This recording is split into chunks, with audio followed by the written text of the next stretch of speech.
we just got done blowing up some yellow mold. Do I have like a bandit look on my face when I take my helmet off? A black line going across from the fire flash. So me and Barton were down there blowing up shit. You guys were going through treasure out of the sarcophagus, right? I think we had all assembled, and you were just about heading out the door. Yeah, Okay. we were on the steps. Drago was doffing his armor and trying on the armor that was in the sarcophagus. Correct. Yeah. That was during the time that they headed south and went to blow things up and all that. So he has the armor on right now. Okay. And then there's a pennant and 2 rings that nobody's wearing, right? We're just taking. A pendant and 2 rings, correct. The organ. Barton's got the organ. Yep. Lasar's got boots. Drago's got armor. Let's rock. Lazar's got the boots. Yep. We got 4 potion bottles too. Blue, green, yellow, and red. Yeah, we'll check those out once we're out of here. I could use my medicine and try to see what they are. I've got a problem here. It said I could level up. Was that supposed to happen? Yeah, he told you that after we played last time. No, that was actually the week before. Hold on a second. No, you said they went up a level again. Yeah, we should be at 10th level now. Yeah. Yep. And fucking Roll20 is acting fucked up. No, that's because I jumped into your sheet to see if you had indeed leveled up. Well, I'm trying to pick spells, and it's all laggy and fucked up, and it said I could pick 2 spells.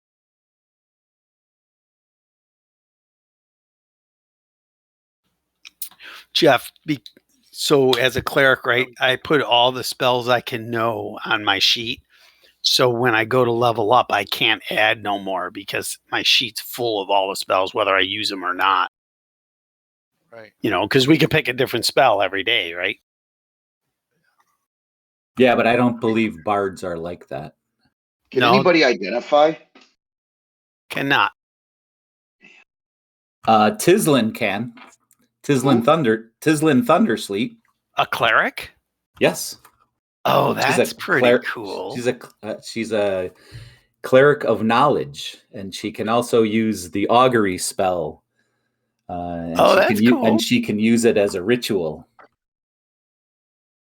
Okay, I'm applying changes now. Unfortunately, that if you use it in succession, there's a 25% chance that you get every time you use it within 24 hours or something, there's a cumulative 25% chance that you're going to get some erroneous information or false information. Yeah, and that's true for a cleric too, if they use yeah, it's the spell. It's the augury spell. So yeah, I think that's one of the most chaotic spells I've ever heard of. Don't know what you're gonna really get. Who's got the first time you're lucky. I got Drago. Okay. I chose light and light cantrip and entangle. That's my new spell. I gotta look and see if I put the experience points on my sheet.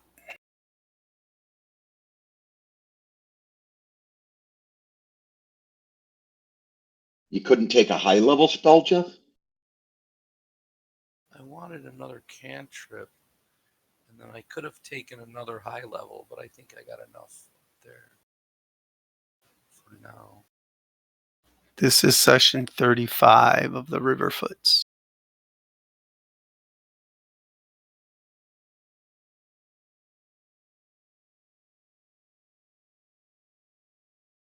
Merble, we got to kill two hill giants and we'll go up a level. We need 5,000 experience. That's a tall order for a halfling. Hey, man, we've killed a lot of hill giants in our days. Yeah, that's true. Merble himself killed 2 of them. No. Remember what Barton did to the Hill Giants when he made them like laugh and stuff. Yeah. When it The worked, idiots laughed. it worked like a charm. That was the Yeah. man. Did we just? Yeah, We- they couldn't attack. They were. You were We were getting so good. you getting 2 attacks plus throwing that woofer. We were Or so what- good. Oh, the glaive or whatever it was. Yeah, To glaive. to glaive. He was like the dude on Krull.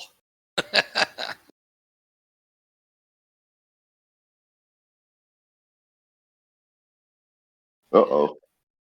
Freaking Emergency alert. Severe.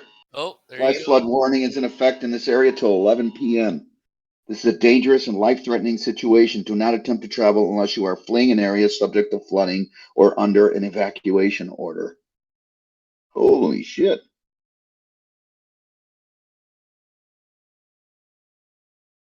That came across my phone. Darcy blows. Yep. Who's Darcy? Is the girl next door. Well, cool. All right. Yeah, convenient. You know, girl. Very, very, very. Nasty. I just got a.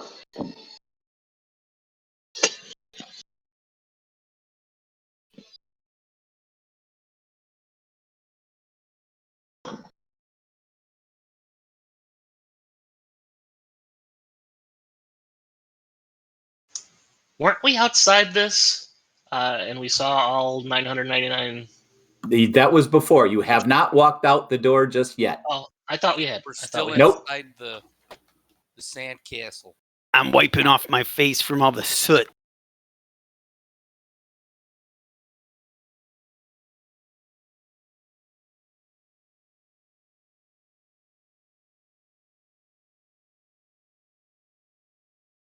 I like when I use high level spells and Joel's like, wait, what? What are you doing?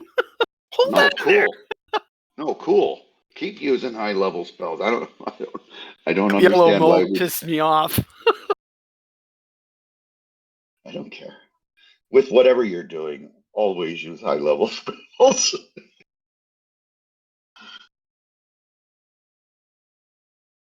I took lightning bolt. Oh no. Is the lightning bolt ricochet like it used to? No. It does Okay. I not. haven't seen that. So it would just dive right into the wall, right? Yeah. Good. It's going to ground. Yeah, I got 2 spells and 1 cantrip, so I took light. There you go. I didn't have it. Now you Now can I've see. now I got lightning bolt and tangle. Those are 2 good Well, spells. I So don't what like else do you have? Entangle because the things that we fight now, Entangle's shit for that. Yeah, well, Shit. I mean, unless you're trying to deter someone, maybe if you yeah, well, or if you put it up ahead of time and it's, looks more like disguise and nuisance, and it would, make them go a longer way around and give you a chance to, right. kind of set them up or get away Not or gonna stop whatever. a dragon No, it's not going to stop or deter anything a for dragon. that matter because they get a strength save and it's over. Yeah. It's harmless. It's just a fun spell. Dude, you get 5th level spells? Yeah. No shit. Yeah, I got mask. I took I was gonna take another one, but I got mass cure wounds, and if I have 2 of those, we'll be able to, Yeah, but Darwin so heals the world. Yeah, you can only know 14 spells total. Okay. Yeah. I didn't understand I thought the bard was kind of like a druid and cleric. You can use so many per day. That's like But no, 20, you can isn't it? only know 14. No, I got a spell book. Yeah. Yeah. He's got a Gotcha. spell book Yeah, but he can pick spells from anything. from any. Yeah, no, Anywhere. that's pretty cool. Damn right. That's pretty cool. So he could take Wish. identify. Wish, identify. Yeah. Do I have it? I thought you had identified. No, I don't. Oh, but Entangle's good. Invisibility works. Oh, for you, you should always have that spell. Because you don't get many hit points, right? I meant like 50. 56. Oh, that's not bad. I'm only at 80. My armor class sucks. I'm at 16. Because you can only wear leather, right?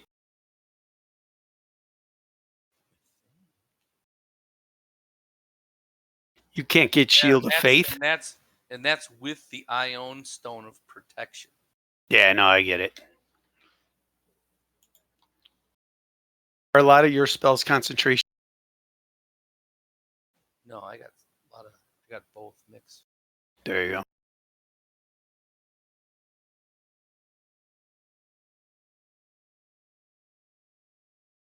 Yeah, Tiny Hut is a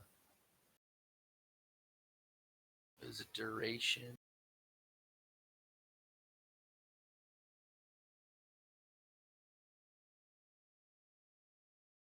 So at Fireball is it instantaneous.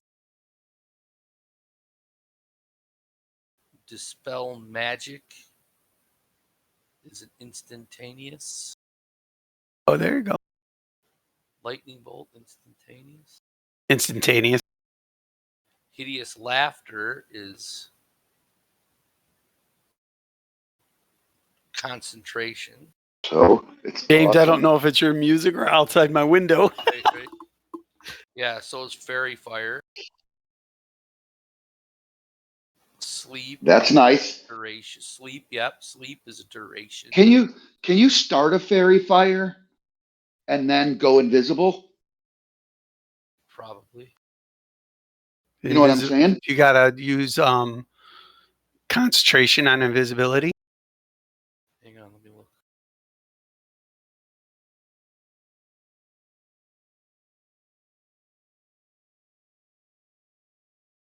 Yep, concentration up to an hour. Both of them? Yep. Yeah. That sucks. You need to bring up Spellstorm. Yeah, Then cast a fairy fire, then go invisible. Right. So he got the armor on? Are we ready to roll? Oh yeah, he's got it. Dragal is wearing a suit of plate armor. Nice. He's taking his chainmail with him, right? Correct. Okay. Let's rock and roll. I don't know how these Gretchens are going to act once we walk out, boys. The Gretchens, they're going to say, "Oh, you big strong man." Gretchens. The Gritchels, they may say something else. Shut up, you. Why I oughta. Let's go. I'll play the pan flute for him since it's got all of its notes now. Oh my God! Yeah, they're gonna love to hear it. All right. So you guys heading out? Heading out. All right.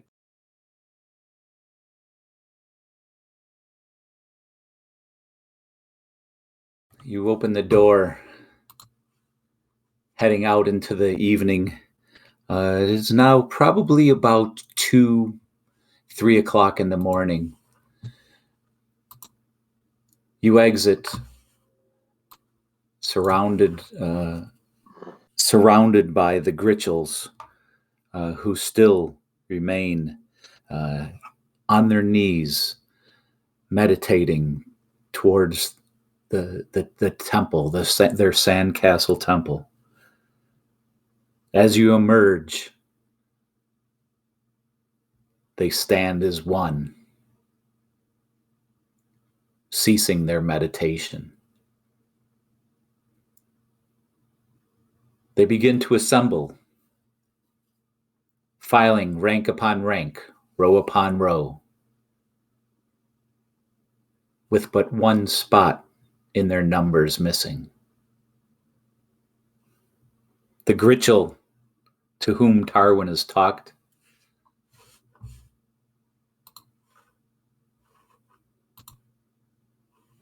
comes up to Tarwin.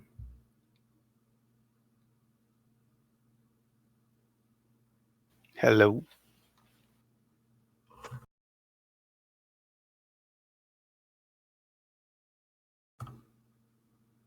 You defeat Master. Yes. You defeat. Yes. Where is the Master? Who is the Master? Barton. And I'll gesture to him. Yeah, I'll step forward and go next to him there.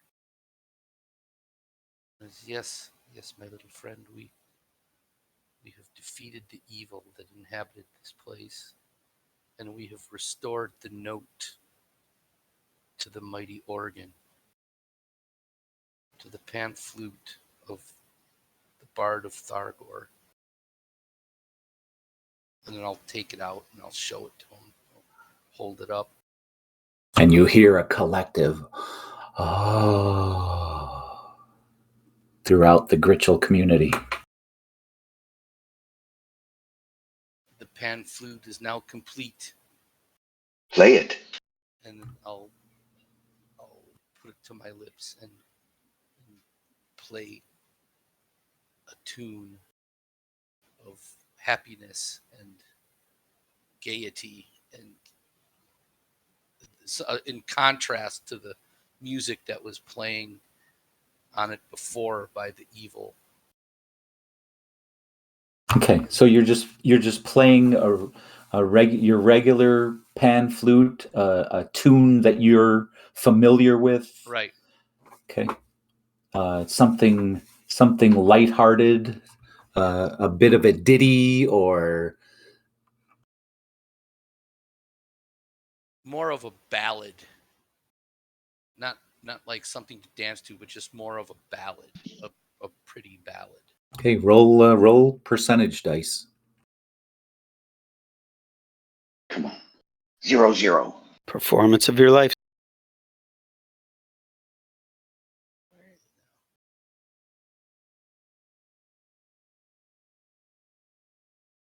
Nah, 77. Okay. You begin playing, and it's a ballad. It's a normal ballad, and everything goes as planned. They stand in rapture. They listen to the harmonies. They listen to the notes as you play them upon the pipes. They seem to be. They seem to remain calm and fixated on it. And as the song comes to an end, one by one, they start to surround you and just kind of paw at you a little bit. And the one that was talking with Tarwin announces,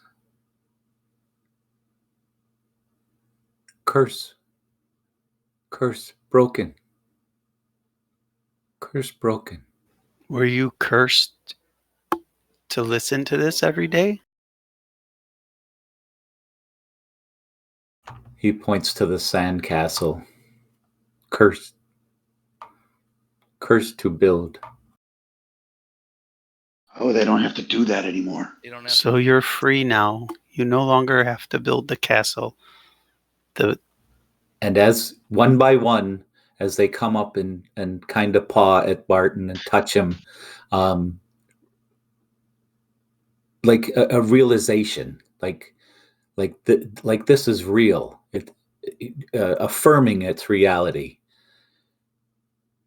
After touching him, they wander off and disappear into the night, all scattering in different directions. You count one after another again.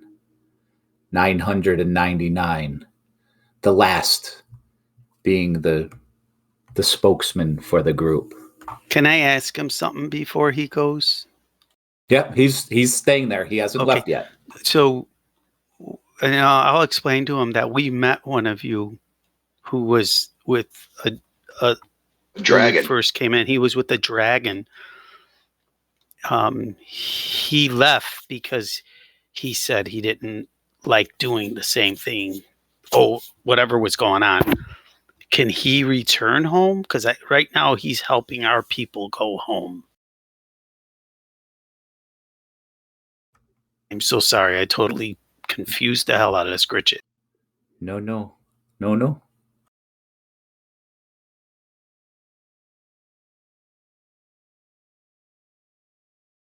He makes a sign in the air, and make a everybody make a Arcana or history roll.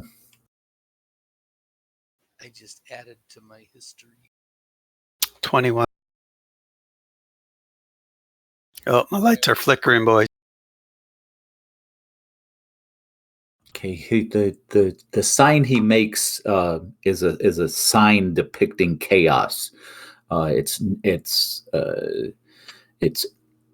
8 arrows going off in different directions, in all different directions from a center point.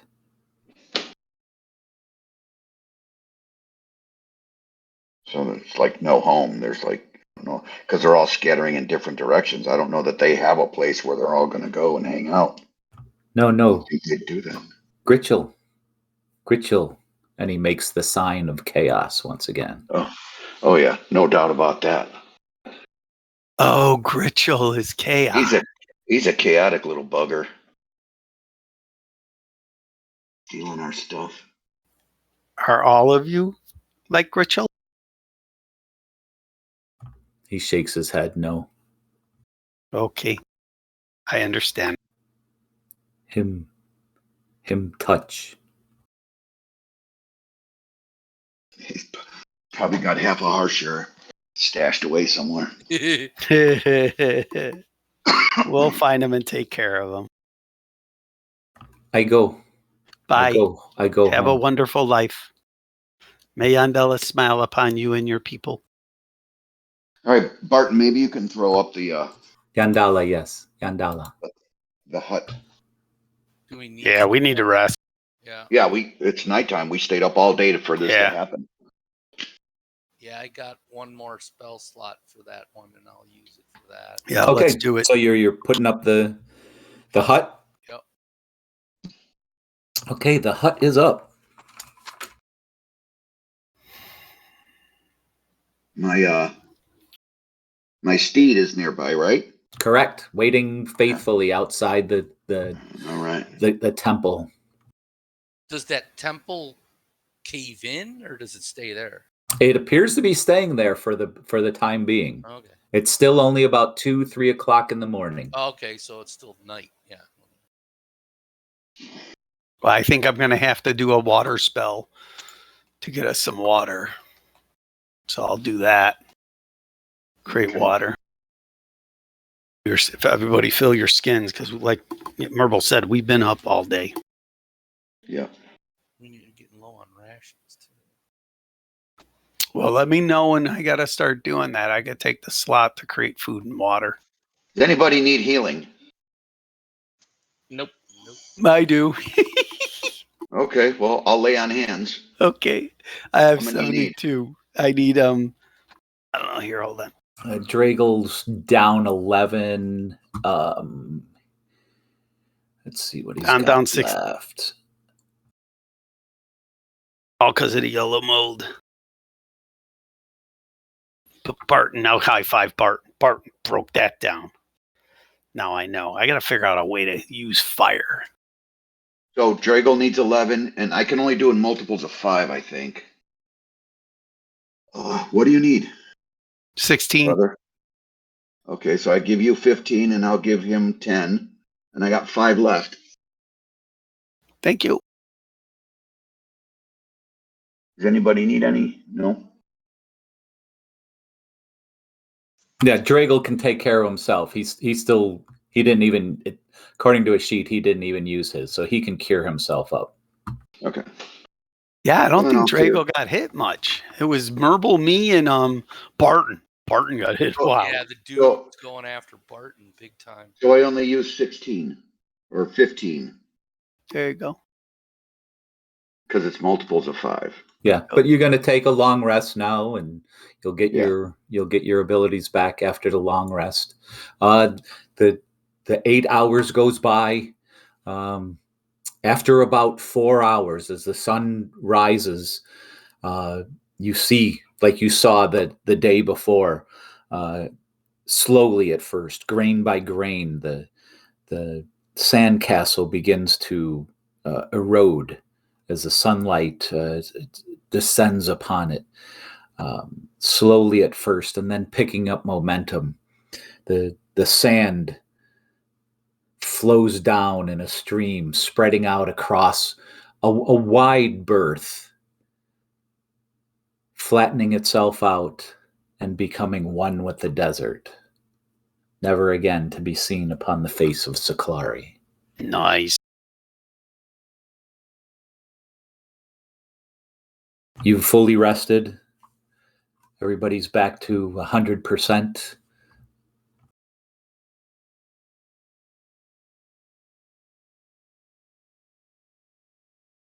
We got to get rid of those. God, I like that button. Push the long rest button. All your spells are back where they belong. Yep. Oh, that's right. I got that button too. Temporary hit points are gone. Yep.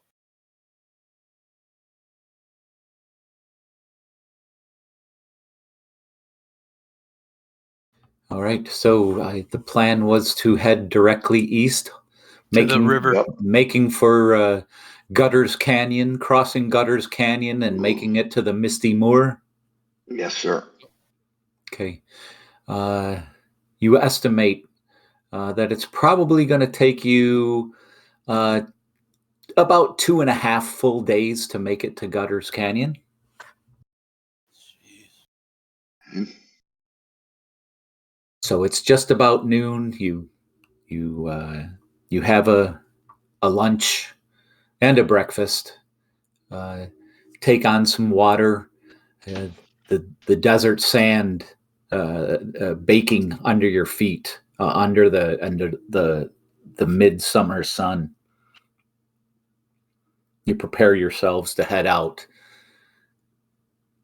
bringing your cart, bringing your steed, and you journey eastward. You continue on.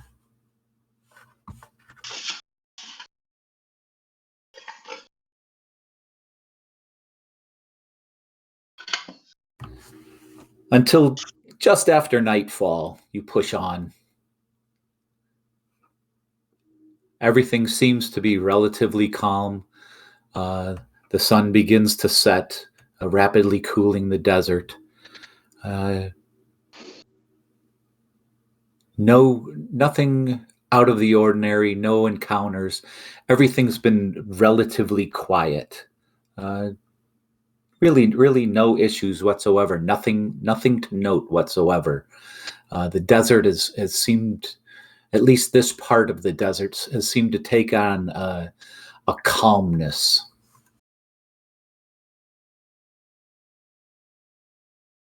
That's what I like to hear. Right. Okay, so bedding down for the night. Gonna cast the hut again.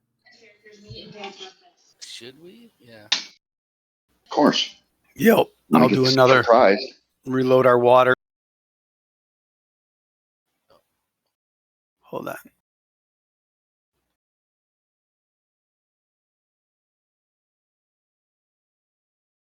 Can you do food? I can. Do I need to take that spell for tomorrow? I'm getting. No. I got 16. I got 10.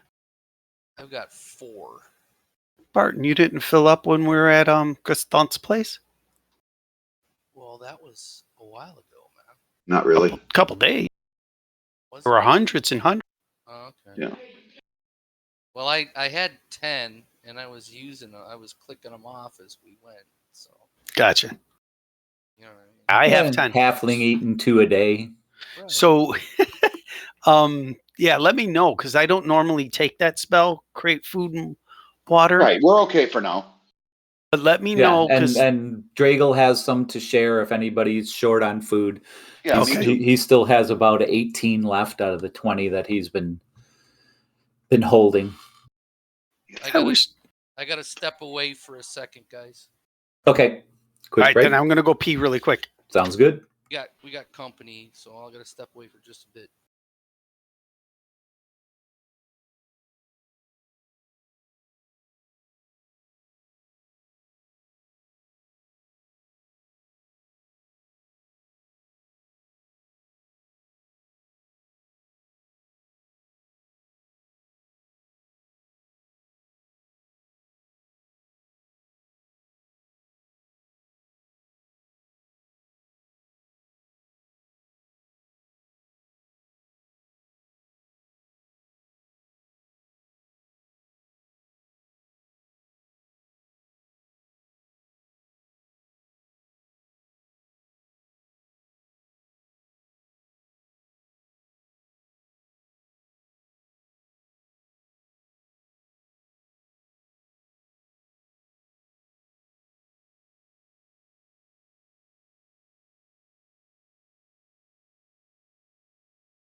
I would say make an intelligence roll.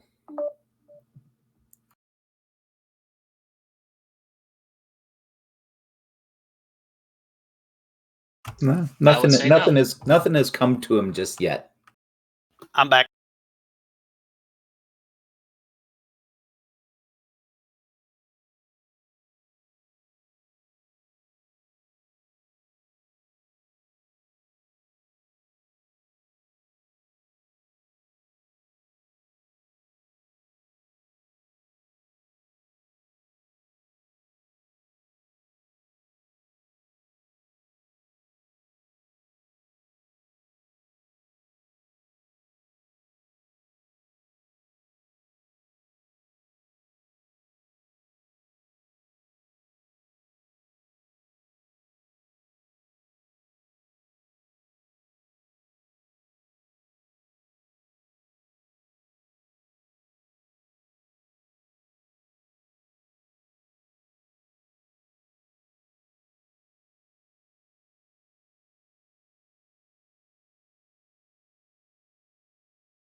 What are you up to tomorrow night, William?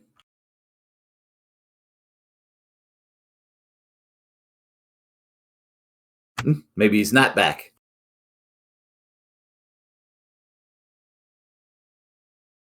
Oh, I am back. I'm sorry. I pushed the wrong thing. I've been talking to you all along. Wrong button. Not sure. Might go see the grandchildren. Okay. We're debating. Kevin's been sick, so he just tested for COVID and he came up negative. So that's a good sign. For the third time. Oh, yeah. I hope not. Oh my God. Oh my God. Steven's really, so Steven had it once or twice and he's got some issues going on long stem. Uh-oh. He's having some weird shit going on. Yeah. Hopefully it's not too serious. No. But, he even got vaccinated and everything. And he's still, now with his daughter going to school, preschool. Oh, forget it. Yeah. Forget it. It's you went through this thing. Yeah. So the kids bring home something different every week. A cold one week, this the other week. And then the baby, they're all good, and then the baby gets it. Like, yeah, it never ends. Yeah, I remember.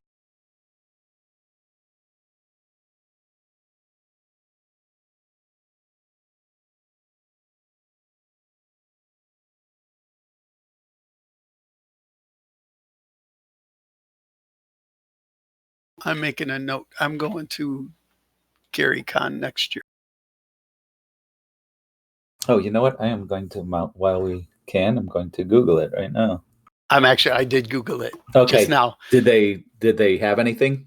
No, but they got a place where you can sign up. Oh, for 2024? Oh, it's just email notifications. Oh, okay, gotcha. So I subscribe to that.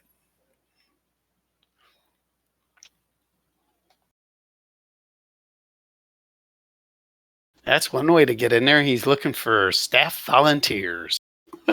Yeah, no. I ain't volunteering for shit. I'm playing. Yeah, even if I'm not playing, I guess I'm playing. Yeah, I guess I'm gonna play. We'll have an event. I'd like to do at least 2 days. 2 days of an event. I'd like to do an all dwarves go up against like a red dragon in the mountains. That'd be really cool. You've got a year to develop it, and then that would be really, really whatever, cool. 9 months before you submit it, and whatever. And so how many reserve your table, and then see if people sign in for that. Oh. You got to judge it on what the crowd would want, because even up till game time, I know at least on Sunday there were still open slots, so you could basically go in, you could pay for your ticket, and then walk into a game. That was cool. That was on Sunday. So Sunday is the least popular of all days, which is another reason I like to go and visit the vendors. Yeah, travel day. Everybody's traveling back. That is it. So what do you have to do? Like, you got to do an 8-hour session? No, yeah, you do whatever you want. You just you have to describe it on your in the description of what the event that you're running. Gotcha. Some people are running just straight up modules. So, they come in and say running Lost Mines of Phandelver, for example, or whatever. And then there was a first level one for Dragonlance characters that I was really tempted to get into. But I was like, yeah, first level. Yeah, it's probably okay. But again, it was the Adventurers League, and I wasn't too hyped about the last Adventurers League event I played in. So when you tell me first level, it's basically a role playing. It's not a lot of hack and that's what it said. That's what it said. It said this is a good deal of role playing. Which you meet some of the best people when you're there, role playing. Yeah, I get it. But if you want to do a hack and slash kind of thing, you're looking for mid-range or high level, right? Yeah, something with at least equal amounts of battle, or 75% battle, I'm sure. Here we go. National Weather Service, severe thunderstorm warning in effect for this area until 9 p.m. It's only an hour. Destructive 90-mile-per-hour winds. Yeah, take shelter in a sturdy building. Away from windows, flying debris may be deadly to those caught without shelter. Kevin keeps looking in at me like, dude, thunder, tornado. Like, yeah, I'm all right.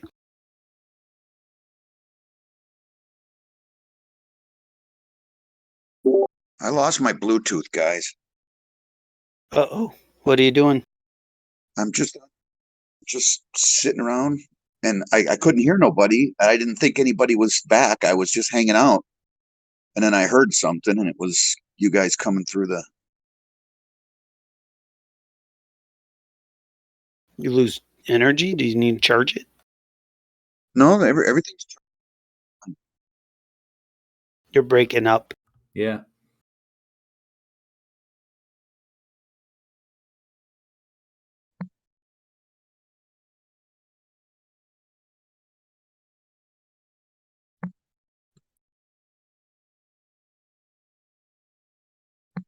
I'm sure it has something to do with the weather.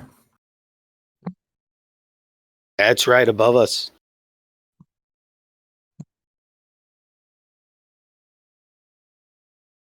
No, it's almost 8 o'clock. It's passing us. Ooh, we got another wave coming in. Yeah, mine's saying not up till 9, and yeah, flying debris may be deadly to those caught without shelter. Yeah, it's in Rockford right now. Beef's getting it. Elgin might get missed, Jimmy. That's cool. Because it's going on a real sharp northeastern. Oh, okay.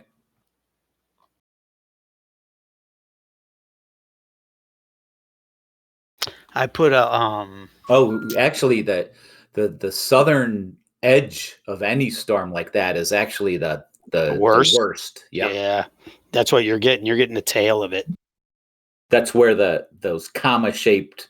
You look at the fronts, and you look for those comma shapes in the cloud patterns, and that's where they can develop.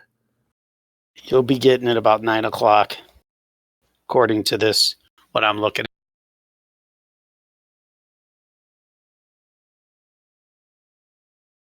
All right. Well, so are 3 of us back? I think so. Looks like Joel's still trying to get his Discord going. Okay. Well, maybe he's listening, but okay. So you're going through.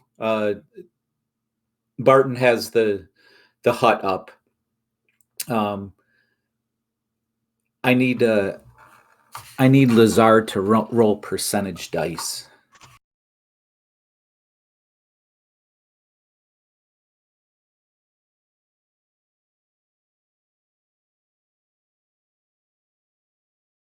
That's nice. So this is probably about 1 o'clock or so in the morning. If we're sticking with the Merble, Dragle, Lazar, Barton, and Tarwin watches,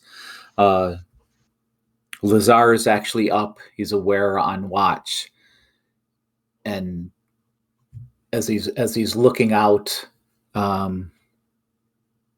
he feels the psionic resonance begin to reach out, a thread reaching out, almost stroking his conscience. He will try to concentrate to see if he can pull those threads in. Speak. Okay. Go ahead and make a wisdom save, just a straight wisdom save. Can't roll a 1. 15.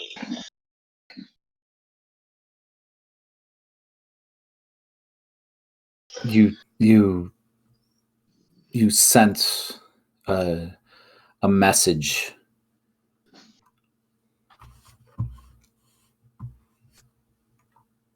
A message from a distant message, a contact that's very familiar to you.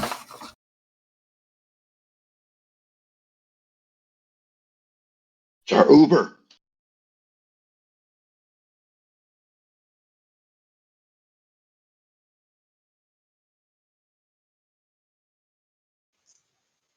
Is it Greslith?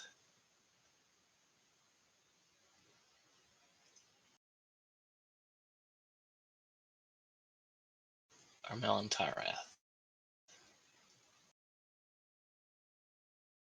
It is the latter. Okay.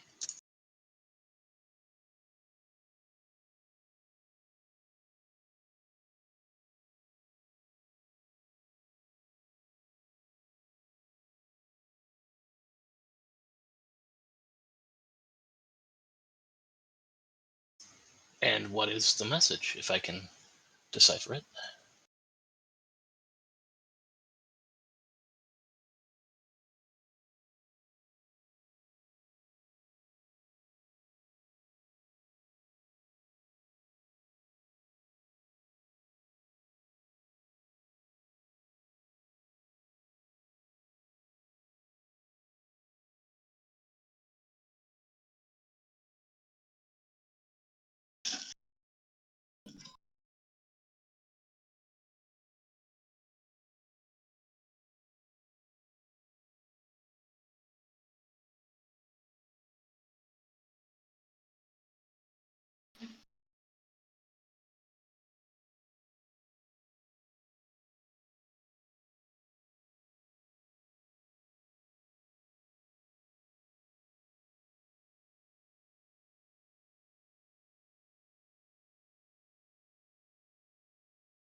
Okay, I'm back.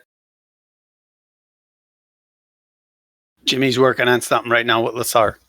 Okay. We're resting, right? Yeah. And Lassar's going through something right now. Yeah, there was some stuff going on with him anyway. And when he's sleeping, he dreams contact or whatever. Yeah. So this happens while he's on watch, and his watch goes by, and looks like Barton is the next one. Yeah. Because you were, even though you're in the hut, you were still keeping watch. Yeah, we were still doing watching.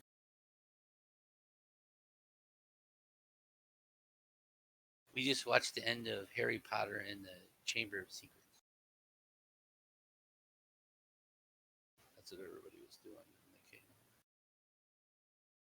All right. So Barton's watch goes by, and then it comes to Tarwin's watch. Okay. I'm ready. And Tarwin's watch expires along with the tiny hut. Actually, probably about an hour into Tarwin's watch, it expires. Dawn is coming. It was a quiet night.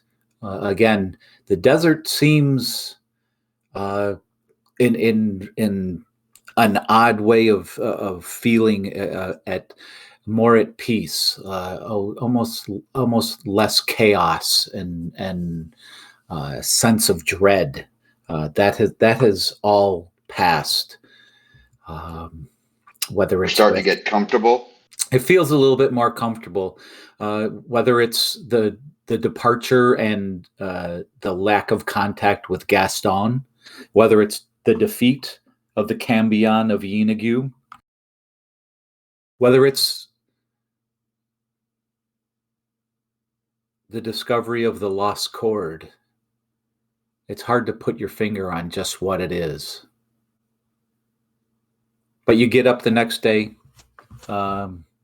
does anybody need a ration? Dragal still has plenty. No. As a matter of fact, he's going to take an extra share as I got a few. probably tomorrow midday we'll make the crossing of Gutters Canyon. Yeah. Oh, that's where those dinosaurs were, right? Yeah, those freaking.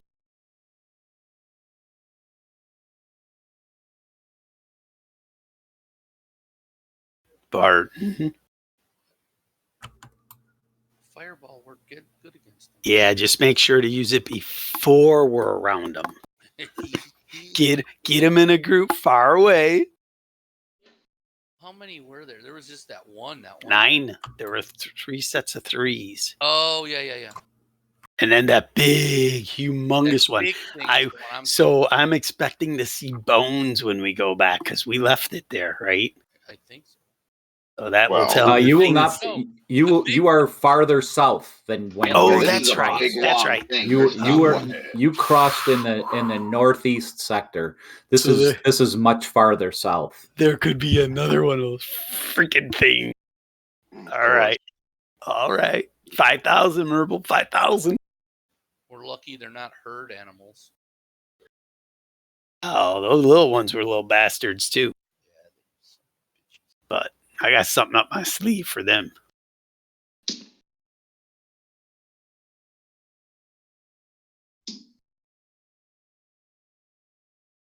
Okay, traveling on. Everybody ready? Traveling on. Martin, get in the middle. There you go. Oh, you gonna stand there? All right. Let's go. Well, we're actually all in the cart, right? Oh, we can't take the cart down there. Well, let's find out. It's not. Yeah, it depends on what we come against. If it's anything like the canyon to the north, then it's not likely we'll be able to cross with that. But let's see. We don't know, right? Maybe there's a road going down. There's a chance. Cool. Let's go. Okay. So you travel again the next full day without an encounter. You're making good time, as this part of the desert is actually more sand. It's more duny, so you're doing a little bit more up and down, but it's less rock-like. So you're not having to get out. You're not having to worry about the beast.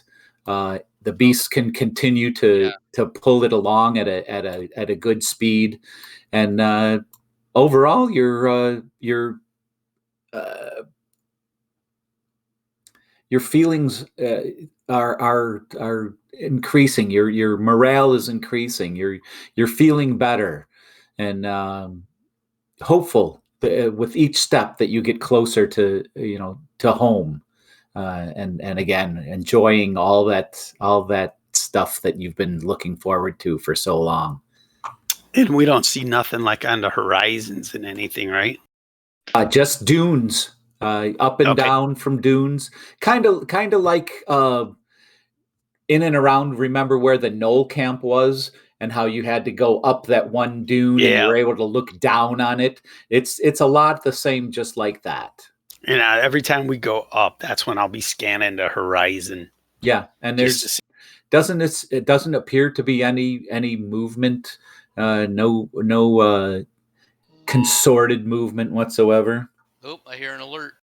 That's my phone telling me to take cover.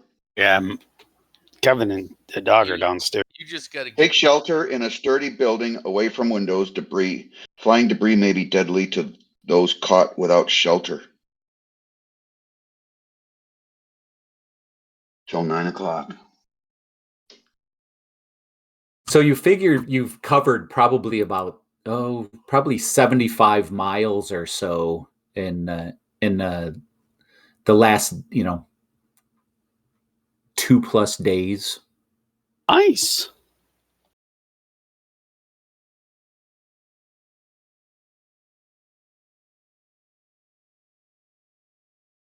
So nightfall comes.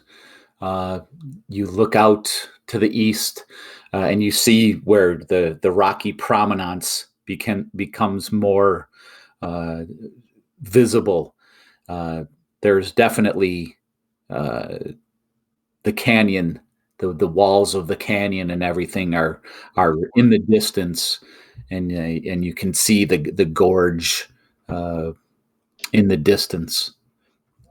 The Drago will take the telescope. He won't use a charge, but he can use it just as normal. And climbing on top of it, a dune, he'll look about and survey the area. He says he sees, no movement whatsoever. The desert sleeps. Yeah. I wonder if we put it. I'm sorry, James. Sorry, I just said pounding rain. I hear the rain pounding. Oh, I'm wondering if what we did, that last bit we did with Barton and stuff, if that put the sands back to norm. You know what I mean? Well, it removed a great evil from the desert. Yeah. And Drago agrees that the Cambion and the temple seem to have been an area most intent, maybe even drawing in evil and darkness. Whether there's monsters and creatures about in the desert, there's no doubt, but there doesn't seem to be anything that is harboring or calling them per se. Organizing them and whatever. Again, the desert seems to be sleeping. The desert sleeps. Oh, good. Let it sleep tonight. Okay. So Merble, Drago, Lazar, Barton, and Tarwin. Yep. Sure.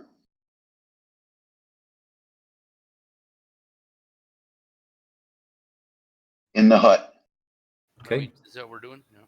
So everybody in the hut? Yep.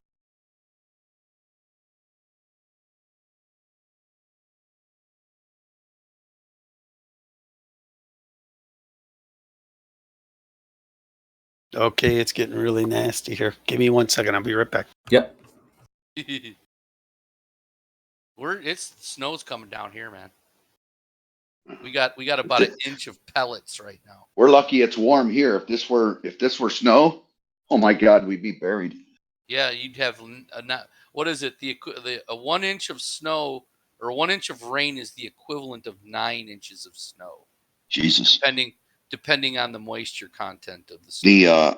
The pond across the street from me is overflowing its banks. Yeah. It's starting to come up. It's starting to come up towards the sidewalk, and then it'll spill into the street. Start coming towards my house. But luckily for me, the road crests right off the corner of my property, and it heads towards Bartlett Road. It just goes down there like a river. Wow. It just all goes down that way. Yep. We were so scared one year. September, it's just coming down like crazy. And I was like, Jesus. And even now in the spring, there's like rivers going on each side of my property out to there's a drain in the back, and then it's going towards the street. You could just see standing water all over my yard. Well, you guys don't have a basement, right? Nope. Yeah, so you ain't got to worry about fucking. Oh, you still have a crawl space, and you still have a sump pump, and you can still flood. I do not. Dependent on, you don't have a crawl space or a sump pump or anything? I'm back. Nope. I'm on a slab. He's on a floating slab. Who? Joel's Me. house. Well, with enough water, the slab could be floating. Yeah. Well, no, because like I said, look outside and it crests and heads down. It heads north down the road. When you see two frogs building an ark, you know there's a lot of water coming. So they did a good job. They did a good job with the grading and stuff. The grading. Yeah. So that's like in our backyard, it slopes down, and everybody's backyard slopes down, and it has like a little culvert, and it runs to a drain, a sewer, and everything. But there's still erosion. So one of the first things I did was I put in river rock all along the fence line. There you go. And then that's what my neighbor did. Make sure there's sod, and then there's the bushes down there to drink up whatever it is. And all the neighbors are looking at me like, "What the fuck are you doing?" And I was like, "Listen, I know what this is for." And there's still erosion. Erosion will absolutely take its toll. And I've been watching over the years, and more there's deeper and deeper puddling in the neighbors' yards. And I'm like, yeah, okay, guys. And there's a tree right on the corner of the neighbor across the way. And I don't care how old it is. It's big. It's ungainly, and that thing at some point is going to come down. So I've got 3 of those in my yard. Yeah, if you want to suck up some of that water, throw in a freaking birch. Birch love water. Don't put in a willow; it'll grow faster than you can handle.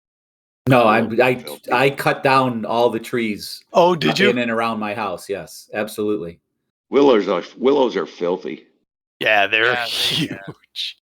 Yeah, their leaves are the long, skinny ones, right? Things, with the fronds on them. The ones you put between your fingers and blow through, Yeah, that's the frond though. But the leaf itself is the long, whippy thing. You know what I mean? You got thunder? I do, yes. No thunder here yet. No. I got a little bit of wind, but nothing much. Normally the rain doesn't hit my windows, but it was. And I was like, wait, that's abnormal. That means that babies are coming sideways. Kevin said they're 80-mile-an-hour winds. They were expecting that down in Mankato today too. We're the snow. They're getting snow though, so it's going to be blizzard conditions down there. Yeah, we're tapping maple trees up here, man. Gets above freezing, sap starts running.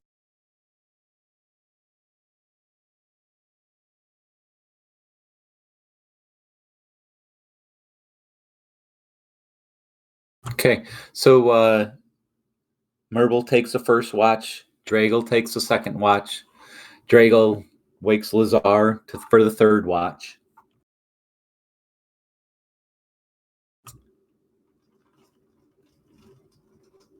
And dawn comes. The hut is gone, and the camp is quiet, peaceful.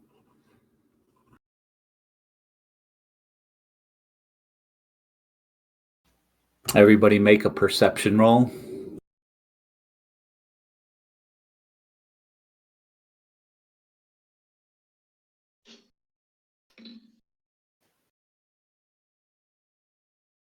That was bad.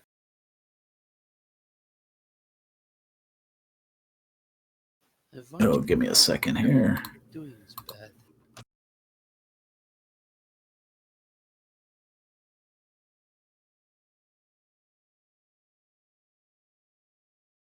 I had him open. Just unfortunately, I closed him, I guess. Anyways, I'll just roll him here.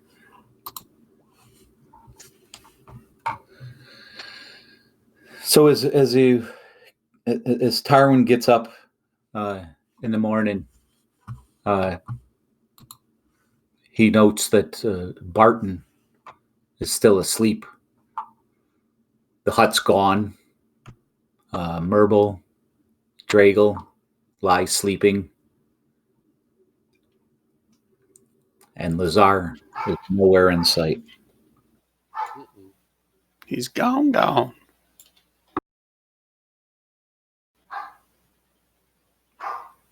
I'll wake everybody.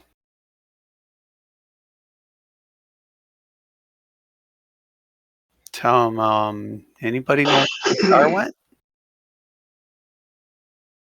No. He didn't say anything. Been kind of quiet since we left the sandcastle.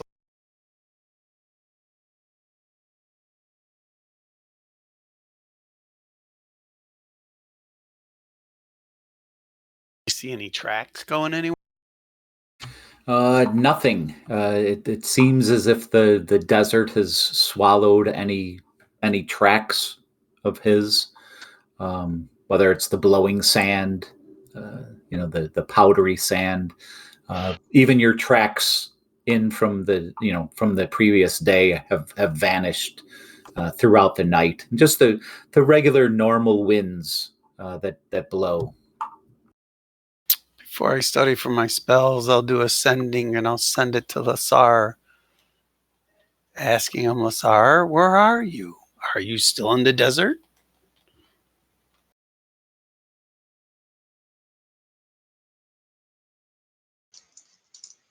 No response. Wait. I got a message from him.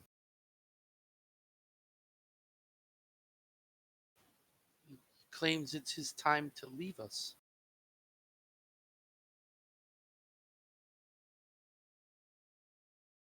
Really? Yes. He wishes us luck with our plans. He didn't say where he was going. Well, that's a fine how do you do. Right? The wind is howling, boy. I think you would have said goodbye. Not in game. Oh. I think he would have said goodbye or something. No, you're fairly perceptive on how he has been rather quiet and reserved over the last couple of days. It seems like he has been deep in thought.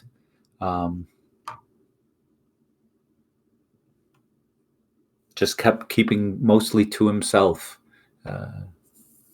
I know he started, as we were going, he was sitting to the back of the wagon and stuff. Yeah, so all this realization, comes after the fact, and at this point, there's no trace of his passage, no trace of his passing. The best you can put together is that he left, in the middle of the night, and now you can continue on. Yeah, you can go look for him. Whatever it is that you guys want to do. Well, if he told Barton, what did he tell you? He said it was his time to leave us. Yeah, then I don't think we should go trying to find him. He did this of his own free will. You wouldn't be able to if you tried. Probably not, right? I mean, our goal is to get home to Hearthshire. He can move upon the sand without leaving a trace. Yeah, well, hopefully we'll see him back at Hearthshire. Good luck, Barton. See you back in Hearthshire. Lasar. Oh, what did I say, Barton? Barton. Sorry. Oh, Barton, reply back to him. Hope we see you again. Safe travels. I basically did. I'd say may Yandala look upon you, and I will say that, but I know he doesn't care for her. So I'm gonna do my ceremony and my praying. Yep. Okay. Make sure that praying time. We wish Lazar well, safe in his travels and in his life, and hope to see him again someday. Look after him. Okay, so one of you guys, Tarwin or Merble, go ahead and roll percentage dice. Whoever's leading the ceremony. You do it, Merble. Started it. Dragel's in on the ceremony too. 27. Okay, you again that sense of calm and it remains with you. It remains strong with you. Your assuredness. You feel that as you consider him and you include him in your prayers, you're confident that he's now choosing his path, a comfortable path. Perhaps upon a quest of his own that he needs to work out for himself. Okay. He had seemed troubled in his sleep. Yeah, I know. Late. Yeah, he was being contacted, if I remember correctly. Yeah. And he wasn't forthcoming with any of that information, so I didn't want to pry. Nope. I believe he was protecting us from whatever. Yeah, it could be. All right, let's roll. Yeah, let's roll. Okay, so you're going to travel about a half a day, maybe not even. You're going to get about to noon when you come upon probably maybe 10, 15 minutes before the edge of the canyon. The sand is turned to stone for the most part. There's just patches of sand for a while in front of the canyon and then across the canyon. At this point, you don't see any type of land bridge or man-made that crosses the canyon. So it appears to be pretty much what you saw the first time that you crossed it. It's going to be a challenge. Any of the items, anything that's on the cart, trying to bring the cart, would depending on what it is you want to do, how much of a priority, how much time you want to spend trying to look for some place that maybe you can take it across. You guys let me know what you're doing. What's on the cart, guys? Us. Nothing else. There's no treasures or anything. Yeah, I don't think anything else is there. We're just using it to travel. There's no stones or anything like that? Mm-mm. Nope, those are left behind. Yep. Well, the cart served us well, and so did the steed. Yep. So, what do you think? I should dismiss it? So, Jimmy, just going back on my recollection, once we hit this Gutters Canyon,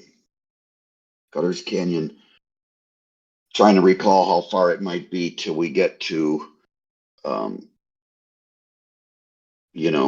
out of the desert and to the plains or whatever it was that were in front of the desert. Well, you guys had come in from the northeast, so you weren't taking a direct route. Go ahead and make an intelligence roll straight up. Everybody? Merble's the one that's trying to figure this out. If he remembers correctly, it's probably 3 to 4 days, perhaps. And as he thinks back to maybe some of the maps that he saw in his youth,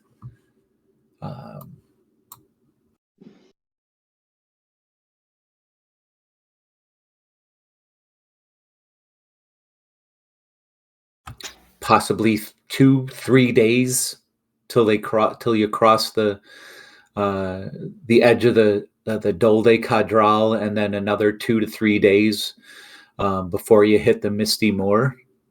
Gotcha. Okay. So we're going to proceed without the cart. Yeah. So about close to a week's travel.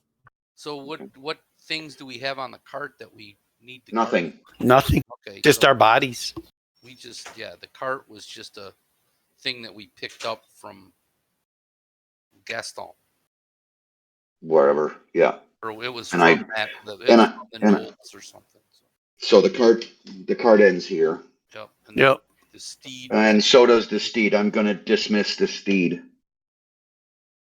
Thank you for because I can. Yeah.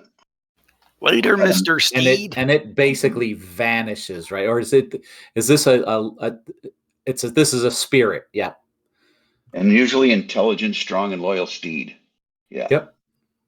So long. So the spirit goes off and disappears into the sand.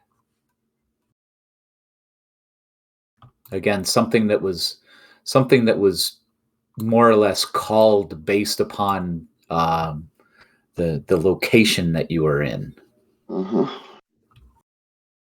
Yeah, if we had been on a grassy plain, it would have been a Ooh, vine or if we get in the river, a bovine. if we get to the river, we can summon something else. What, a sea monster? Hey, No. you remember tales of a giant pike that swallowed halflings. Yeah. I don't plan on seeing that. We'll hook them up to the front of the ship. I don't know about that. We went from a rowboat to a motorboat. Go on the Nantucket sleigh ride. Yeah. All right, boys, let's do this. Carrying on. Well, let's Carrying on. Yep.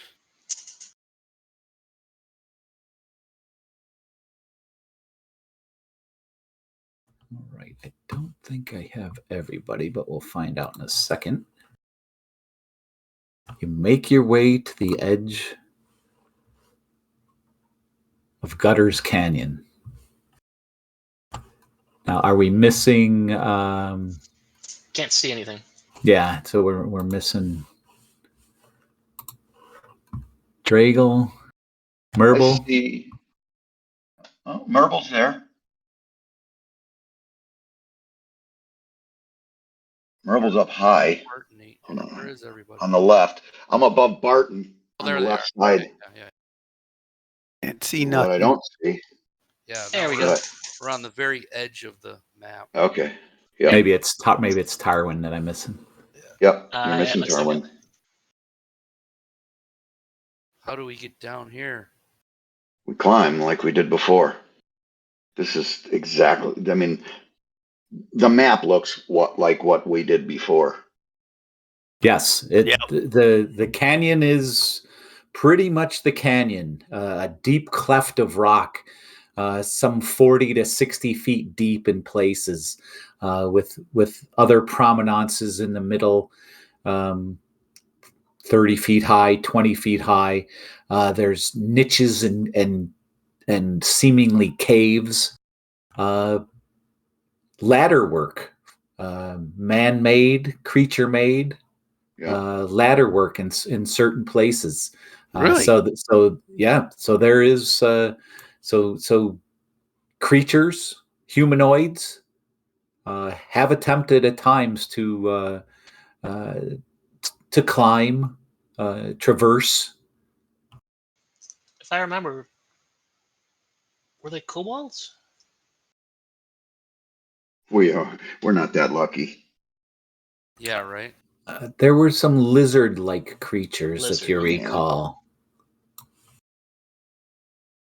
They weren't upright though. They were crawling on their fours, right? Yes, but they could jump. Yeah, you don't want that happening either, because that was nasty. We were spread out all over the place. Yeah, we know this time not to do that. So, Merble, Dragle first. Should we climb down here? Try to traverse down these. They look like steps-ish. Yeah, it steps down. Yeah, last time we staggered down through that, right? Yeah. Yeah. 5 here, now we 5 come there. this way, and then we come up here. Crawl. Try to get to that. Does that ladder look like it's real old? Oh yes, yeah. Limp stagger. And then we can get up to here and here and here. Right. Here. So that looks like our route, because we'll come down this way. I'm gonna just do this. We'll go here. We'll come down to the dirt and then go over here. Careful around those cave openings. Yeah, of course. But so our trail is the blue trail, right? Okay. Let's do it. Okay. Unless we can come up. So everybody can start out with an athletics or an acrobatics check. I got neither. Hey, 21. Fuck yeah. Oops. Ah, There you go. Pretty good.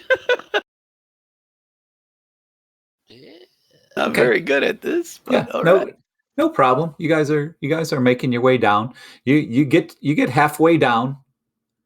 Um, uh, you find if you're following that blue track that you've got drawn, uh, this is more of a straight out climbing hands and feet rather than uh, jumping from step to step to step to step, which would take you in a wider berth, a different berth, heading more to the south or more to the north.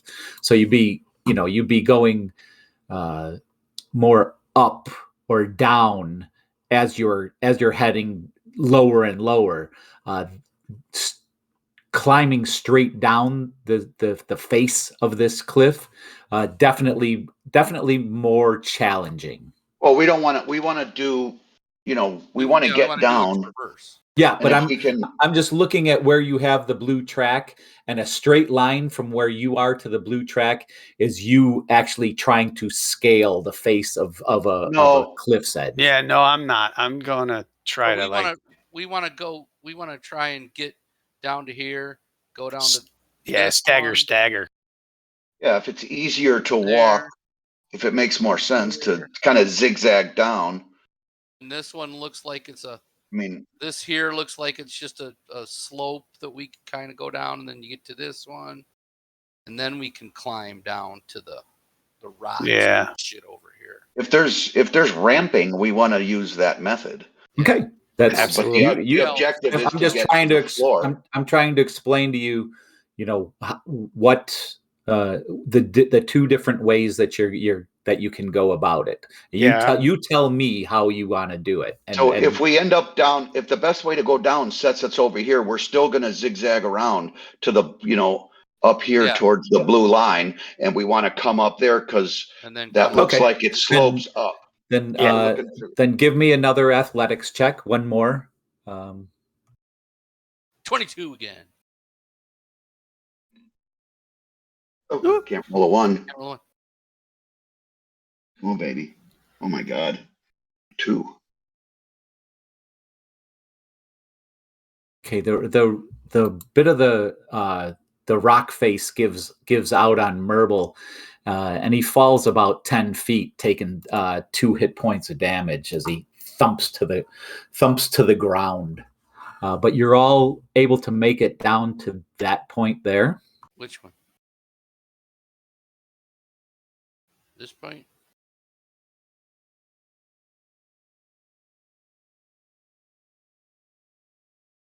Sorry, Jimmy.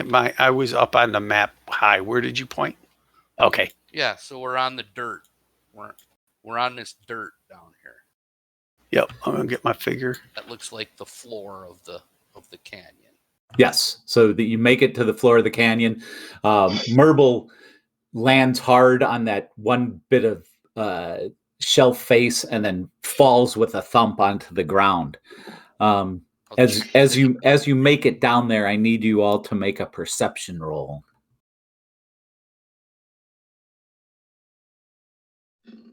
Jeez, getting a little bad. Thank God for Dravel. Yeah, right.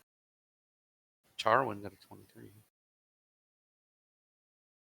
All right, Tarwin hears a bit of chittering coming from the south area. It's somewhat insectish sounding, and it's kind of creepy, in that it's a clickety chirping, as if almost speaking in a strange insect-like manner. Did I ever hear it before? It's calling out to its friends. Let's hightail it. Make an intelligence roll.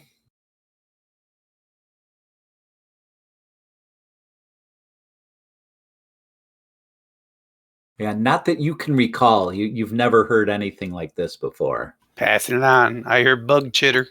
Let's run. Let's go. Let's go to where we said we were going to go. Yep, let's go. Okay, so you're heading north up between those two rock faces. Yep. Yep. We could go this way too, but then we'd be going towards where he heard the shit. Dashing. Okay.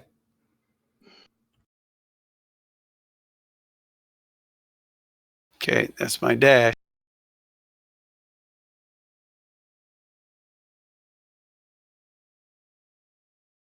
Okay, so did everybody dashed? Yep.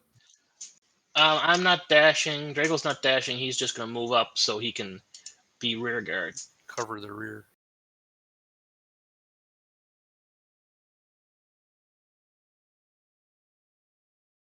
All right, I need Merble to roll a dexterity saving throw.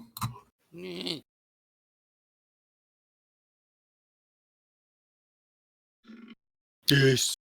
Okay, as he starts to round that bend there, a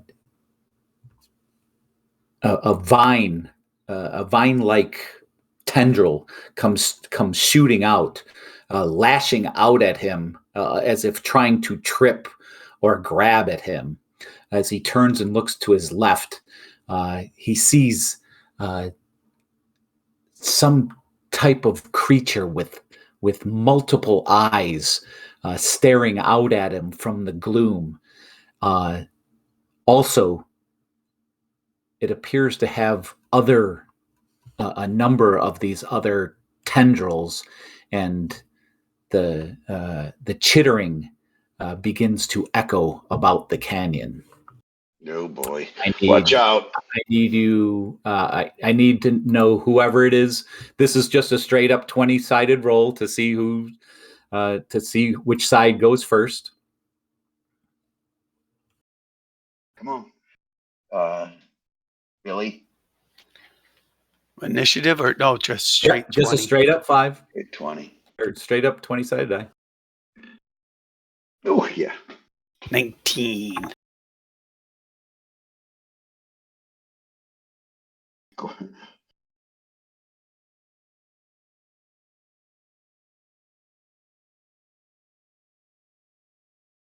Cool, another Cambion? No. It's too scary. I bring this up and it doesn't populate until like you guys touch and roll. It's really weird. Oh, we're seeing it. Yeah, it's up now. I saw it before too. Oh, okay. I did not.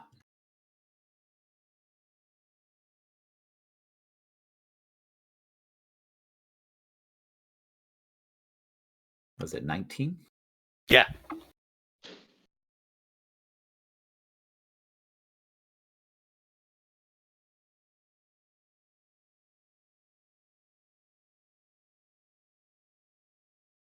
And that wasn't Dragel's roll, right? Or what it was, right? That was Drago's roll for. I know. Are we doing the group? We will. Yes, okay. We will. But I didn't. So whose role am I going with? Tarwin's or Dragel's? You're going with Tarwin's. You're going with Tarwin's. Okay. Everybody touch themselves? Even me or even yes. You? Yes. Sorry, I kind of forgot what we're.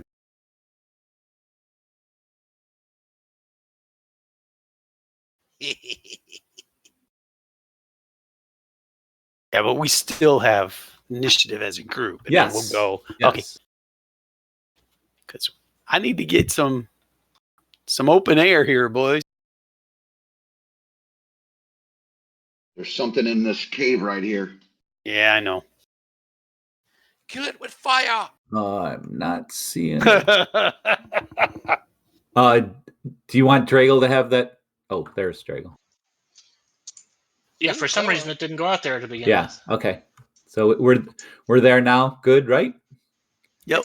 Boom, boom, boom. All right, Barton. You hear the chittering starting to echo throughout the canyon walls. There's some coming from behind you. There's some coming from ahead of you to the left, from where that root seemed to reach out to Merble. There, it seems to be echoing across the wall to the right, and it's kind of unnerving. I don't see anything around me though, right? I just hear.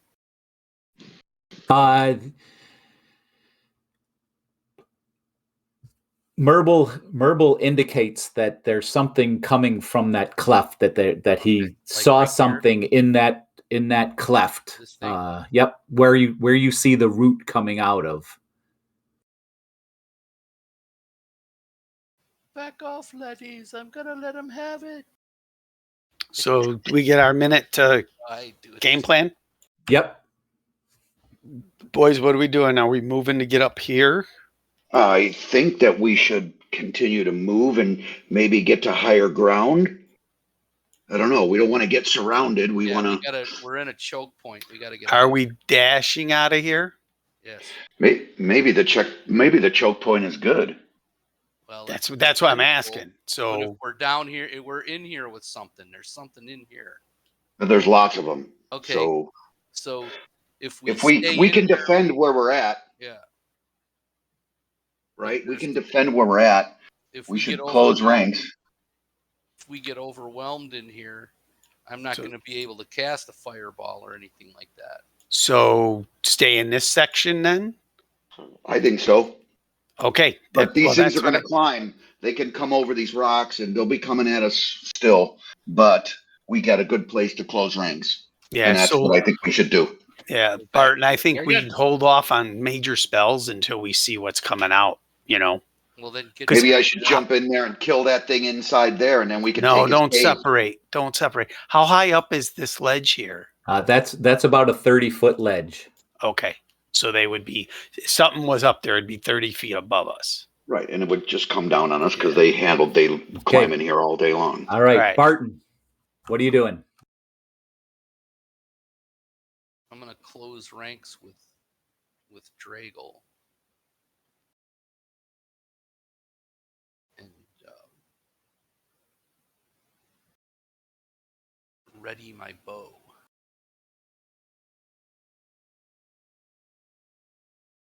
And if I see anything come out of that niche or in front of us here, or if I perceive anything coming out over here, I'm going to watch. I'm going to be watching.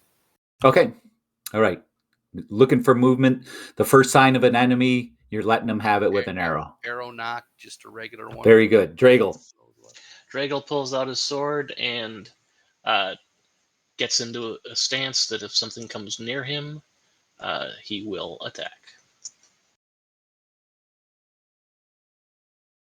Merble?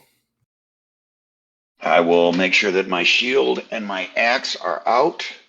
I will drop back here to Tarwin's back, 20 feet. I will face this direction to make sure that I'm guarding against any attack. Anything comes near me, I'm going to hit it.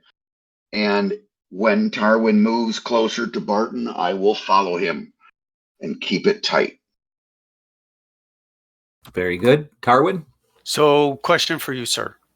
I have an action is a bless, and then I have a bonus action off the Iron Stone, which is a Shield of Faith. Can I do both of these because one's a stone, or can I only do one this round? You can do them both because you're using. Oh no, you're using an item, so that's an action. Okay. You can use it as a bonus action, but when you're using both like that, that is actually two actions because you're using an item. Okay, I will cast the Bless, and I'll put that on Merble, Dragle, and me. Sorry, Barton, I don't think you should be in melee, so yeah, I'll stay out. I will cast that on us three. Hold on a second. Hold on.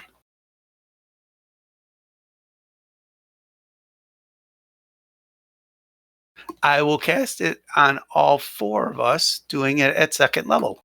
Very good. Oh, there you go. Yeah. I did not know I can do that until I just looked at this. You had a You guy. can get one more target at second level. So all of us will be blessed. That will be my action for my bonus action. I can't do that. Can't do a spelly spell.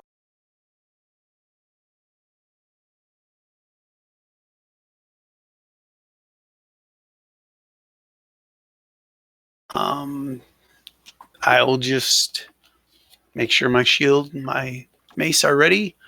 Well, that's all I can do this round. It's just that bless. Very good. So we all got In turn.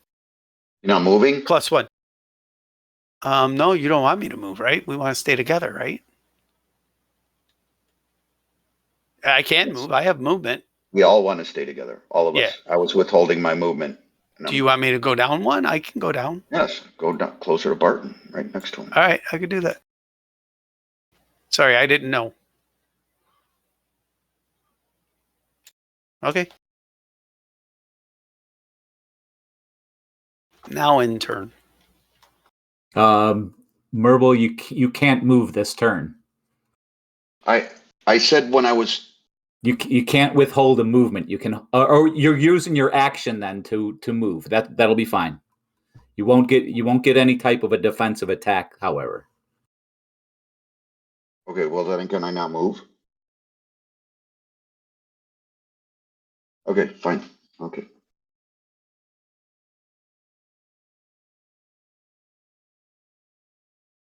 Yeah, because you can only withhold an action. You can't withhold your move. You can't withhold a bonus action, and you can't withhold a reaction. Reaction will happen depending on what the enemy does to you. If you are withholding your action, you can use your action to move, but then your action economy part of your turn is gone. It's used up. Can I see that creature that just came out? Oh yes. The big red squishy spiders? Yeah. So these creatures emerge from these little cavern niches. Ew. Oh, nasty. They appear to have a number of tendrils, 4 of which seem to be like these root-like appendages, the one that shot out at Merble. They have a central eye that looks about almost in a nervous state, scanning all around the area. And everybody make a perception roll. Attaboy, Barton.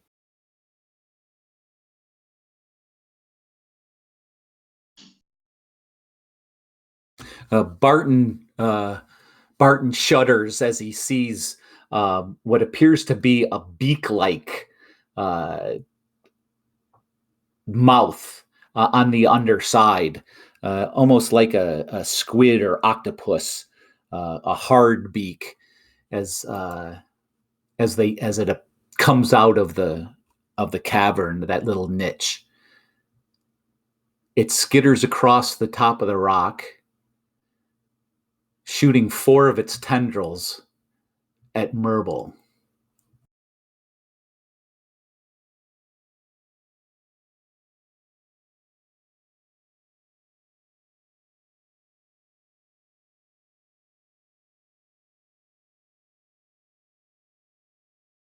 Uh, 19. 21 armor class. Okay, all of those appendages miss Merble. And you estimate that these appendages can shoot out probably about 20 to 30 feet. How high is he off the ground? He's on the ground. He's on top of that rock. Okay. Another comes from the southern area and shoots its 4 appendages at Dragal. He was AC 19. I don't know what the new armor does. Well, now it's plate. Which plate? Yeah, I don't know what it does though. If it's magical plate, it could do even more. It did radiate magic when Tarwin looked at it. One of the tendrils does indeed hit Dragal, and I need him to make a strength saving throw.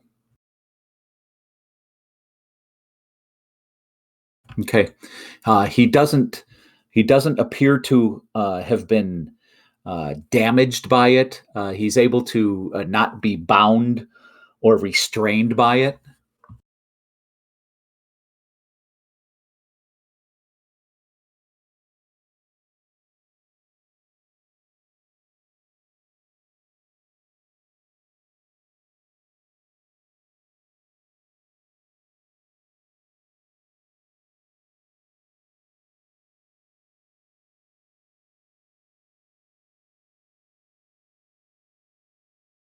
You got your minute.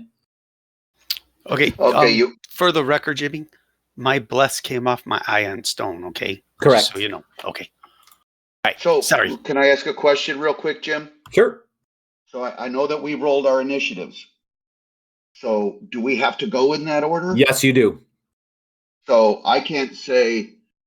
You can say anything you want. You guys can discuss what your plans are to do now, but you'll be moving because it goes back to that. Well, I'm using this action while he does that action, and then I'm going to do this, and then he's going to. We're not going to get into that. So we're going to stick with the economy of winning and losing initiative, and then in order of your initiative, the character making their doing their turn.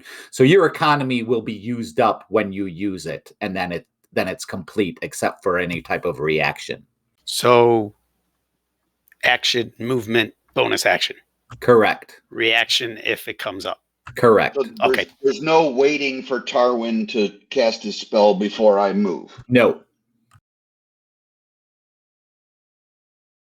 You can, but again, if you're going to move and you're going to withhold your action, then you can only, you can use your whatever action you're going to use. If you're going to wait until to move after he goes, then that will be your action. That's the action that you can withhold. But when it comes your turn, you'll get your action, you'll get your movement, and you'll get your bonus action. And if you choose to use your action to move after Tarwin casts a spell, that is your action. Okay. And since we could say this is what we're doing, you can move to where you want to, then Tarwin go and move where he wants to. So, yeah, but if he's casting an area of effect spell, true. I don't want to move up, right? I don't want to engage. You do whatever you want this round, Merble, because I'm going to do a Shield of Faith on myself, so I'm not going to be able to do a major spell. Yeah. I kind of want them to group up because otherwise they'll just go around it. You know what I mean? They're not going to group up. They're going to come at us from each side. This round, I'm going to do Shield of Faith. All right, Barton, what are you doing?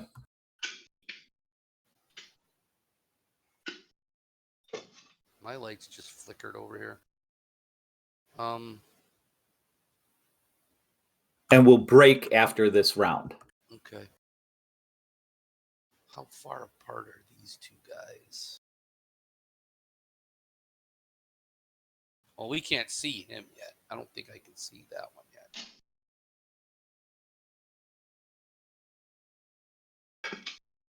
It's 2-on-1, brother. Twice. Yep. Let them come to us. That's kind of what I want to do, but okay, I'm just going to use my arrow this round at this one. Okay, very good. And remember, they're doing ranged stuff, so if you sit there and wait, you ain't going to get an attack. Right. I'm not waiting on anything. No, I'm not waiting either. I got spells that I can do. Missed. Was that a to hit roll or was that a damage roll? Well, what did I do? I don't know. Damage. Oh, It's a no. damage roll. Piercing. Well, why did it do I that? don't know. Try again. There you go. 17. 17 will hit. Nice. I don't know why it did that. I must have had my cursor over the Oh, I did. Yeah. I had it over the damage portion of the column, the weapons column. Go ahead. Shoot. Hit. 6 Nice, piercing 6. on that. All right. Watching that. Arrow goes into the chitinous shell.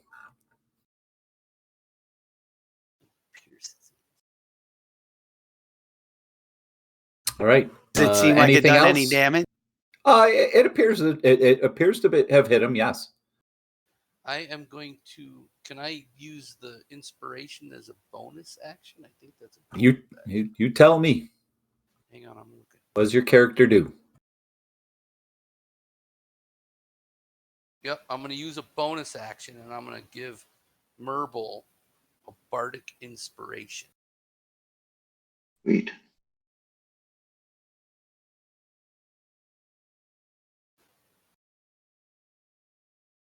Anything else? Any movement? No, I'm going to ready a reaction, though, if I've got one. Very good. Dragal.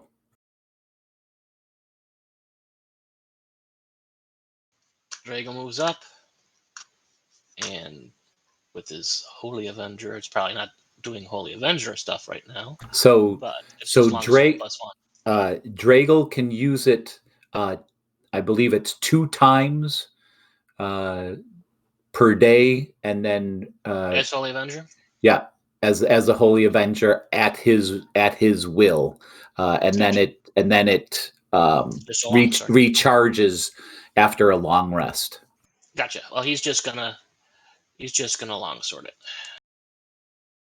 And he hits, slams into the bug. For 11.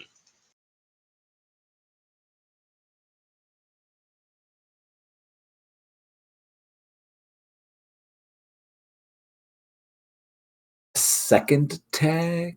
Oh, that's right. He gets 2 attacks. It's been so long since I've played any type of fighter.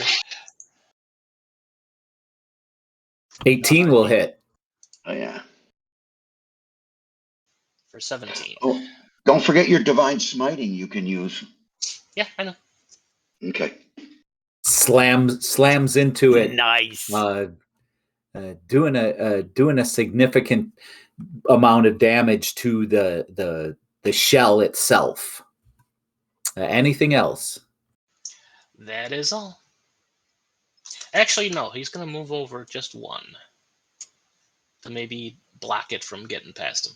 Okay. Merble Riverfoot. Moving in.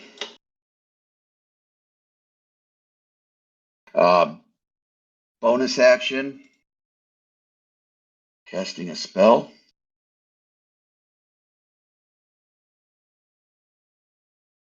Shield of Faith.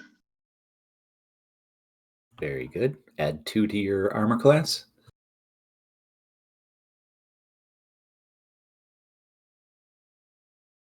Boom. Okay. And attacking with my battle axe. Hits. 31. And I'd like to cast use a divine smite. Is that a bonus action or a spell slot? Spell slot. An ability or It's an ability. Yep, you should be good. But it takes up a spell slot.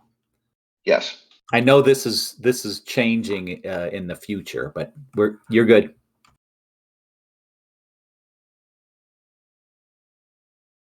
So he's going to use a 2nd level spell slot. So it's going to be 3d8 extra. Yeah, I think do you have Divine Smite? You just click it and roll? Yeah, but it'll only do 2d8. I don't know. Gotcha. You know what I mean? Well, hold on.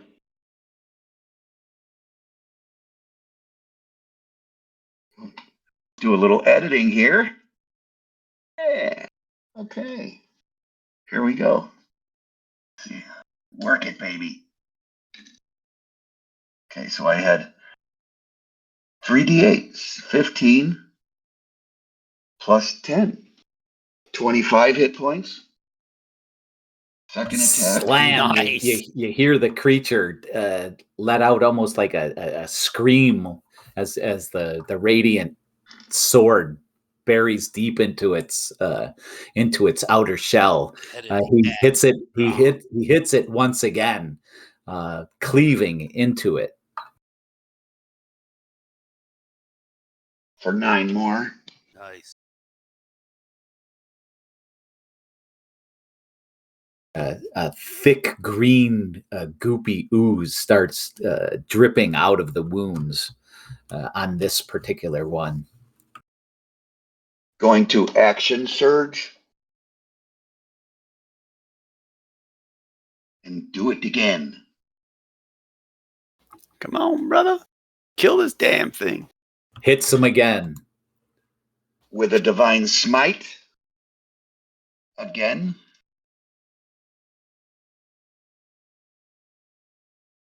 As a second leveler.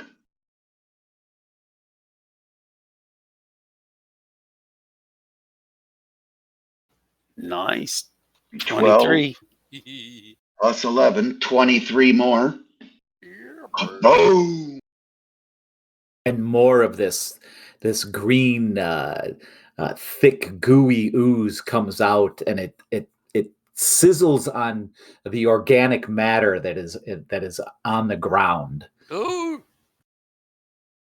And my second attack in the action surge is Hits a again. 24. Hits it again. Nice. Oh, disregard the radiant, but I am going to savage attack with the battle axe. Disregard the radiant. 9 hit points of damage. All right. By this point, you've caved in a good part of the shell, and the tendrils, 2 of the tendrils, fall limply to the side. Nice. That's ending my turn. Tarwin. Okay, so another question for you, because There's more of these things. so this is my action off the stone would be this Shield of Faith. Okay. Right now, can I do this as a bonus action? Because the action from the stone is one thing, and then this is an action of a spell, bonus action, spiritual weapon. Okay. If you allow me. Yep. That's fine. I'll get my sword. And I'll attack this one right here.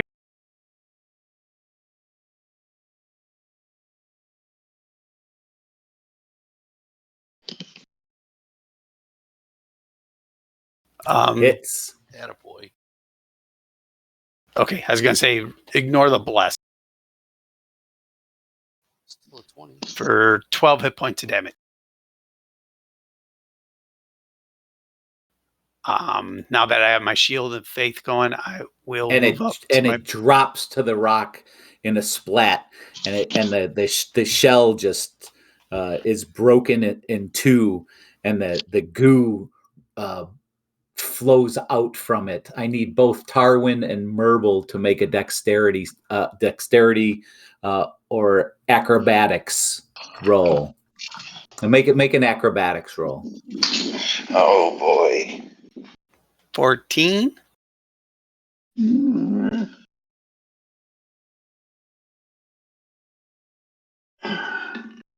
Baby. Okay, so some of the bug juice actually gets on Tarwin's boots and begins burning through his to his feet.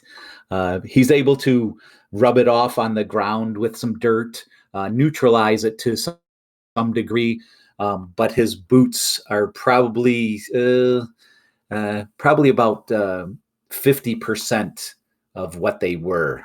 Like an he's- acid? Yeah, very much like an acid. It's something that's some type of greenish fluid that devours organic type material.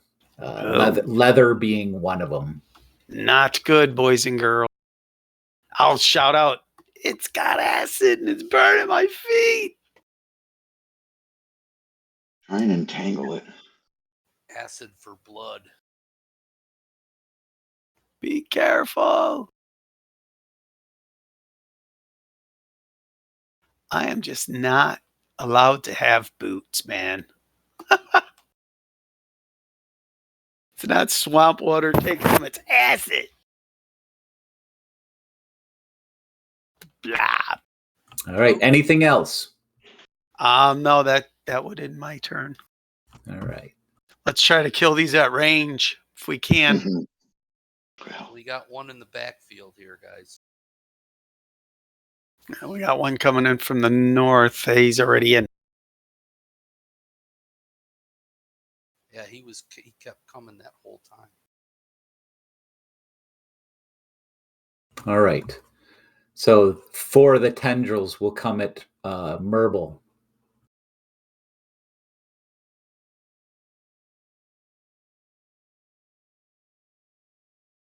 Ooh. 23. Like I know I got a natural 20. 23 and a natural 20. Well, the 23 hits. Okay, so 2 of the tendrils wrap about you. I need you to make a Constitution saving throw. My specialty. Oh. Merble is stunned. Christ. He's stunned by these 2 tendrils that have a hold of him, and now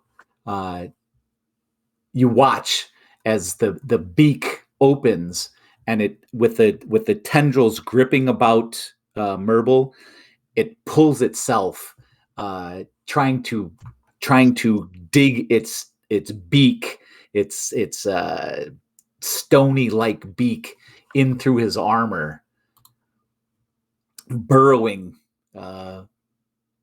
possibly for his heart. He's unable to pierce Merble's armor at this point. In the rear, Dragal. 4 of the tendrils reach out for him. 2 of the tendrils are going to do the same thing. They're going to hit him. He's going to need a Constitution saving throw. He makes his Constitution saving throw. He is not stunned, but the beak will come burrowing in, and it is going to hit him. It's going to penetrate his armor. It pulls itself, the beak impaling itself in through a gap in this armor, doing 13 hit points of damage, and he can feel as there's a tongue-like protuberance licking hungrily at the juices within his body. This thing is stuck to him right now. And with that, we will take a break. James, really quick. Merble gets a die 4. He doesn't have his bless turned on. Plus gives us a die 4 for saving throws against abilities. I thought I had it turned on. Well, it's not showing. 1d. See how d20 plus 9 equals 4 plus 9. But his 4 is his proficiency. Okay. And the 9's the roll. So gotcha. You see how Drago's is a plus, blah. He didn't turn his bless on. So he owes, there's a global save modifier underneath the Constitution saving throws and stuff like that. You have to turn that one on too. There's 2 places you have to turn bless on. And if it's not showing, you got to go to your settings to show it. To show global modifiers. I clicked bless, so I get a 1d4 on top of my 13. 1d4 on top of that 13. All right. Go ahead. And then I'm going to shout out, don't you have a freaking ability that gives you bonuses? The saving throws? Okay. Yeah, So I get +1. So Merble is not stunned. Okay. I'm going to pee. Good Thank job. you. All right. Yes, I have Aura of Protection. We'll turn that on for you, Merble, when we get back. All right. I gotta pee. Be back in 5:10. All right.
Back.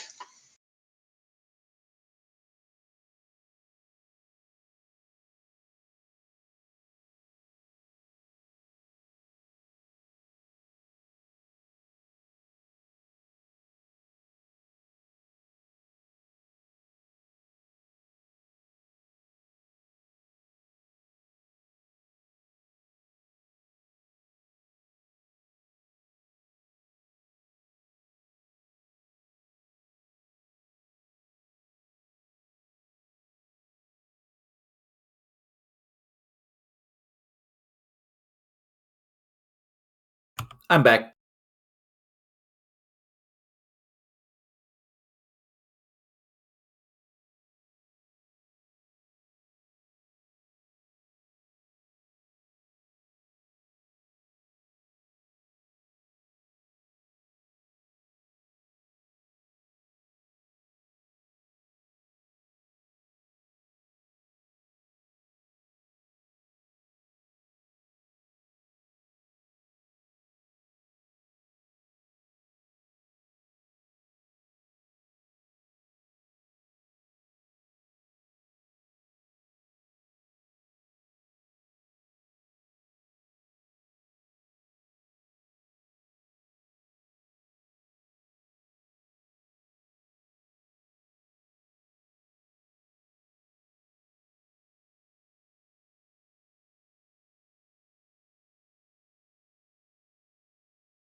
I'm back. Coop. Back.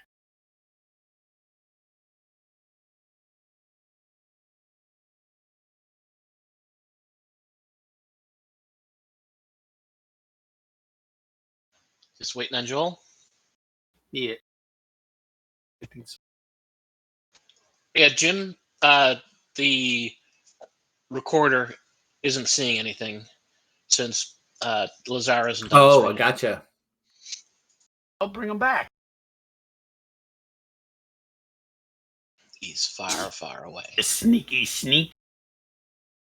I didn't even notice your figure going until Jimmy started saying, I wake up, Barton's still sleeping. I was like, wait a minute. What's Lazar's figure?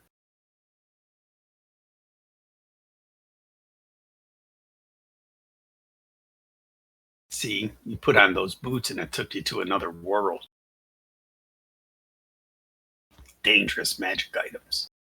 I have no idea what the boots do. Yeah. Well, that's what I'm thinking. He put on those boots and it made him go away. Oh, Portillo's is celebrating its 60th birthday next Wednesday. What are they giving away? A beef? Free hot dog day? They had free hot dog day when they opened each store here. Oh, did they? Yeah.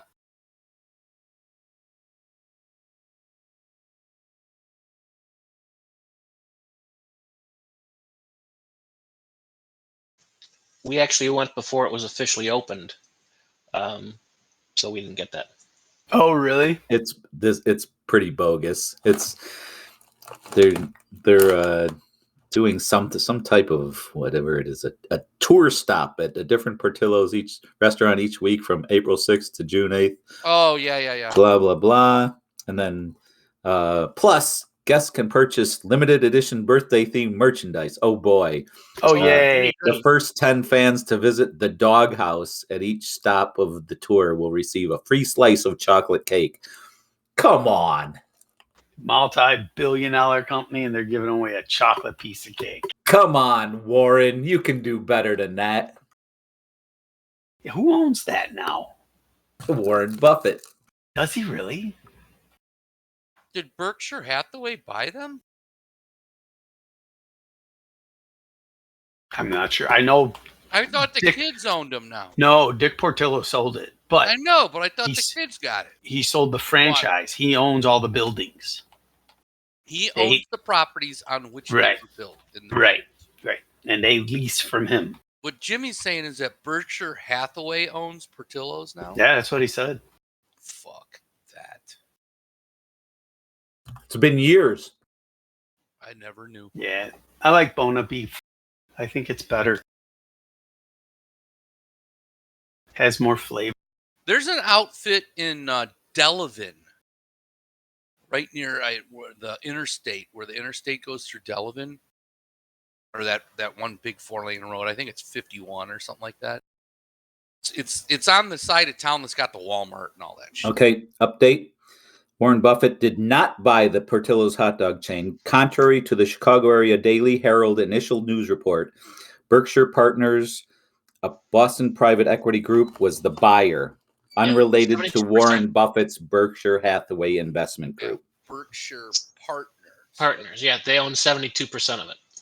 Well, that's okay.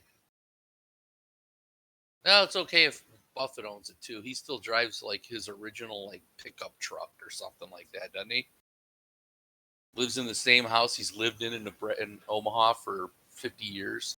Yeah, it's a 3-bedroom little ranch. Yeah, it's a little Rambler ranch house. He drives an old beat-up car. Who's that? You know who else did that shit was freaking Walmart. Walton, the patriarch. He used to drive a old car to work. Are you talking about Warren Buffett? Yeah. Okay, folks, looks like we're all back. Sam do it. Walton used to do that too. He lived way within his means. His favorite steak. All right, what are the heroes doing? Who's going to go first? Well, Barton it's goes gonna be first. Barton. What are the heroes doing? Okay. Drago will be attacking the one in front of him. I'll be attacking. I'll move right there. Barton started off. And I am going to hit this one with an arrow. Actually, wait a minute. I want to roast these motherfuckers so bad. Hey.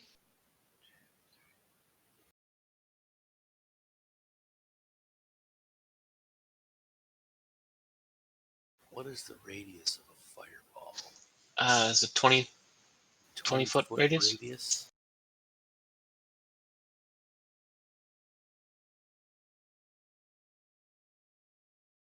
I don't want to get it too close to the one that's on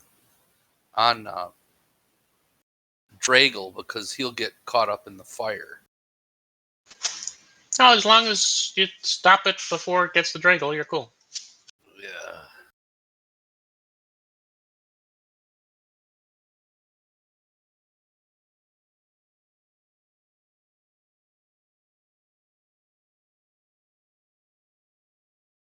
Okay, what's happening?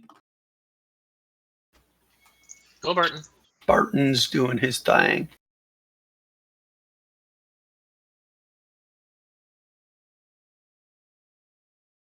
Put it in this square right here. Okay, what is he doing? A fireball. Okay, bring it out. How do I do that?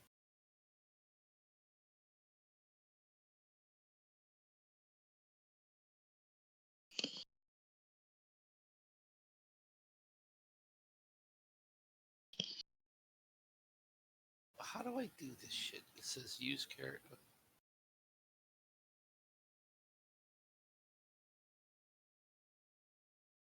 Do I create an NPC or what do I do here? No. Area of effect templates. Yeah, just drop it in. Drag it out and drop it in. Okay.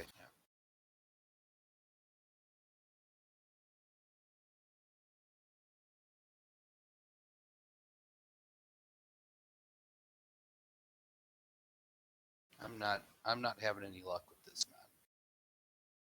man. It's not dragging out. Here, what color you want?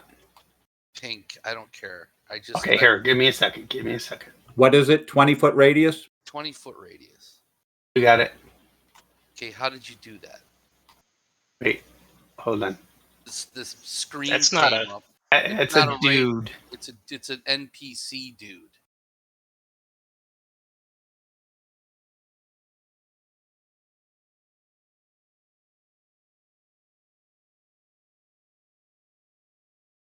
There you go. Looks like.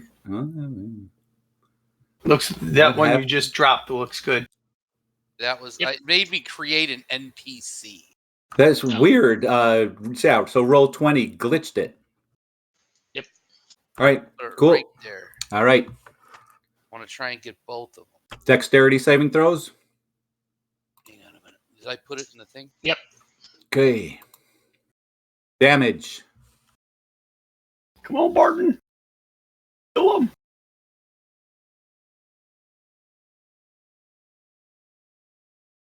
I'm going to cast it as a 4th level spell. So I got to get rid of one of those.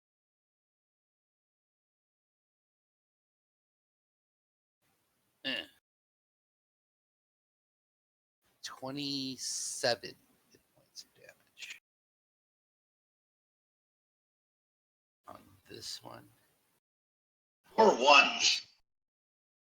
Nice. Now that's how you do it, Barton. All right. Anything else?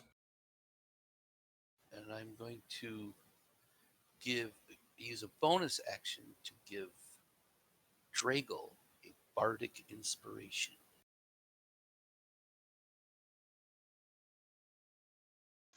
Okay. Anything else? And no. All right. Turn.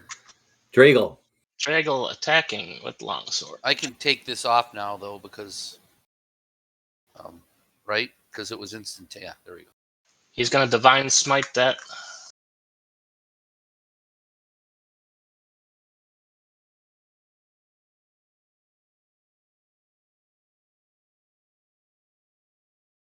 $24. 24.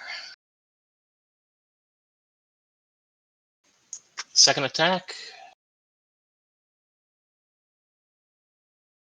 Hits again. Ooh. Nice. Oh, Nice. I didn't want the divine strike that time. Yeah. So- It doesn't matter. Yep. It is down. Flap.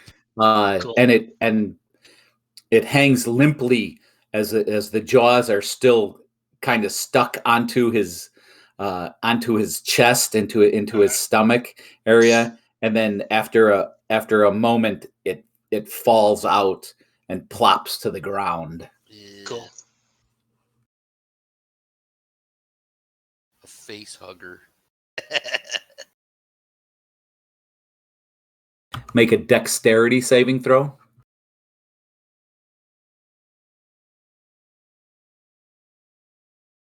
$11. Oh. Roll the 1. He takes 9 hit points of acid damage.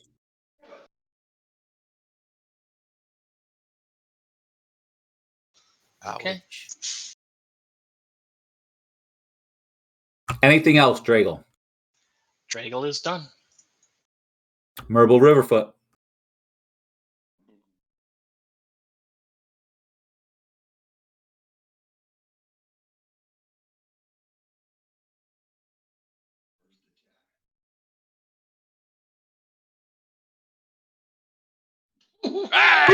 Natural 20. Nice strike. The boys are hot tonight. Yeah.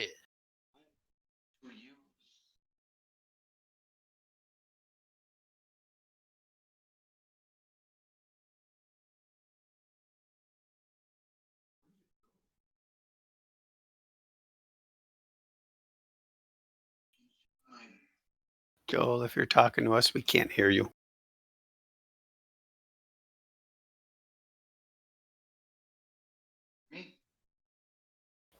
I heard a squeak. I heard a squeak. I heard, heard a a moan. squeak. I heard a bleep. I heard a groan. His figure's going, but I'm not hearing nothing.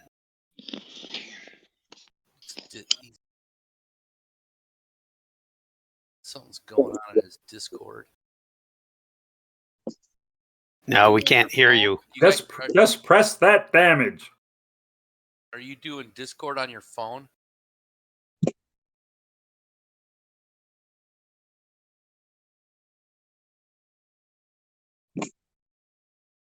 Can you hear me? Now we can. And what are you doing? What's going on? Yeah, but I can't hear you. Son of a bitch.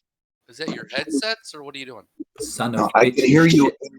I can hear you coming out my little phone thing, but I can't hear you in my Bluetooth. That's what you get for cleaning up your computer station. I know. All right, so that's what's missing is my superiority. Again.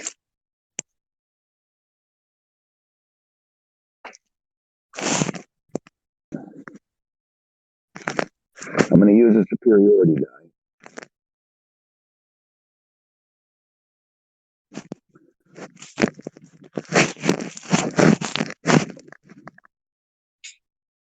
And I'm going to. Yeah, I haven't seen the damage come yet. Say what? I haven't seen damage come yet from that natural 20. Yeah, because I'm using a superiority die, so I'm going to do.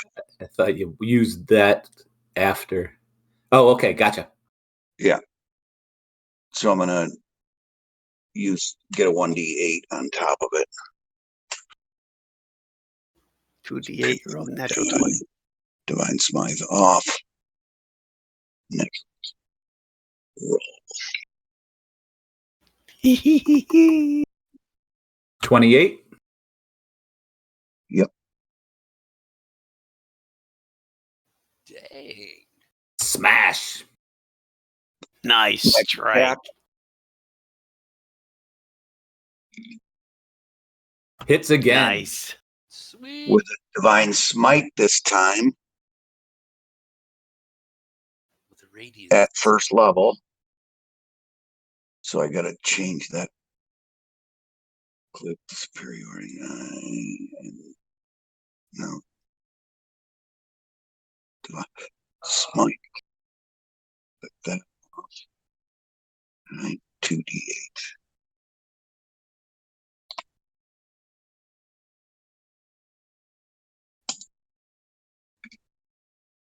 $21. Very nice. Sweet. Okay. Anything else, Merble? So I got my actions. I don't have any bonus action. That'll do it. End turn. Tarwin Riverfoot. Casting a spell. At fourth level.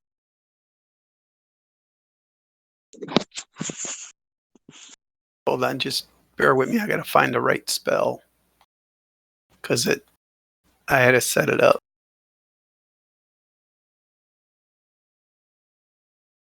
Wisdom saving throw. Yep. Okay. Damage. Here it comes.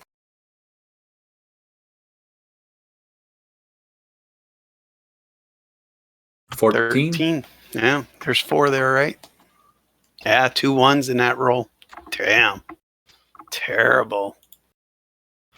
Terrible. And then my spiritual weapon. 19. Hits. For 9 more hit points of damage. All right. 2 of the tendrils fall limp to the side as the spiritual weapon chops and incapacitates the right side of the creature. The bugs come in. That will end my turn. 2 of the tendrils hungrily reaching for Merble Riverfoot. One of which will hit. He will need to make a Constitution saving throw.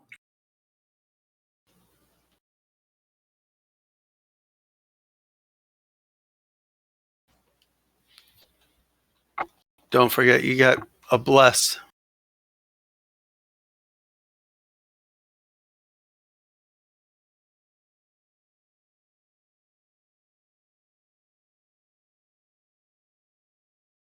This is our 4th round, right, James?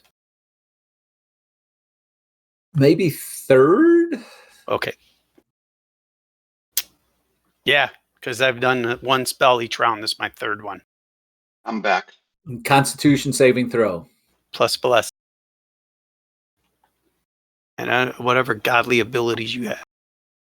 What just happened here? You get +1 for being next to me. You You. have to make a Constitution saving throw or be stunned. He's got you in his grip. Oh, he hit me. I'm sorry. I was off. I was Yep. resetting everything. I don't know how many hit points I took, but You haven't taken any damage yet. Okay. So here's my Constitution saving throw. No, my bless is on, and it's a 1d4 on. Yeah, no. So it's not on under your saving throw modifiers. Okay, you're probably not seeing it, so just roll 4-sided die.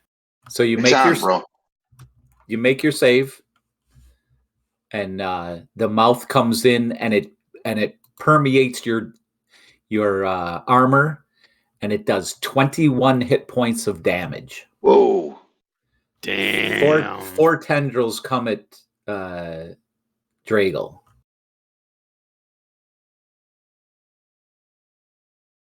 Two of the tendrils hit him. He will need a Constitution saving throw.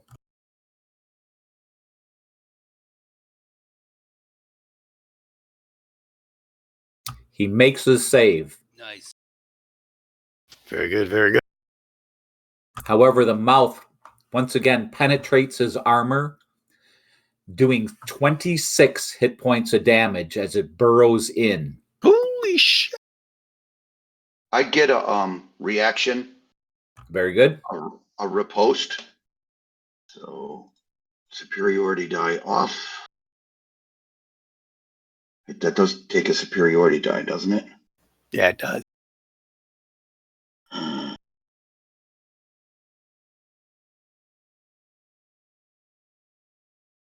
Okay. So I gotta add the superiority dice and not the divine smite. Battle axe. Come on, baby. 23. Nice. Hits.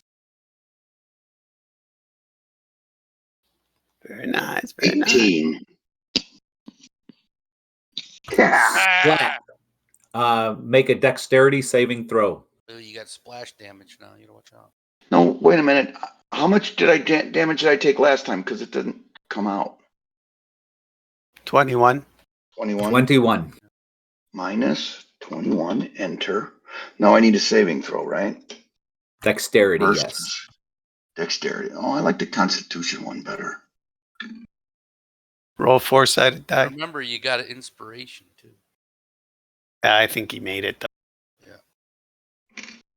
Oh, yeah. 20. Yeah, there you go.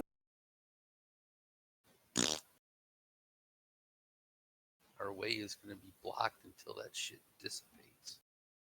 You take 4 hit points of splash damage. Your leggings and your boots are being eaten away, deteriorated. Tarwin standing next to you, you saw what he did to try and mitigate it, rubbing dirt, pushing dirt and stuff on it, and it helps to stop it before it actually eats away, completely destroying them. But your boots and some of your leggings are down to about 50% effectiveness. Okay. Barton, or the party's turn, and discuss what you're going to do. Kill that thing, Barton. Should I roast this one too? Yeah. I got something else up my sleeve here. I don't think he's going to need a crap ton. Presto. I didn't realize how fast these things were going to die. Do something before he gets up on Dragal, or is he already up on Dragal? He's already up on Dragal, and he's got his arms wrapped around them. I am going to cast this.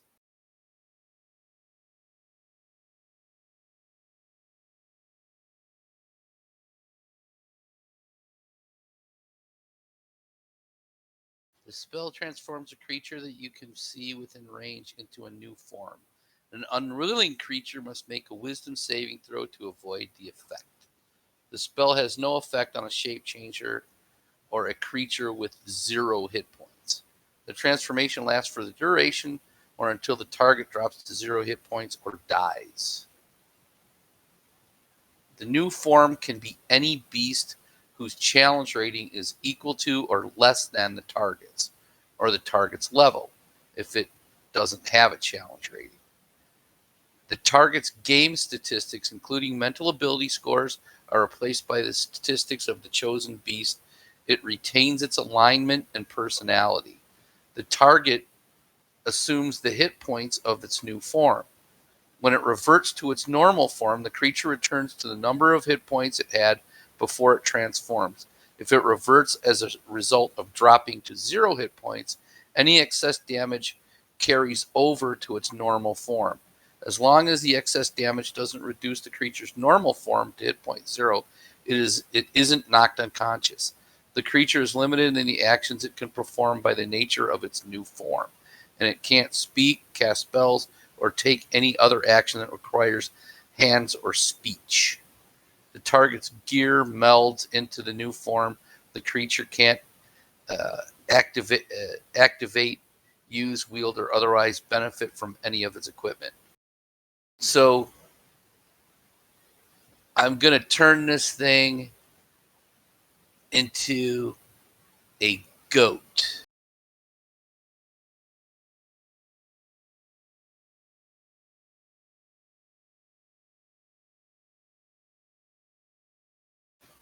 Anything? Anyone?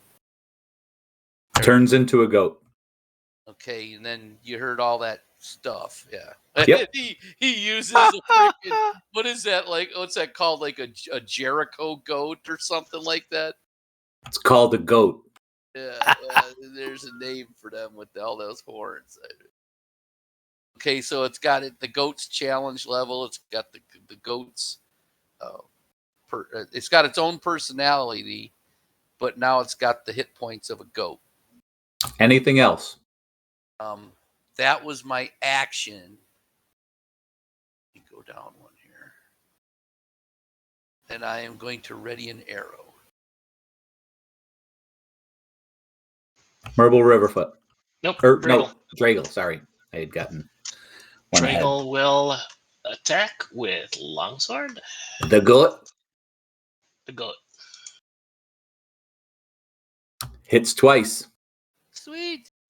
No, the first one was from last time, I think. No. Yeah, I don't think so. Yeah, don't know why I hit it twice, but I did. I'm going to Divine Smite that first one.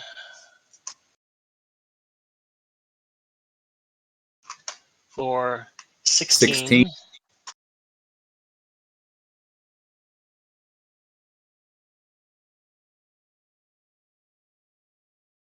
Kills the goat. Now the goat, now that damage. Any extra damage? Yep. I know. Carries over. Good. Yep. And then And 13, it's 13 more. Yep. Very good. That did something to him. Did he release him when he was in goat form? The horns were actually stuck inside Dragal's chest. Well, Anything else, Dragal? Shot. Dragal is done. Merble Riverfoot.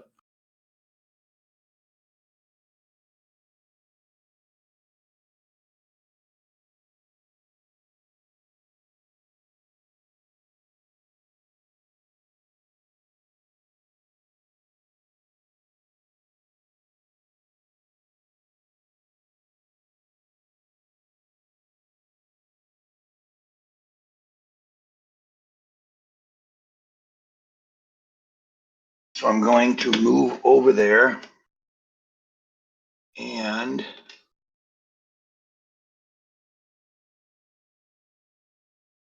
Nature's Wrath. There you go. 10 feet. Oh, it's 15. 5, 10, 15. 5, 10.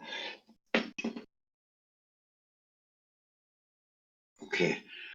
I'm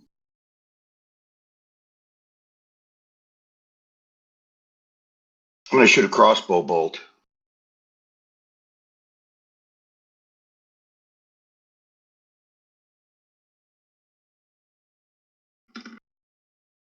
Hits. 25. What's going on? I don't think anybody's rolled less than a 20 all night. Oh no, I my did. ability rolls have been absolutely horrible. Yeah, no, Like I mean for their twos and threes attacks. and- Every attack No, is 20s plus or 17s plus or that stuff. That's cool. You guys are rocking it tonight. It's your night.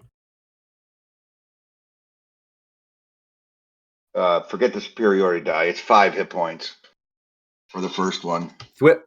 It gets a little pierced. Second one. 26. It's because we're blessed. 11. Damn.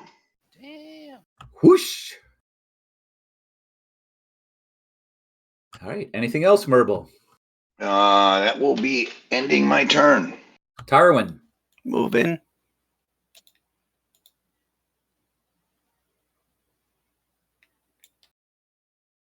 A secret flame.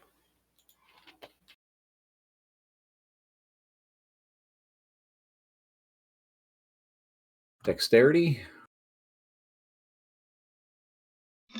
It is going to miss. He'll take 17 hit points of damage. 2 8s. Woohoo! Unless he makes a save. Right. And then he takes nothing. Correct.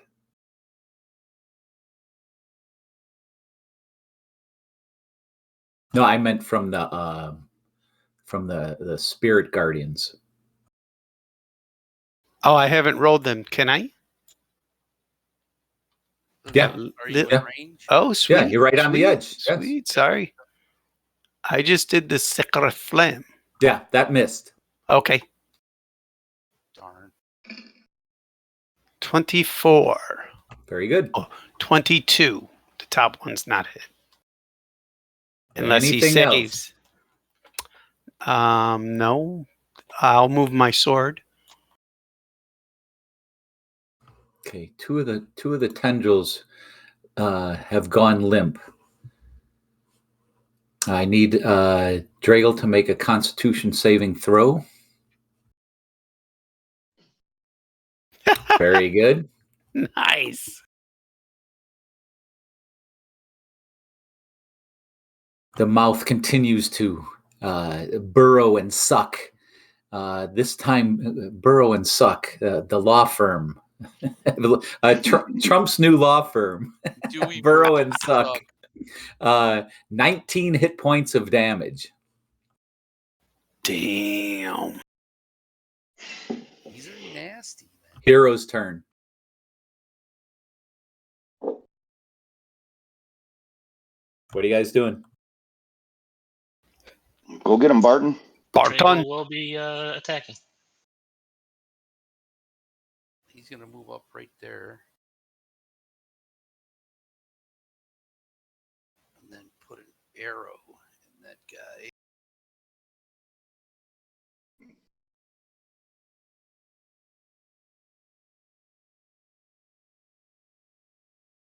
$25. See? 5 piercing. Hell of a send off for the Riverfoot boys. Yep. Yeah, right. Anything else, Barton? And then he's going to. I can't cast it. We're gonna find out afterwards that somehow Roll20 got hacked. Yeah, right. Every character gets 20s. Yeah, DM it starts at 10 or it starts at 15 or whatever. I will ready a cutting word. Oh, very good. When it attacks again. Dragle. If it's still Come on, Driggle. 16?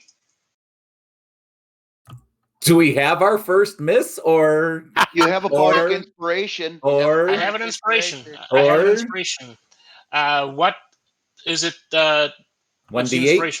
1d8? hang on, I think it's 1d10. Did it go up to 1d10? 10th level. A D10 at 10th level. There you go. +3. He hits. Good enough. All you needed was one. Was one, yeah.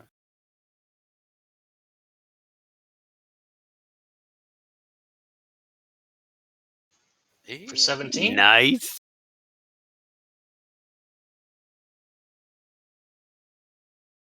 Attaboy. Hits again. He's getting maxes on Another that 15. bless. He's hitting Make a maxes on dexterity that saving bless. throw.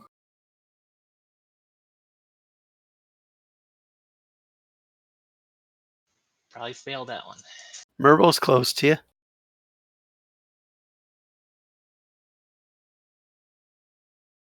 So I get a plus something because Merble's close? Plus one Plus one. on a save. 14. Okay. So it's a 14. He takes 16 hit points of damage. Ow. His leggings and his boots are beginning to burn away. He Rub some dirt on it. rubs dirt on it reflexively, taking note of what the Riverfoot brothers have done, and calms the spittle. And I'm gonna kick dirt on his boots like a pissed off baseball manager. And we are then out of initiative. The creature's defeated. I'll give Drago a cure. Yeah, I got cures too. Well, just do a mass. Do a mass cure. You want to do the honors, or you want me to? No, go ahead. I didn't know we were all that See what hurt. you got. Okay, a mass cure. Wave of healing energy washes out from the point of your choice within the, and I'll just center it on Drago. 3d8 plus your spellcasting ability. Plus spellcasting ability. So it's 3d8 plus 8. Nice.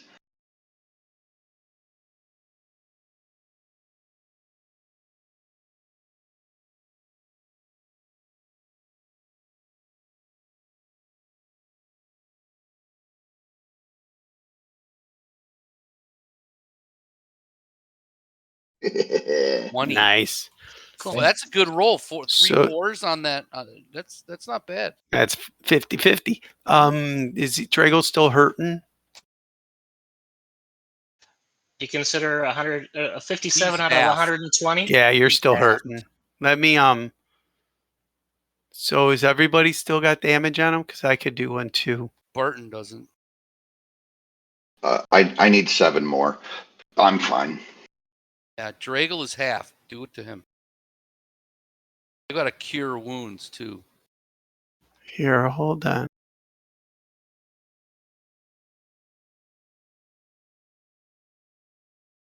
Oh, mass healing word versus mass cure wounds. Yeah, I don't get mass cure wounds. I thought you did. What level spell is that? It's a 5th level spell. I'll look into that. Oh, yes, I do. It's at the top of my list because it's one of my normal spells. Right. Because you're a healer. Yeah, I didn't see it. You're the healer. So how many you got on you, Merble? 7. Fine. But Drago's hurting big time. Drago's so half. let's Drago's do it. Yep. Let's do mass. He was starting to look a little peckish. His guts are being eaten away by the acid inside of him. Ew. Yummy. So you'll take a 19 cured, and I get 7. Well, we all get 19. And then I get another 7. But I'm cured up. It should have taken... Yep. Okay. Took a slot away. Yeah, Jeff, when you did that, I was like, wait a minute. I should have that spell. It's at the top of my list. It's not in order. All right. Drago can lay on hands. Yep, that's what I was looking for. So do you need more? Because I got 50 points of lay on hands. Mm-hmm. He is going to use all of it. And now, are you full? You can actually reserve 4 or 5.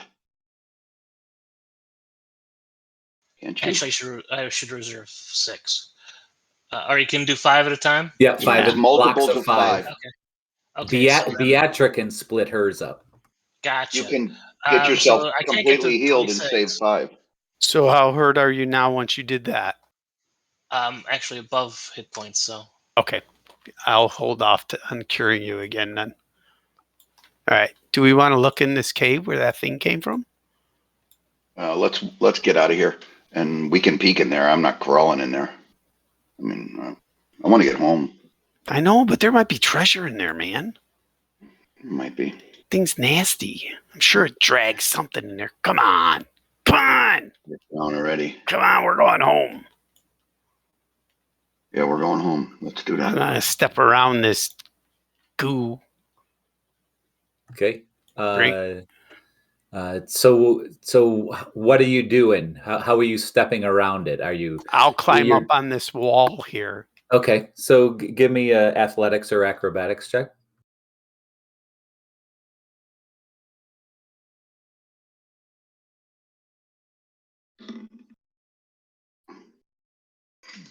He's not successful, and unfortunately, as he tries to make his way, his boots that were previously compromised fail him, and he steps back into it. Yeah. He takes another 3 hit points of damage, and his spell and his boots are gone. Yeah. Back to my leather feet. You're halflings anyway. Yeah, I know. Now, Barton, what he's going to do, he is going to attempt to climb straight up to the shelf. You said it was 30 feet up? Yep. I'm not going to do it near that shit so I don't fall into it.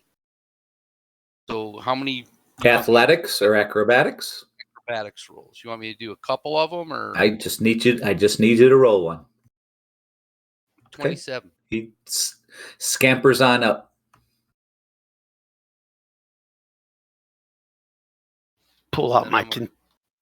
I'm sorry. Then I'll, that is that full. That should be all of my movement then, yep. Right? You make it to the top. Drago is doing the same thing.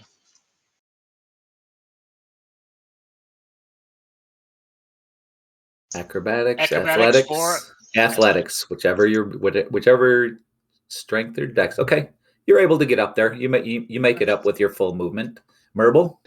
Merble is going to run and jump over this section here, but where it looks like between them, whatever. He's going to look for a thin spot of ooze. Did it fill the whole area, or is there? Can I? There's a thinner area right in the middle there. Yes.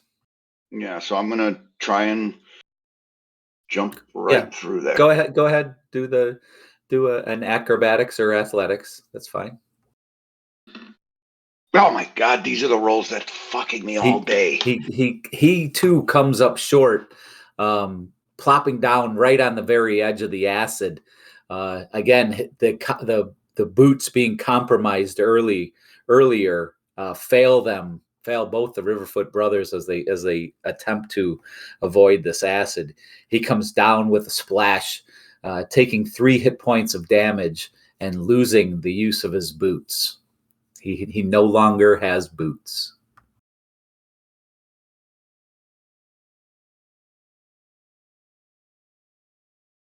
So the bootless Riverfoot brothers.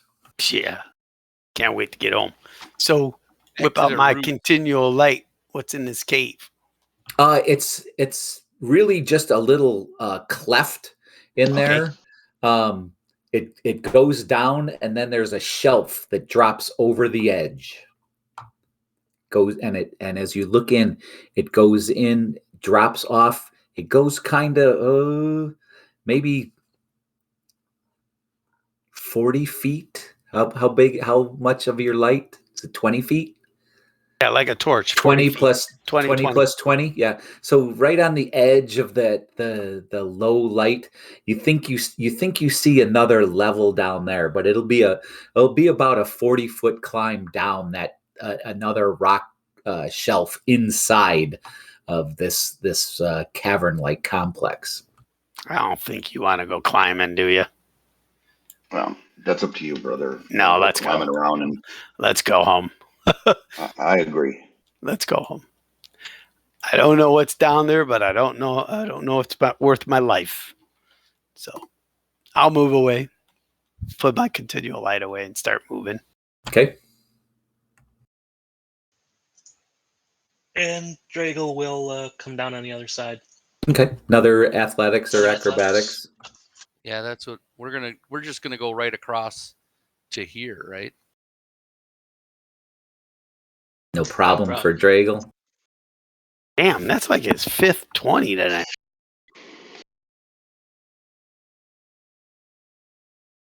And that's what little one here is gonna do too. Acrobatics, right? Or athletics, whatever. No problem. You guys scamper on down, come up, see the bootless Riverfoot brothers. I start laughing. The remains of their leather boots sizzling away on the very edge of the acid pools behind them. Roll 20's let me rake tonight, but it won't let me roll any ability for whatever. All right. Grim has that same problem every time. Cannot save for the life of him. So what? You guys gonna head for that ladder then? Yeah. Yep. Yeah. Okay. Head for the ladder. The ladder seems sturdy enough. Oddly, it hasn't been eaten away or destroyed at all. So you're able to easily make it up the ladder without any issues at all. This next cliff face is probably about 25 feet high and will require an athletics or an acrobatics roll for you to continue on up and up to the top. This one? Yep, the shelf right before you. We need another acrobatics. Yes. Oh, fuck. You got to be kidding me. So Merble, ever the dexterous climber, going all the way back to the Hearthshire days when they attempted to climb the mountain, makes it about halfway up, and then once again the rock shelf gives way and he slides, coming down. He doesn't take any damage. But he bruises the bottoms of his feet as he lands, and making traveling a little bit more difficult. Your movement's going to be cut by 5 feet per round. Ow! No, because I'm going to get another steed. I'm going to try now. Oh shit! He's able to do it. He's okay. Mm. So everybody makes it up. I'm going to need Drago and Merble.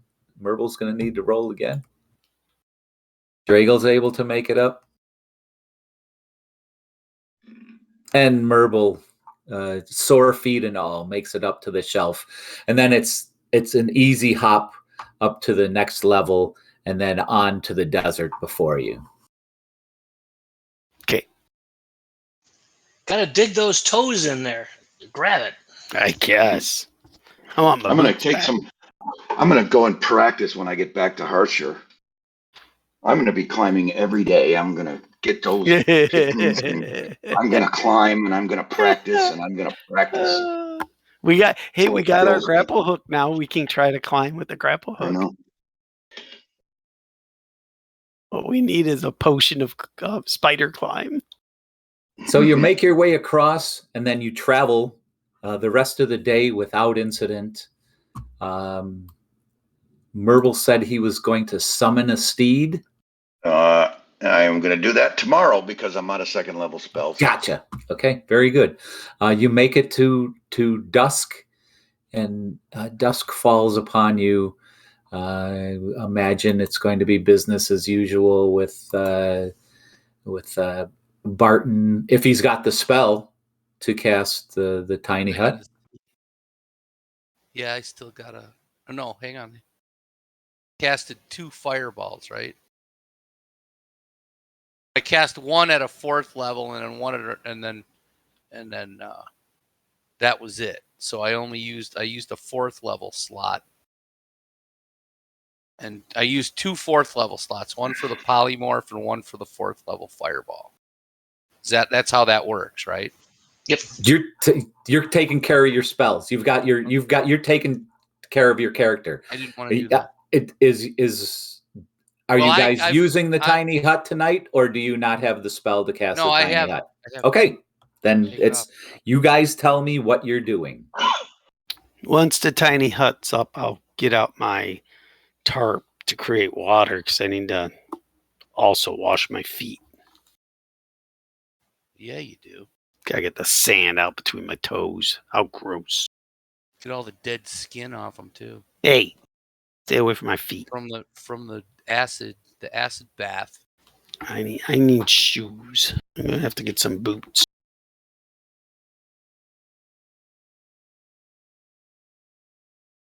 How are we gonna do the? Okay, the night goes by. I imagine that you just split it up into Merble, Dragal, Barton, and Tarwin. Right. Now that Lazar is gone, you all take on an extra, 45 minutes or so of time. Right. Dawn light comes up, and off you go. Riverfoot Brothers praying for boots in the morning, or absolutely praying before I go to bed and praying when I wake up. Always praying. Standard procedure. Okay. Dragal is doing his as well. Okay. Would one of you like to roll percentage dice? Yeah, I'll do it. Go ahead, Tarwin.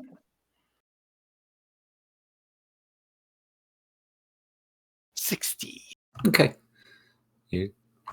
Everything goes relatively normal. No boots appear, out of the blue or anything, and you're prepared to travel on. Now the sand is hot. Yeah. So if you're walking, I'm gonna tear take a dagger, and I'm gonna cut the material off of my desert garb. I'm gonna just cut some around the bottom and cut it off, and then I'm gonna wrap my feet in it. Okay. Like seeing a him do that, I'll copy him. Okay. So you guys take the desert garb that you have and begin fashioning some makeshift boots just to try and keep some of the sun and the heat from the sand off of your feet. Now it's kind of like a nice beach, but it's hot. It is extremely hot. As you pass through the day, it gets hotter and hotter.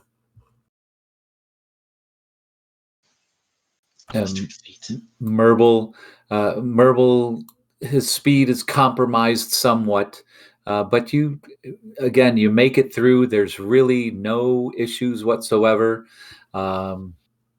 You estimate that you've probably got about 3 more days to go before you're going to make it to the Misty Moor. A question on Merble's feet. Did he jam his ankle or something when we were climbing? He bruised the soles of his feet when he landed. The irregular rocks. Oh, nothing broken though, huh? He's not wounded. Okay. They're bruised. Yeah, okay. I was gonna try to mend them, but probably stubbed his toes pretty good too on the rocks. Well, this shit's hot. All right. So no oasis around? Nothing that's evident here. No, nothing that you've come across. Gotcha.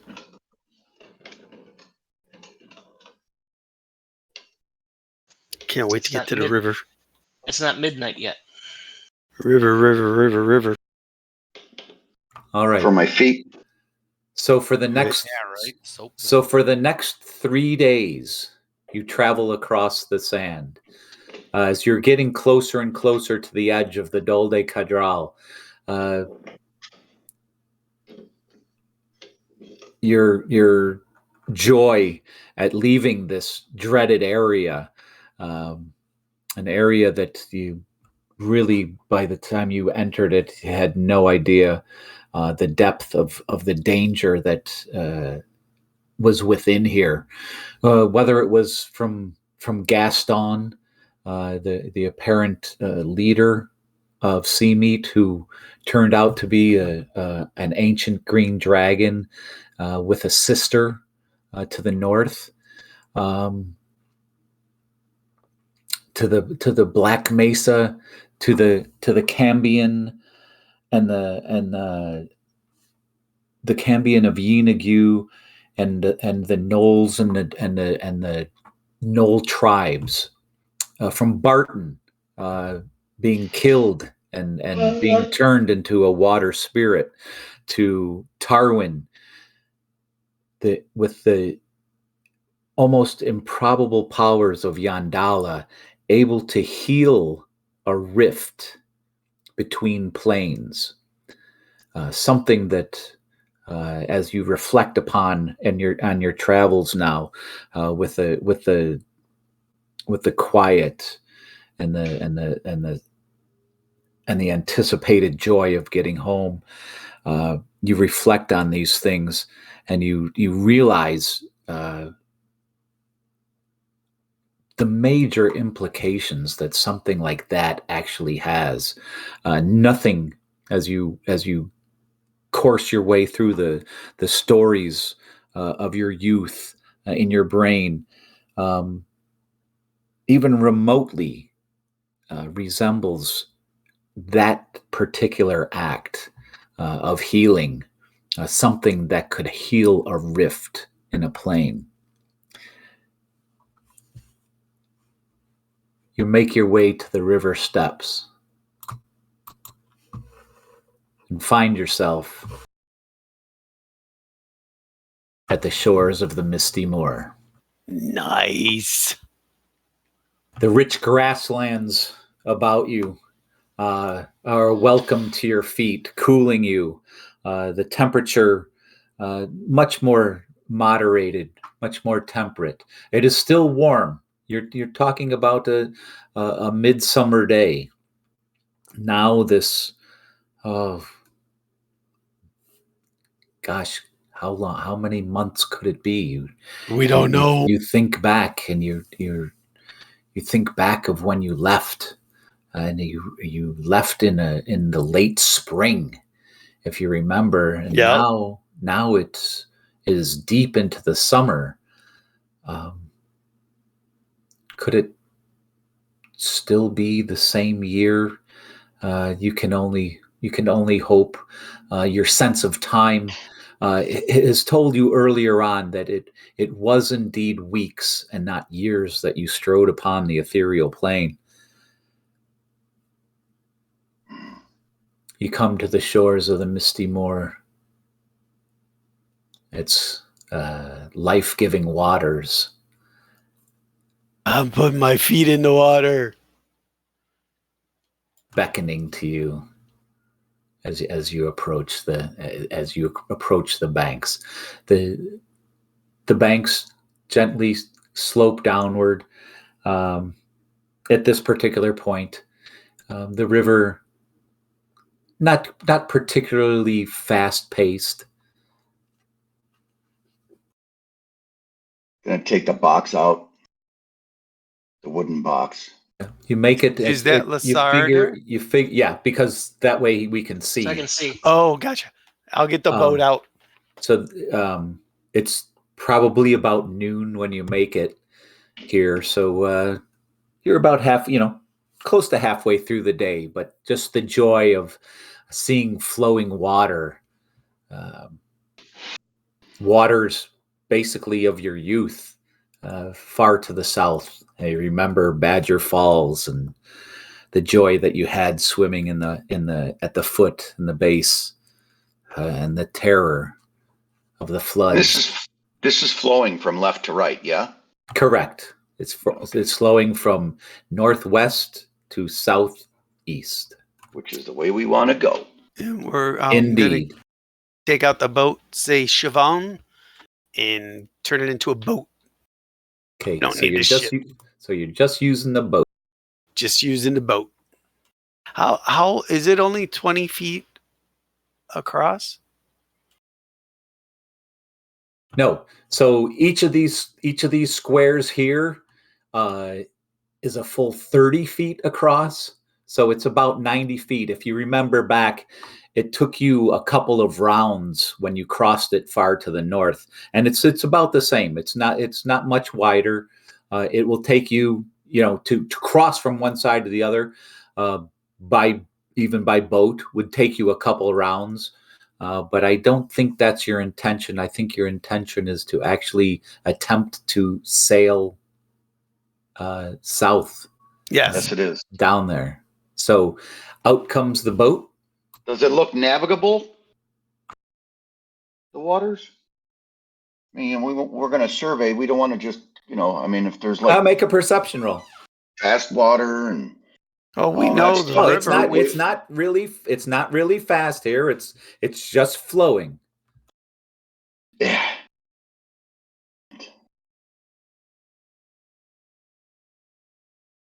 What do you guys think?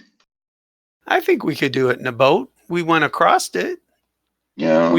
We know there's waterfalls and we have to watch and listen for them. And we'll have to portage around some things and right. We'll okay. take our time. Plus we got a plus anyway. We got pluses because we navigated it. You got before. you got a +1. Yep. Right. So, now we're working on a +2. Yep. So now you're going to try and go ahead and I believe sail on. Is that right? For the boat, is it oars or? Yeah, boat. We're oaring. We're rowing. Okay, so you're gonna row. Yeah. Here, hold on. I'll give you. So it's a 10-foot boat, 4 feet wide.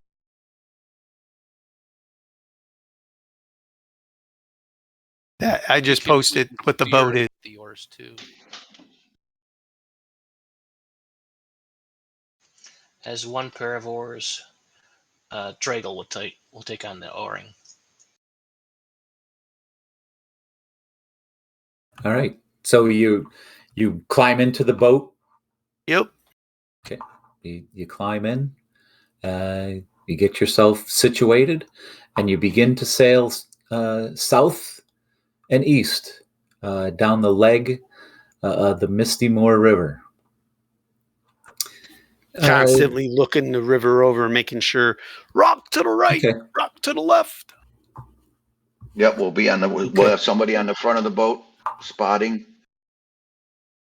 And we can take turns, right? Have somebody on the back of the boat too, checking to make sure nothing's coming up behind us. Yep.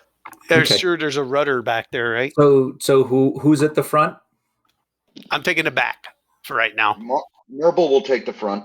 Okay, Merble's in the front. So Barton and who has the oars? Dragal has Dragal. the oars. He has both oars? Yep. Okay, so he will just be rowing. Barton? I don't think he can. It's a 4-foot wide boat. So we need 2 people. Nest? If it's 4 feet wide, 4 feet wide. He's fine. Oh, okay. 48 inches. Okay. So it's just like a lover's boat. You're rowing. Yeah, I didn't know if you were going to split him up. So, like you were like when we raft, one guy's got an oar on the left side, one guy's got on the right side. And however it is you guys want to do it, you just let me know. And I'm going to have a spear. I'm going to have a spear in my hands in the front, and I'll be watching the river and looking for rocks, and I'll be telling Dragal if I see something and if I can push us off around him. If we see something, that's kind of what we want to do. Okay, so we can start out. Merble, you can make perception roll.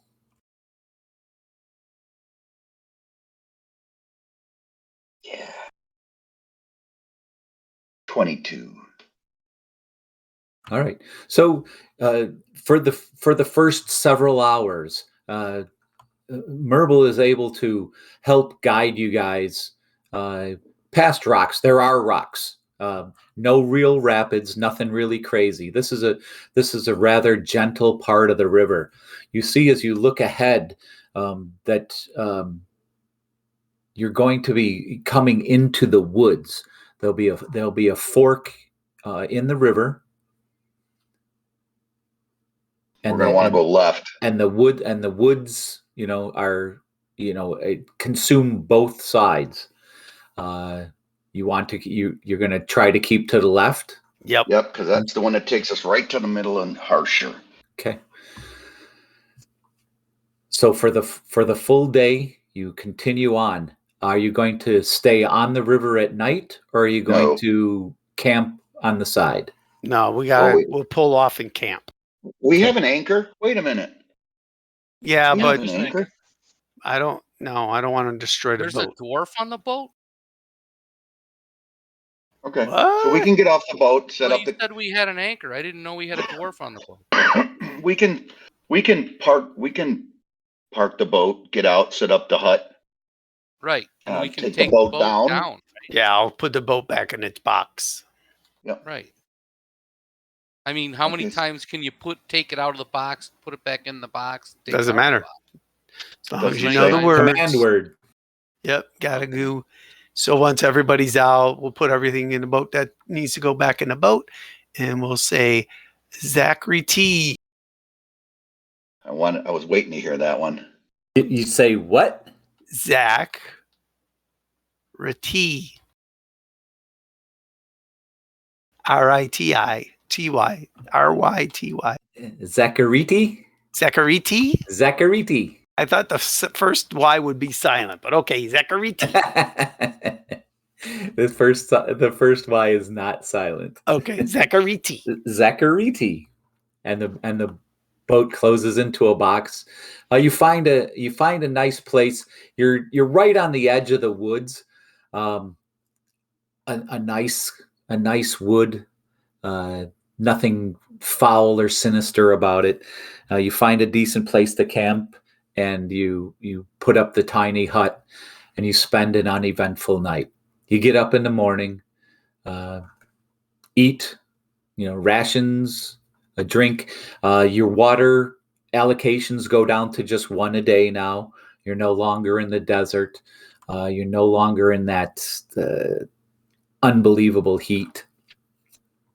So with the extra water, I'll be washing my feet, say our prayers before we go to bed, once we wake up. Can you create food? I'm getting low on rations. Yeah, I can. But here, I got rations. You want some? I'll give you one. Cool. Thanks. I got 7 more days. I got three now. Oh, okay. You should be back home pretty soon, right? I got 7. If not, I start casting my spell. Okay. All right. So get up in the morning. No, nothing. Everything seems to be pretty quiet. You make your way into the boat once again. Not until after we pray and do our little ceremony. Okay. Get our spells. Go ahead. Tell Yandala how happy we are that we're going home. Yep. One of the two of you roll percentage dice. Oh! 8%. Boots. Boots. You wish. I do wish. God, do I wish.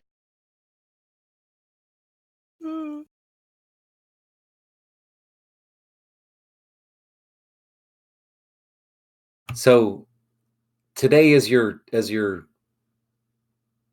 saying your spells, or you're saying your prayers, and you feel an extra energy, an extra presence. You're nearing the lands of your birth, of your homeland. You're on the final leg of this epic journey that you've taken from the borders of Hearthshire north to the College of Taguro Tami, west and east to Seameet, to the plains of Dol de Cadral, and now back to the banks of the Misty Moor.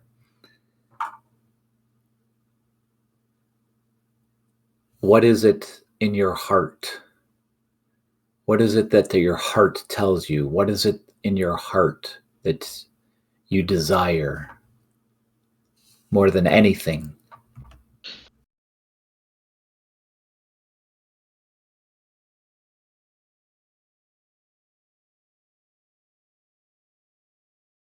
To be home.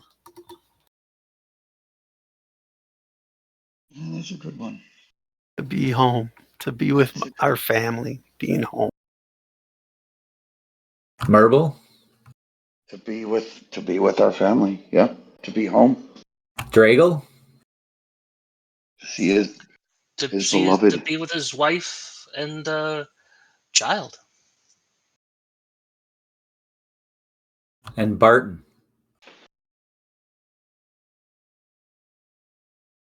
Oh, this is a tough one.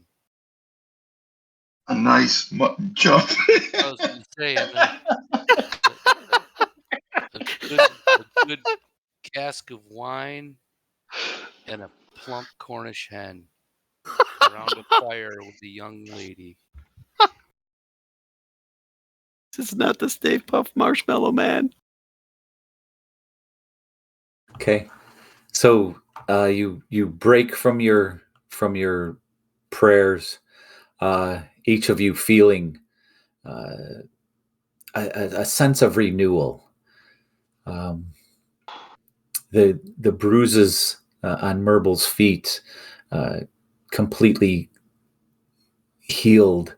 A new layer of calluses, thick on the base of his feet. He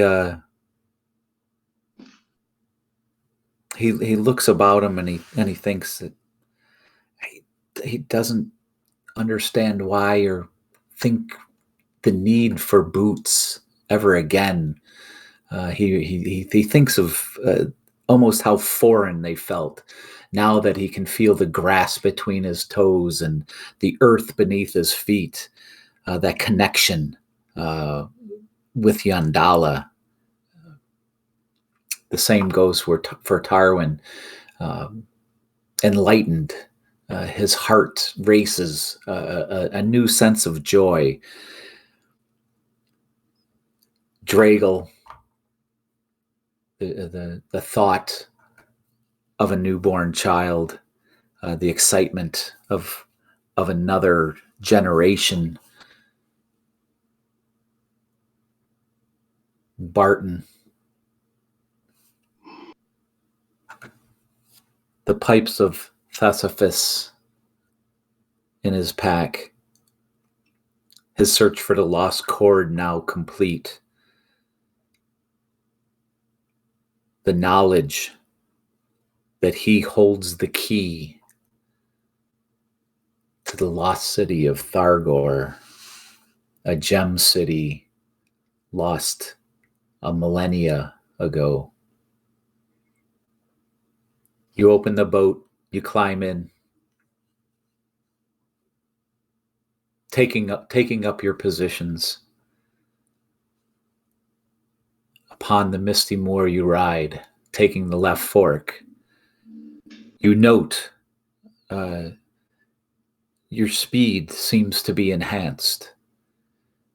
Merble's sight and perception and his reaction to rocks and boulders that might normally cause an issue are easily navigable.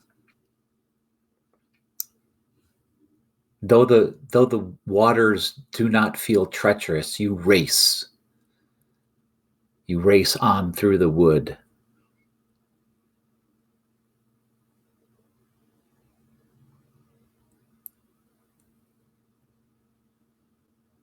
This, a wholesome, ancient, elven glade, spirits you forward, faster you shotgun down and through the rivers, navigating small rapids. Your skills now all enhanced by another 1. So now your skills with a boat now are at +2. Woo! Nice.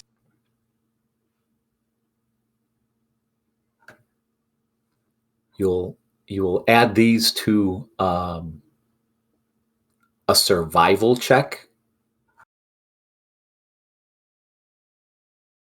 So when you do indeed reach something that is a bit more treacherous, it will be a survival roll, and you'll be able to add +2 to it. Nice. Ooh, Merbal's, yeah. Merbal has survival. Just as dusk comes upon you, you look ahead and you see a familiar sight.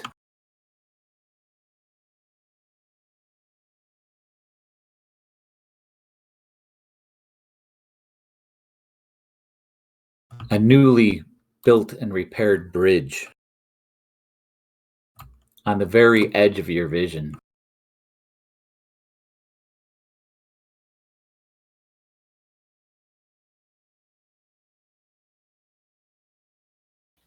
We gotta get out of the water at the falls, don't we?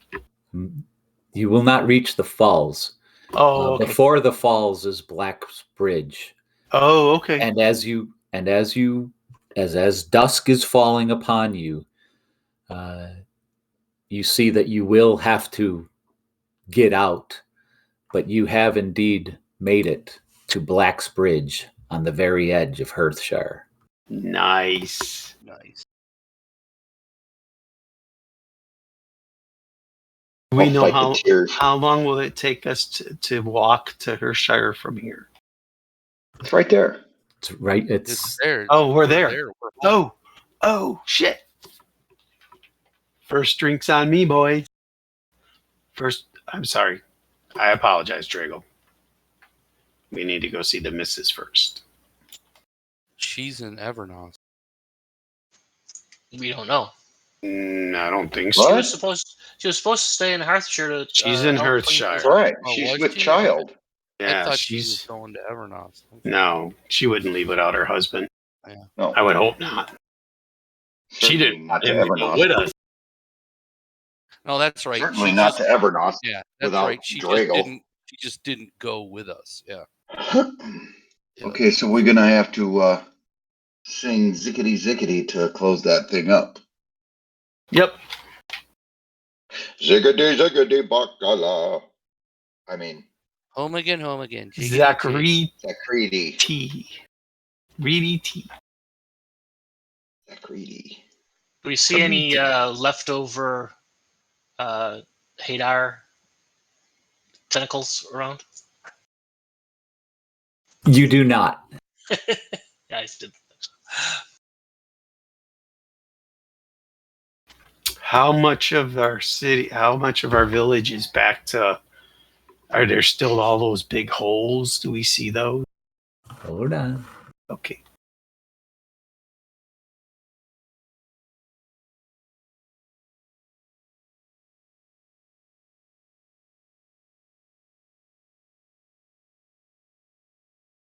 I hope they knew we were coming. I don't think anybody knows we're coming. Well, No, we should they'll have. know. They should have sentries set up or something. Weren't the girls going here? Yeah. But all they knew is we were. They got a good head start on us. So Yeah, days. But all they knew is we were going to fight whatever we were fighting. Right. And they told us stay away from the black one. The black mess. And we went there anyway. We had no choice. I ain't afraid of no ghosts. Had to do it.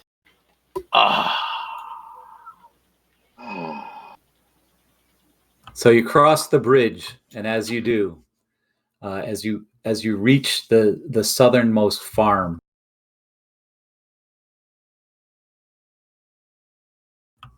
both Reggie and Newell come trotting up on small ponies.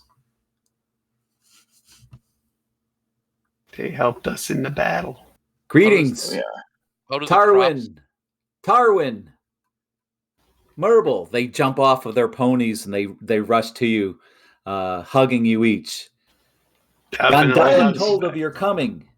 We've been expecting you. Who told of our coming? Yandala. Oh, yes. We are Yandala home. told of your coming. We are home. We've been expecting you. I hope there's food. Your mother and father at home. They have a banquet prepared.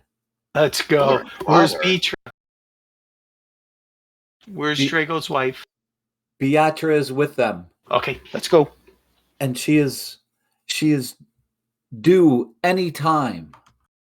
We've been gone 9 months. Holy shit. No, more than that. Less than that.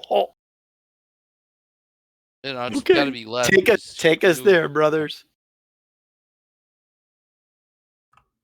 There's a bit of a look of concern on Drago's face as he goes through, thinking about the amount of time that has passed, trying to piece together. He will express his concern that the child may be coming early. Oh, you're better at math than I am. So maybe we haven't been gone 9 months. Well, let's go, Drago. We got the blessings of Yandala with us. Let's go. I'm sure she's going to be fine. Let's just go make sure. Okay. So as you cross, you can see that the halflings have been busy. Reggie and Newell will tell you of Beatrice's efforts and that of Lady Marley, of the new mayor, Belfer. Now that when poor Mayor Tobler died in the war at the stand of on the stand of the Hearthsward. But it's been nothing but good. The dead have been buried and honored. The taint removed from the land. The crops have been sown and grown.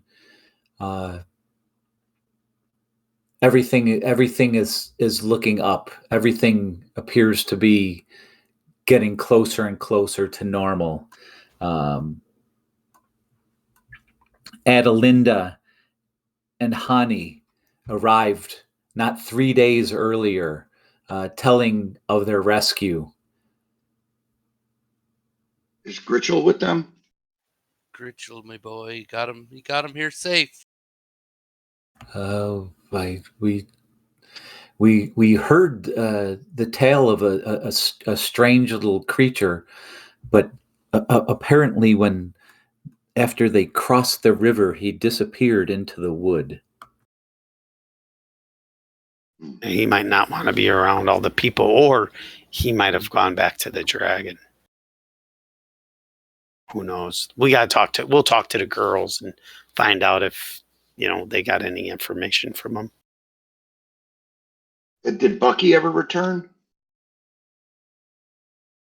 There's been no sign of Bucky. Ooh, that worries me. Because he was going back to the Feywild. Mm-hmm. So he never showed up. He was here early on. He has since gone. Oh, okay. Was he? So there's nothing. As you continue to talk with him, there's nothing troubling. There's no sense of danger. Okay. Especially as of late, everything seems to be moving in a very positive direction. The breweries are producing, crops are growing. the only stain that lies upon the land is where Badger Inn once stood, and that has been basically made into a memorial where no one dare tread, and no one there will be no building of anything on there. That inn will not be rebuilt. Gotcha. Has it been purified?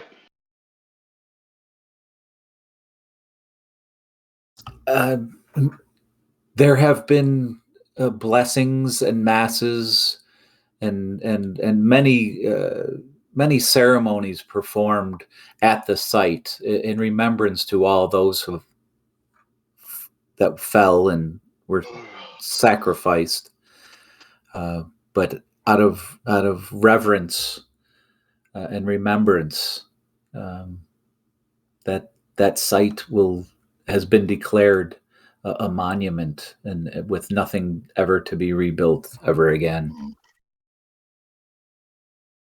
Will we be going past that on the way to where No. No, because our home is right over here. Oh, To the right. I thought we were going somewhere else, but okay. You're going home. Okay. Yeah. Home it is. There's a feast waiting for you at home. Let's go. And our parents are here. Yeah, let's go. We got some stories for them. So as you get closer, you can start to hear the din, and all the smiles have been rebuilt. The turf upon the roof resodded. The bright lights, candlelight lanterns hanging from the trees. As you grow closer and closer, you see streams of people lined up, all calling out and applauding and patting you on the back. Childhood friends, people even from the north part of the town, from Foxmoor.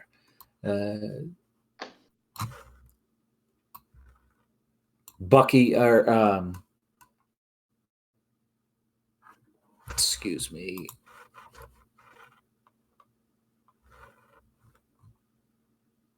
Belfer at the head, welcoming you. He, the new mayor, sheriffs lined up, residents from Hare's Glen, and as you make your way, mugs of brew, strong brown, deep brown brew are handed to you, and toasts are raised. Once again, the halfling community seems to be one, and now with their heroes returning, one again, and a true wholesome feel about the Shire. Nice.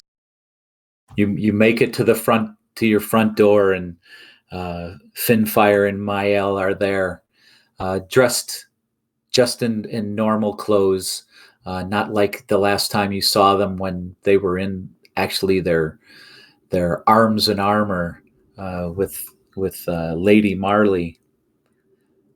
Behind them, just in the doorway, stands Lady Marley, as proud as can possibly be. Her champions, her students, returning in victory. Can she see now? Lady Marley? Yeah. Yep. She appears to be whole.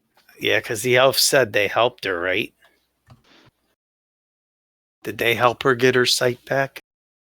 Apparently so. So Awesome. as you spend time, you see really no sign of of anything wrong whatsoever. Everything seems to be good, on the up and up. People are healed. People are whole. You hear of how Beatra worked tirelessly up until just days ago, when now she rests in the quarters, in Tarwin's old bed, actually. Dragal will go to her. And I'll ask my parents, how long have we been gone?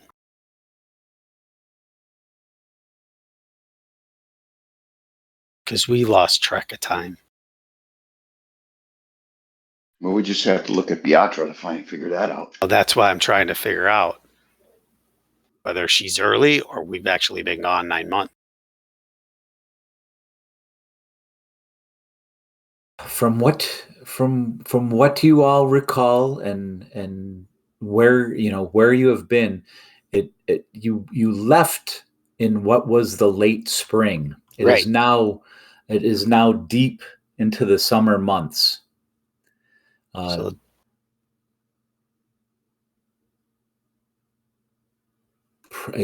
probably 3-4 months have passed. yeah, okay. So, and we really don't know, because we were here for a good month and a half before we went, right? Mm-hmm. Yeah, so we don't know exactly when babies conceive, right? We just okay. Well, the child was conceived when you were in Seameet. Oh, so and there was another month. Okay, so it sounds kind of along the lines. It's probably only about 6 to 7 months or so that she's been with child.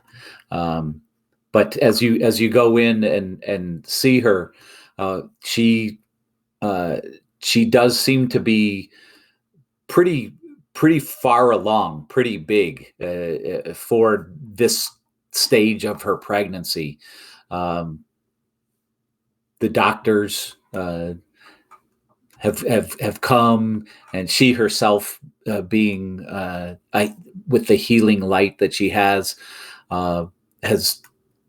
limited her physical movements. She's more or less bedridden, and even now, the early signs of labor come and go from day to day.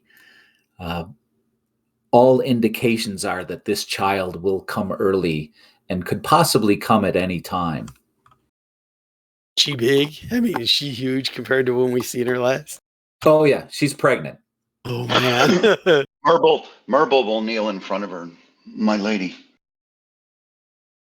my promise to care for my lord is kept. Although it wasn't easy, we are happy to return him to you and to your family. She reaches out and puts her hand upon Merble's cheek, runs her fingers through his thick curls, and smiles. The blessings of the lady have treated you all well, and indeed you've kept your promise. You've brought Dragal back. But I see that you have changed, Merble. I have followed in the footsteps of my lord. And Merble will weep and give thanks to Yandala for the influence of Dragal and the lady. It is a path not easily taken, and a vow that must be honored. But if anyone, I trust that you can honor that promise.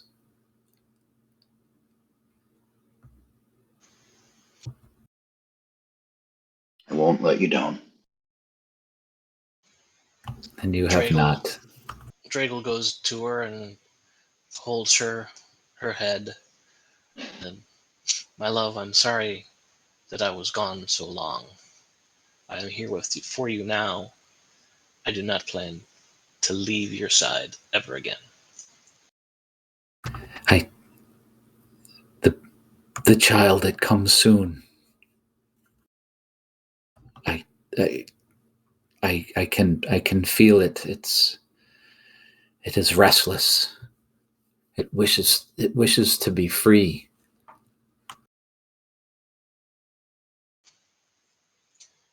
Well, I'm here for you, and we will go through this together.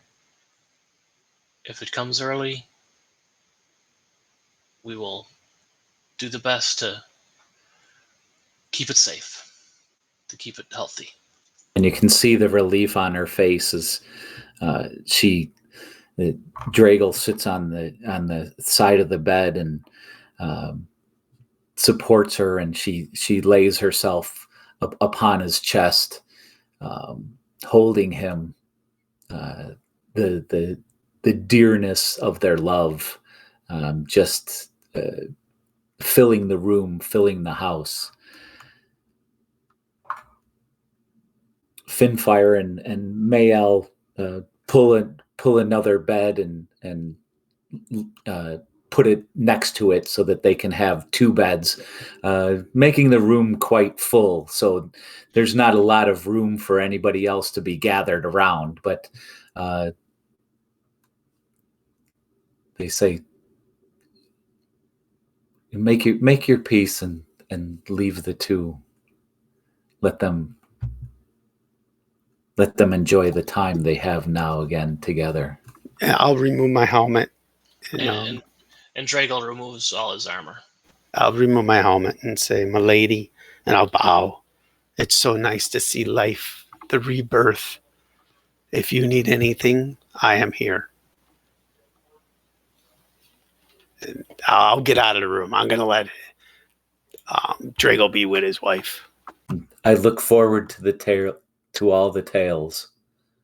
Oh, we have plenty of time for that, my lady. Rest. And after I get out of the room, where's the ale? So you guys go out and you join the party, join the festivities, and Adelinda and Hani are there, and they come up and they give each of you a long and really desperate hug, grateful for saving them, being just the last two of the captives to be saved. Unfortunately, none of the others made it, sacrificed or eaten by the savage gnolls.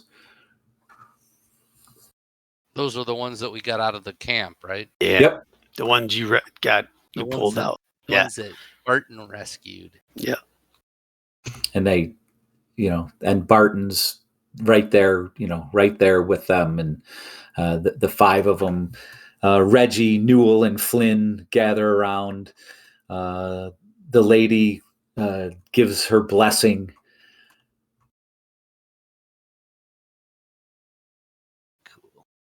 The festivities go well into the night and into the early morning before finally breaking off. Before we break off, anything in particular you want to accomplish? So I forgot her name. Lady, the fortune teller. What's her name again? The seeress? Yeah, the seeress. I have a gift for her. I'm going to give her the dragon bones, the knuckles that we got. I brought them back for her. Okay, she doesn't appear to be at the party. She's not. Was she there at all? You don't recall seeing her. I'm going to her because she was okay. blind. So you're leaving the party? Yeah, as it starts winding down, I'm going to leave the party. Okay, so about 2:00 in the morning or so, you're going to start wandering over to I'll go there early in the the morning. Hearthshire. Yeah, no, I'll go down early in the morning. I thought it was like 11 o'clock at night. Okay, no, I'll do it in the morning.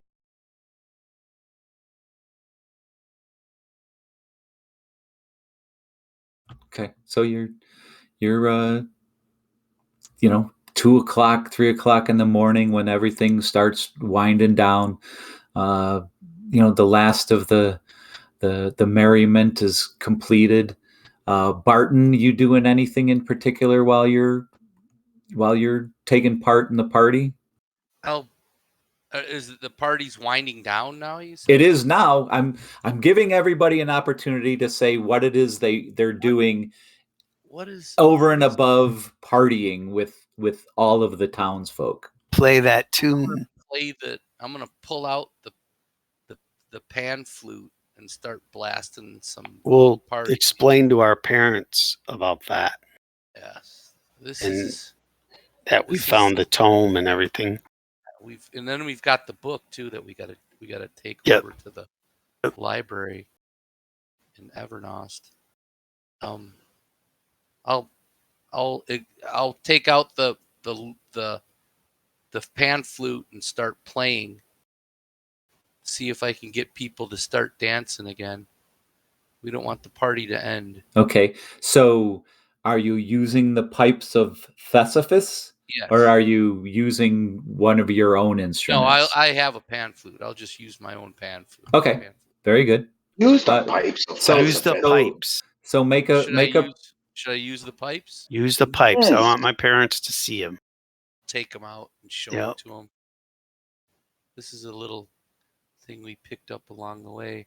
We'll fill them in as much as we can. I'll start to play. And what is the significance of these pipes? Are you telling them the tale and everything? Well, as much as I can. Or are you just taking them out and begin playing them? I'll take them out. Tell me what it is you're doing. I'll take the pipes out. Okay. The pipes. Tell them what they are. They're the pipes of Thesaphis, the bard of Thargor. One of the key notes as you say, Thargor, and they'll ask the lost city. The lost city. Yes. There we know rumored Thesaphis.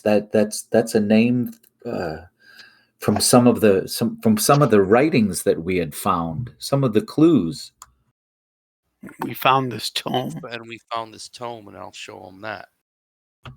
And their eyes just go wide. Do you know this book? We do not know it, but we have heard of it. Yes, we brought this book back with us after we killed the creature, the servant of Inagu, and his minions in what we can only surmise was the tomb of Thesaphis in the desert. It is rumored that this book contains all the information for each and every known spell, going all the way back to ancient times. It is It is part of a key to be able to unlock these spells and this knowledge. This is a very powerful book. Powerful for good and also for evil. Wow. Our goal is to not let it fall in evil's hands. We must get it to the library. So wait, though, we have our own commission, right? Isn't there a group of people our parents worked with? The Swift Song Collective. Right. They should be able to look at it before we take it to Evernos. Well, If that would be Lady Marley and Belford. Right. And, of course, Bucky Truemantle. So, I mean, I say we first start here with scholars looking at it here. And then once Dragle and his wife are ready, then we'll take it to Evernos. I'm hoping there's people at Evernos that can help with this. Because do we know Evernos was destroyed? I don't believe so. How would you know? Didn't the elves, when we met the elves, they were at the new city, right? Would they have told us? Yes. As a matter of fact, they did. Okay. So we don't know what kind of scholarship is there. No, but Lady Marley can tell you that there is indeed a bard of some renown within Evernost. Okay. His name is Elquin. Okay. Well, then that's our quest, to get this book to them after you've, once our people can look at it and hopefully get any information out of it that they can.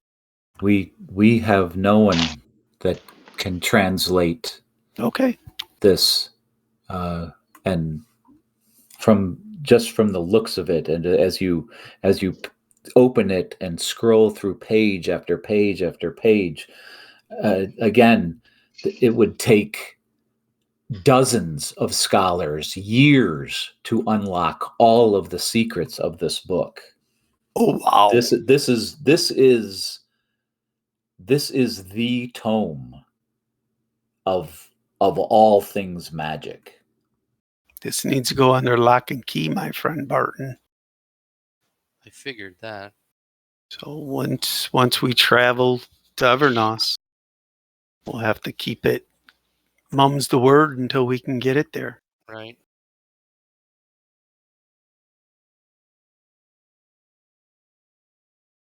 Yeah. Okay. So the party winds down.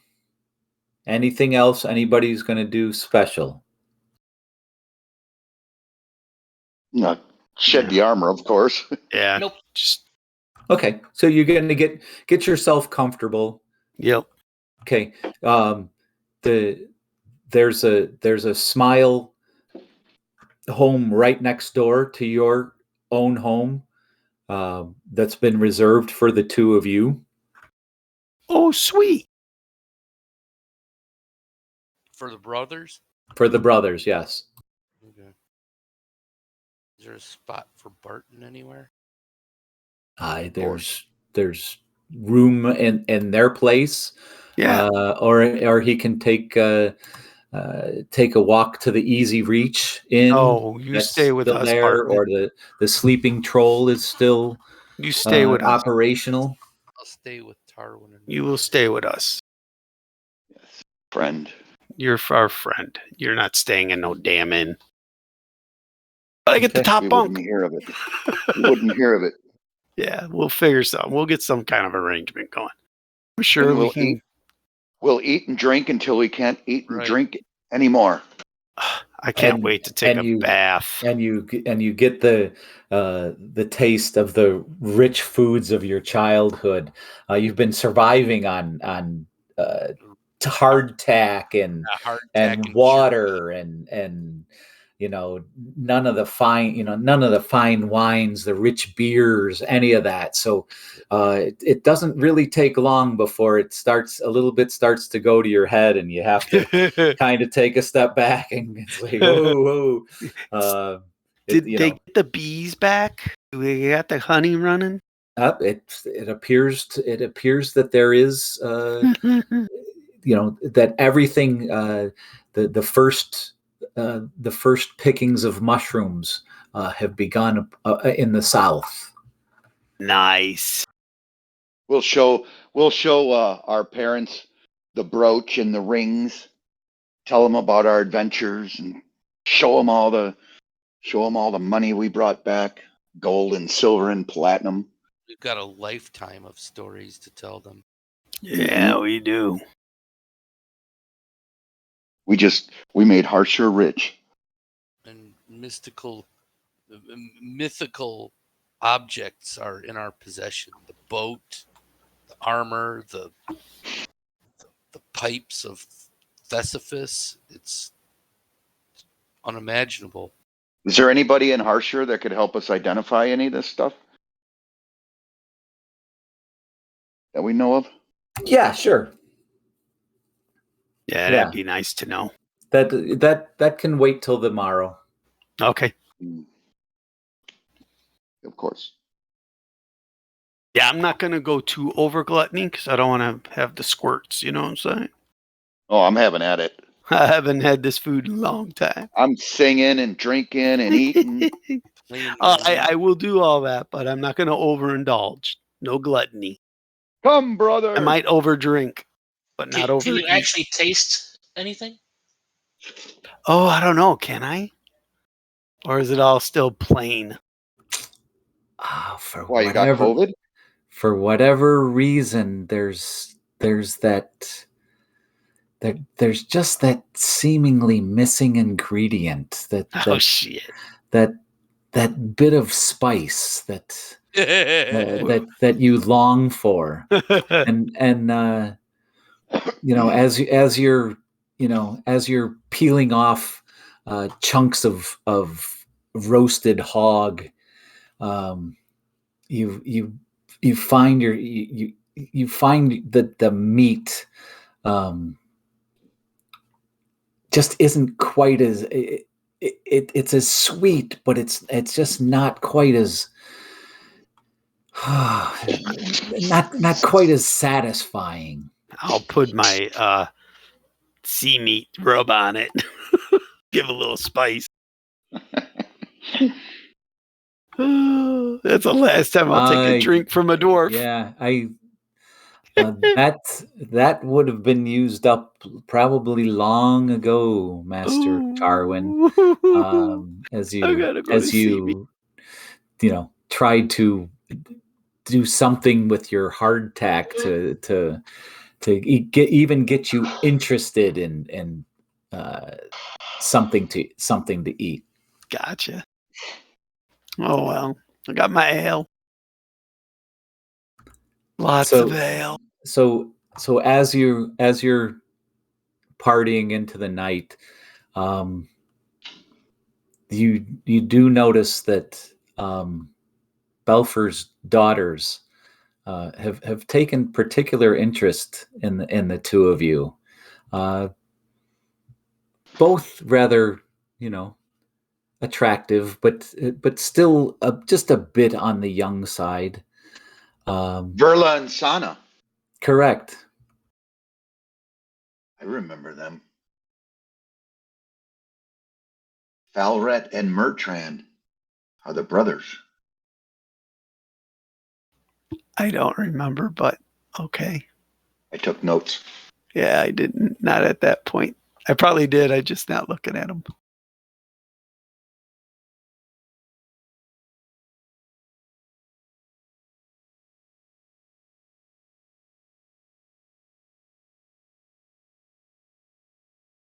So the party comes to an end early morning.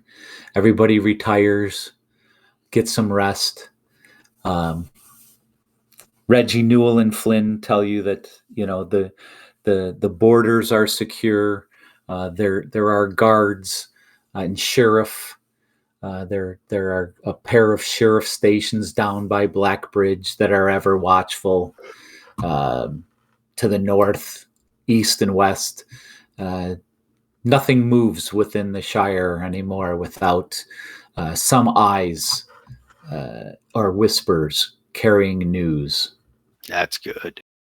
You can rest easy this and every night that for which you all stay. That's comforting to know. All right. The next morning,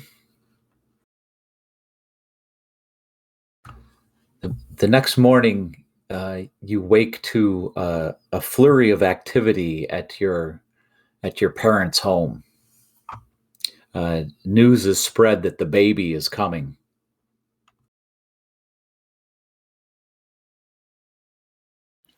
The baby. I'm sure she's in the best of hands with my mother being there and the women of Hearthshire. Okay. You guys doing anything in particular? We're praying. We're praying, yeah. We're having our ceremony to Yandala, and we are asking her to bless that baby and bless Dragal and Beatra. Absolutely. Okay. Look after them. Go ahead and roll whoever's going to roll their percentage dice. Go ahead. Bart, are you praying with us? And your turn, brother. Yeah. And roll it. Actually, roll it twice. It'll be like for advantage since you are home. Barton, you roll it this time. You're praying with us. You roll it. Or does it got to be one of us two? It has to be one of you two. But, okay. But, and I don't want to metagame too much on this, but probably during the night, with the talk of the tome and the talk of the spells and everything, you learn of how the weave, the timbre, the tone of music can actually enhance the power of spells. Would you play while we pray? I'll play the pipes of Thesaphis. What? And then I'll roll this time. And then you roll. Okay, so you're gonna. So you're gonna use the pipes of Thesaphis, and you're going to roll with advantage on these. And what you'll do is you will also subtract 10% from these rolls. Okay. So start performing, my friend. Advantage on the performance too? No. Okay. 14. Here's the first roll. So 14 on your performance, okay, with the pipes of Thesaphis. So 34 becomes a 24. Oh, buddy.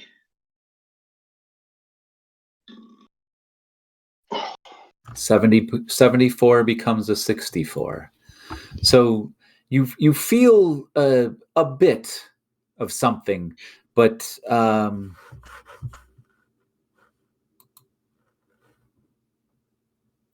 there's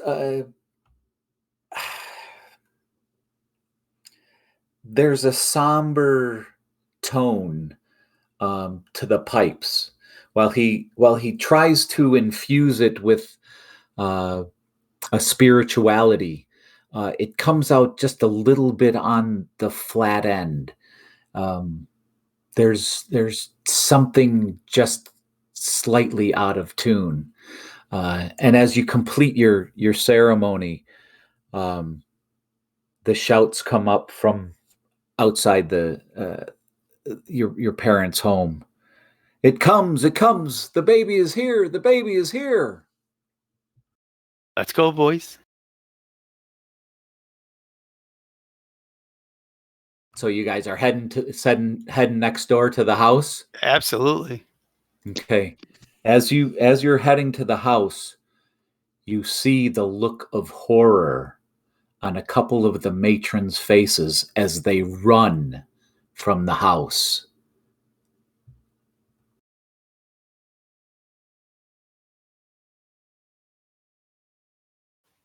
I'm going in. I'm going straight to Beatra. Oh, the nurse and the matrons and your mother and Lady Marley are all there, and Tarwin pushes his way through as you see Dragal kneeling next to Beatra, definitely having gone through the labor and gone through the birth. Her belly is now more or less flat, having given birth within the last hour. Dragal holds the child swaddled in a blanket. The Lady Marley turns.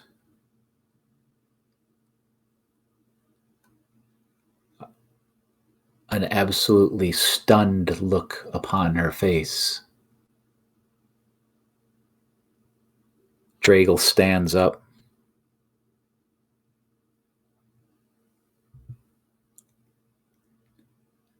We leave in the morning.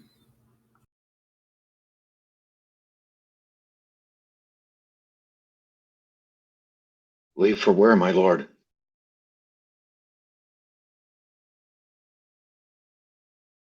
I take Beatra home. We cannot stay. What's with the baby? May I see the baby? Dragal shows you the child. And though it is humanoid in body, it bears scales and a snout of a dragonborn. I'm going to put out my hands. May I hold the baby? For it's a beautiful living thing. They don't know, Dragal. They don't know the heart of the dragon like you do. To no one else would I hand my child. And he passes the child to Tarwin.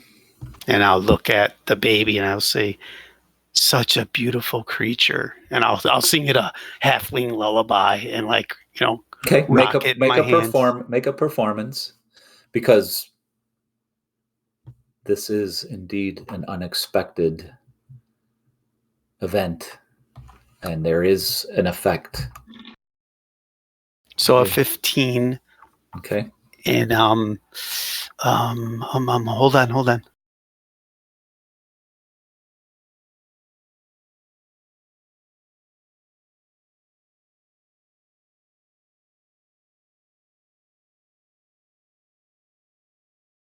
Give me a second.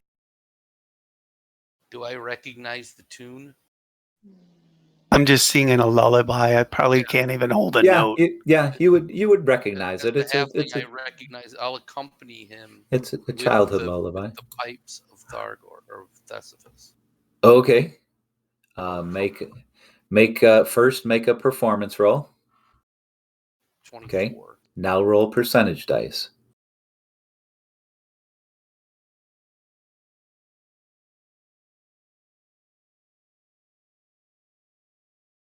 85.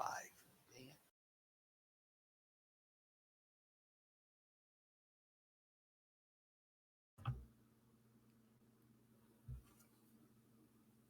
A mist, cloud-like, surrounds your childhood home. It hangs in the air, thick.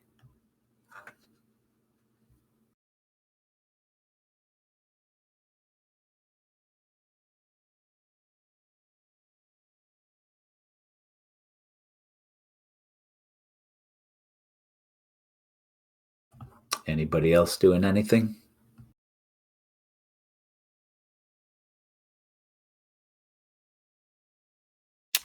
I don't have a spell that can calm.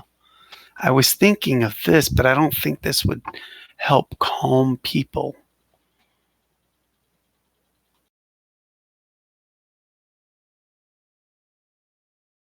Because it's really not, it's more of a shock factor than anything. And I just think the child's beautiful. It's a living thing. It's life. And knowing Dragal and knowing Beatra, I'm not surprised that, a sorcerer and a paladin had what I would call a dragonborn. It's a beautiful child.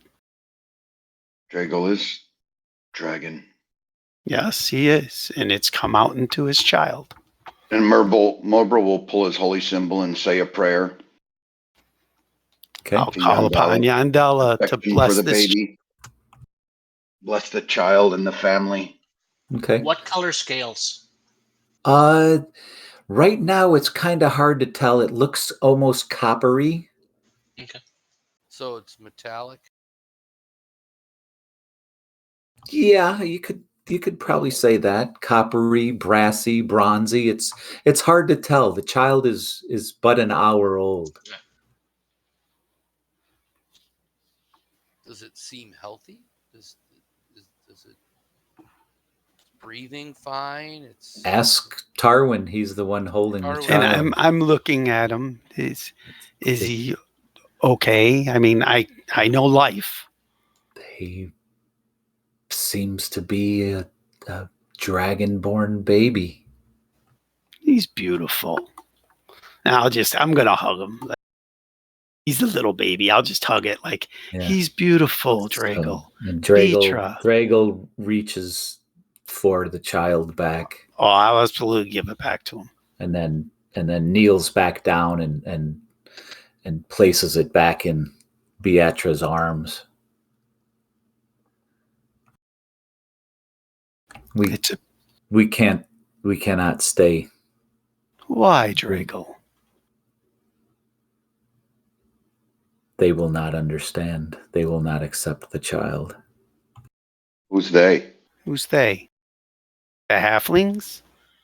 We'll explain it to them, but we need to stay until you're all rested and healed, and then we can go to wherever you want. Our God, remember, we told you we would safely bring you back to your place. Those plans have changed. We leave in the morning. Where are you gonna go? We go east. Back to Beatra's home. Back. Do you know it's even safe there? Where children like this are accepted and normal. They are not accepted and normal in this part of the world. All the way to East Thargor? I think the world's changing. I think that's where she is. We'll change it. We'll help change it. Well, we have the key to bring her there. No, she's from East Thargor, not the lost city of Thargor. Right. I think it's just a region. Her city's across the world. On the other half of the world. She's like across the sea and stuff, right? Leave us, please. I'll get out of the room. We wish to be alone. Merble, we can't let them go alone. Is it a male, a female? It appears to be a male child. It's a baby boy. What name will you give him, my lord?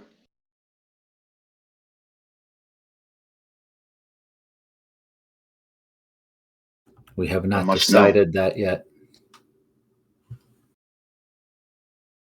He will be in my prayers.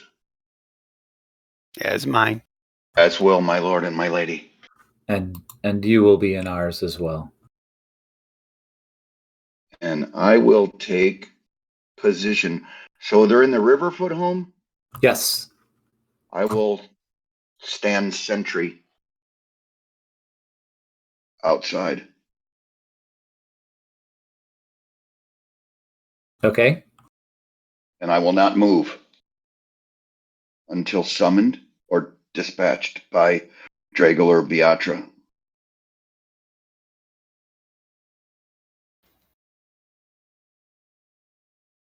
Tarwin? I need to go see the Seeker. Cirrus Mirandala? Yeah.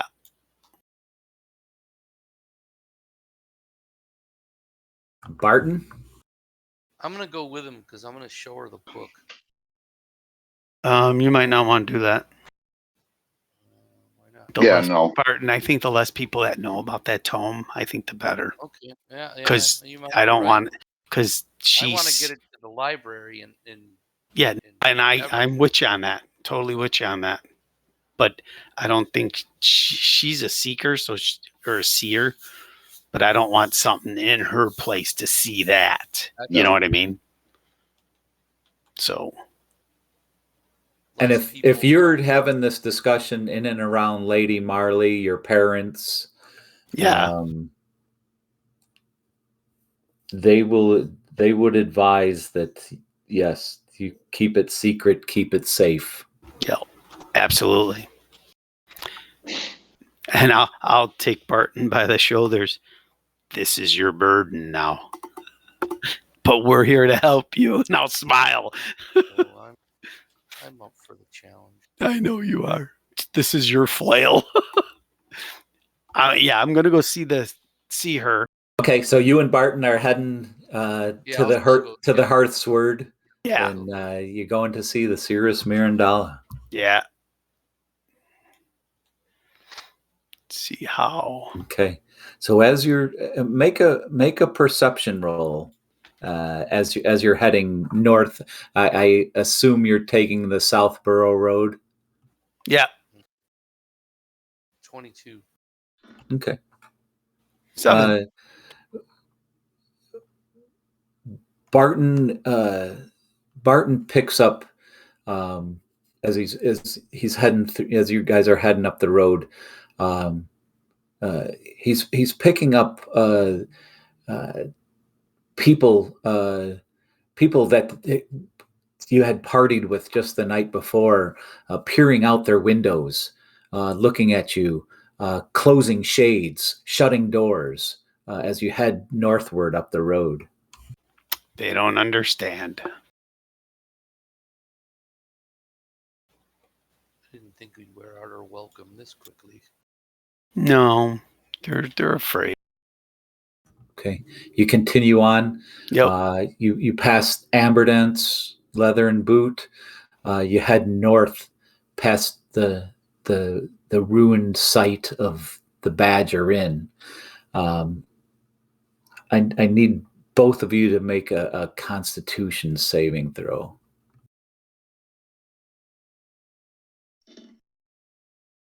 Sorry, I didn't turn off my bless. 16. Okay, you as you pass by, there's almost a feeling.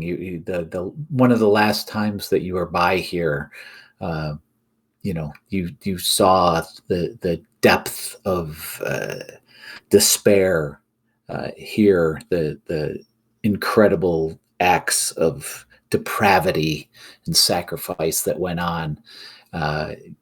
You can't help but get a flashback to that as you pause momentarily, and then make your way back up towards the Hearthsword. And I'll say a silent prayer to Yandala, thanking her for all that survived and blessing all that have passed, for her to take them into her care and in the green lands of her world. Okay, so you make it to the center of the town. Once again, you can smell you smell the aroma of baked goods, that familiar smell from your childhood. Just to the north, in a small tent on the south edge of the Hearthsword is where the Cirrus is, and the tent flap appears to be open. Before I walk in, I'll say, knock, knock, anybody home?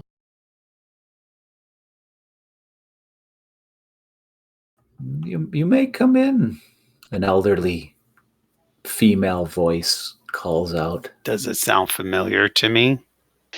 It sounds like the Cirrus from the last time that you did indeed speak with her. Doesn't sound really much different. Maybe just a little bit older, but. And I'll say hello. How are you? Come in, Tarwin. Can you see me? And why would I not? Because when I left, you were blinded. And you look upon her, and you can see both of her eyes have the gray cast over each of her orbs. I can see you. I can see you fine, Tarwin. Okay. I still feel so bad that happened to you. But I brought you a gift. And I'll give her the knuckle bones. I know you She reaches out for you to place them in her hand. And I do. And I'll tell her I know that they might not mean a lot, but these are from a dragon. It's knuckle bones. And I just thought of you, and maybe you could use these in your ways. She takes them and she feels them, and she raises them up close to her face, almost taking in their scent and their feel. She places them against her cheek. There is still strength within these bones. There is indeed magic within these remains. They are a gift for you. Tremendous gift they are.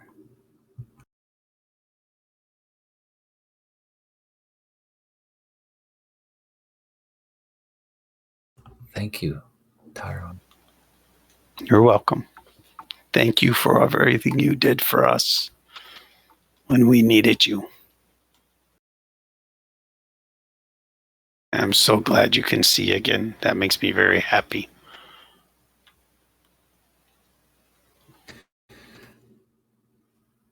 Sit. I'll sit.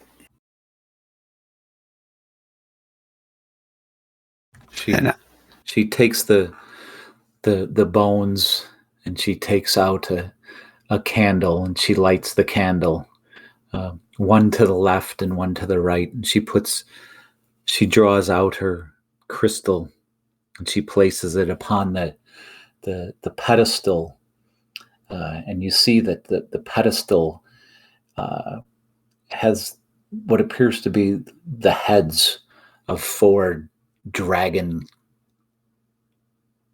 creatures at each of its point, and the clear glass ball sets upon those points. Are all 4 heads the same color? They appear to be golden in color. I'll smile seeing that, knowing I've seen a gold dragon.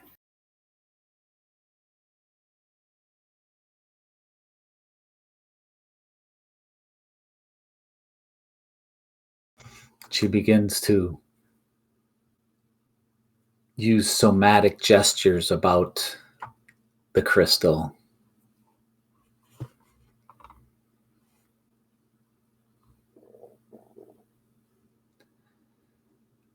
What augury would you ask of me, Tyrwin?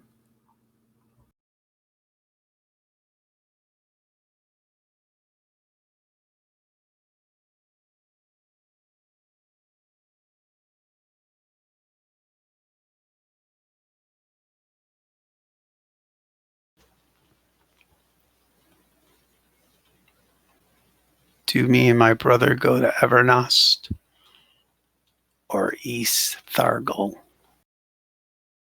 I think I said that right. Targol? Thargor. East Thargor, right?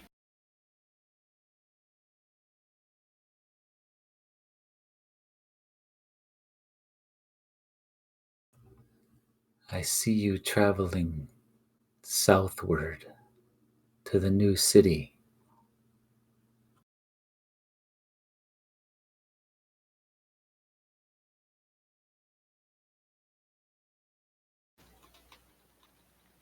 With Drago and Beatra.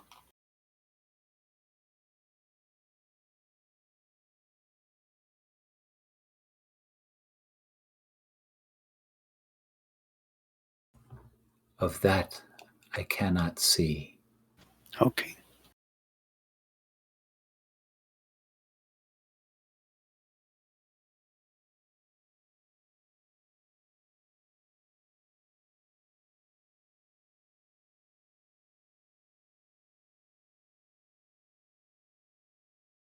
Have you anything else?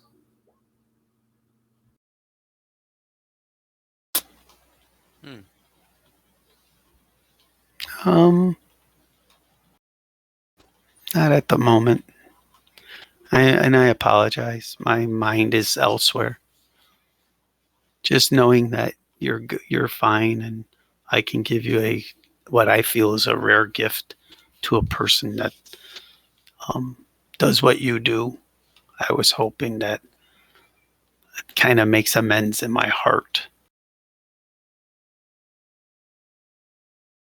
because I felt very bad what happened to you. The blessings be upon you And and your travels. may the blessings of Yandala be upon you. Barton. And the crystal will go dark and the candles will expire.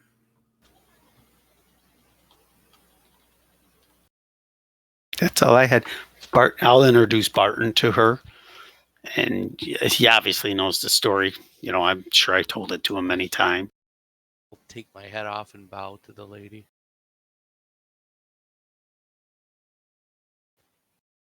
Master of the pipes. Yes, we have found the pipes of Thesephus,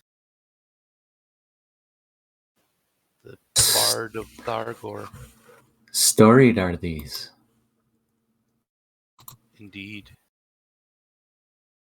We were actually able to repair the pipes with we returned the lost note to them.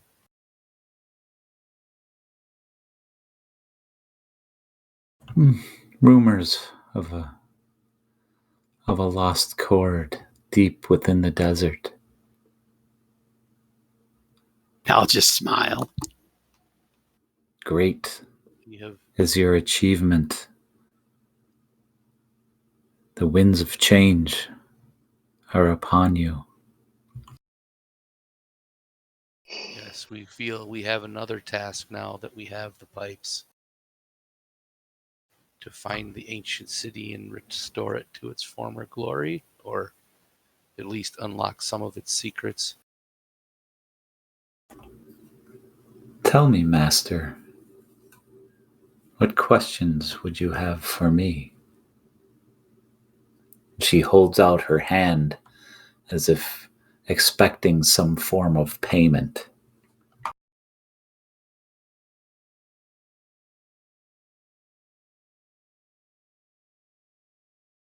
I'll take 10 gold and give them to her. Okay, she balances 5 in each hand as she takes them and she stacks them on either side of the crystal in place of where the candles were that she had lit for Tarwin, and she asks,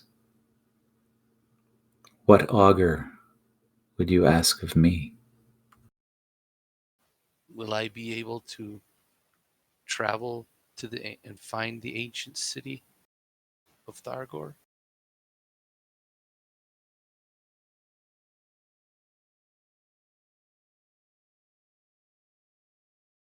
Of that, I cannot see.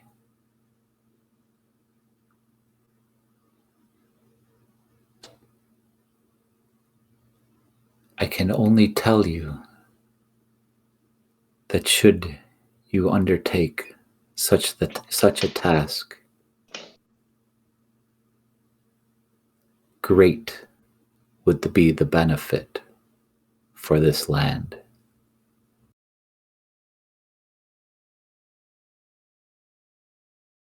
Well, that you have answered my question sufficiently. Thank you, lady. I think I know what I must do. She bows her head. I rest now. Thank you for your time. Yes. This old one thanks you for your gifts, Master Tarwin. Oh, you're welcome. And with that, I'll leave. And as you guys leave the tent, the flap of the tent closes seemingly of its own accord. Okay. Barton, I think we're going to need more than us to go to that place. Well, we're going to need some heroes. We still have to get the tome to a safe place. Yeah. No, I get you. Evernost is on the schedule. Heading back down to where Merble is. Okay. Merble stands guard outside the home.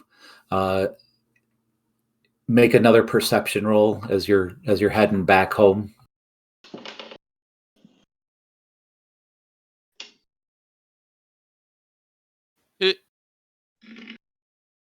Okay. This time, Tarwin is very much in tune. Now people have started to gather outside, emboldened by their numbers. Where? All throughout the Shire. The road is starting to fill with people, and they part where yesterday they were patting you on the back. Today they avoid you. They look at you. You hear mutterings of the queerness and the strangeness that you've brought back to their shire, to their town. You hear an occasional angry threat. An apple is thrown, a rock, a stone.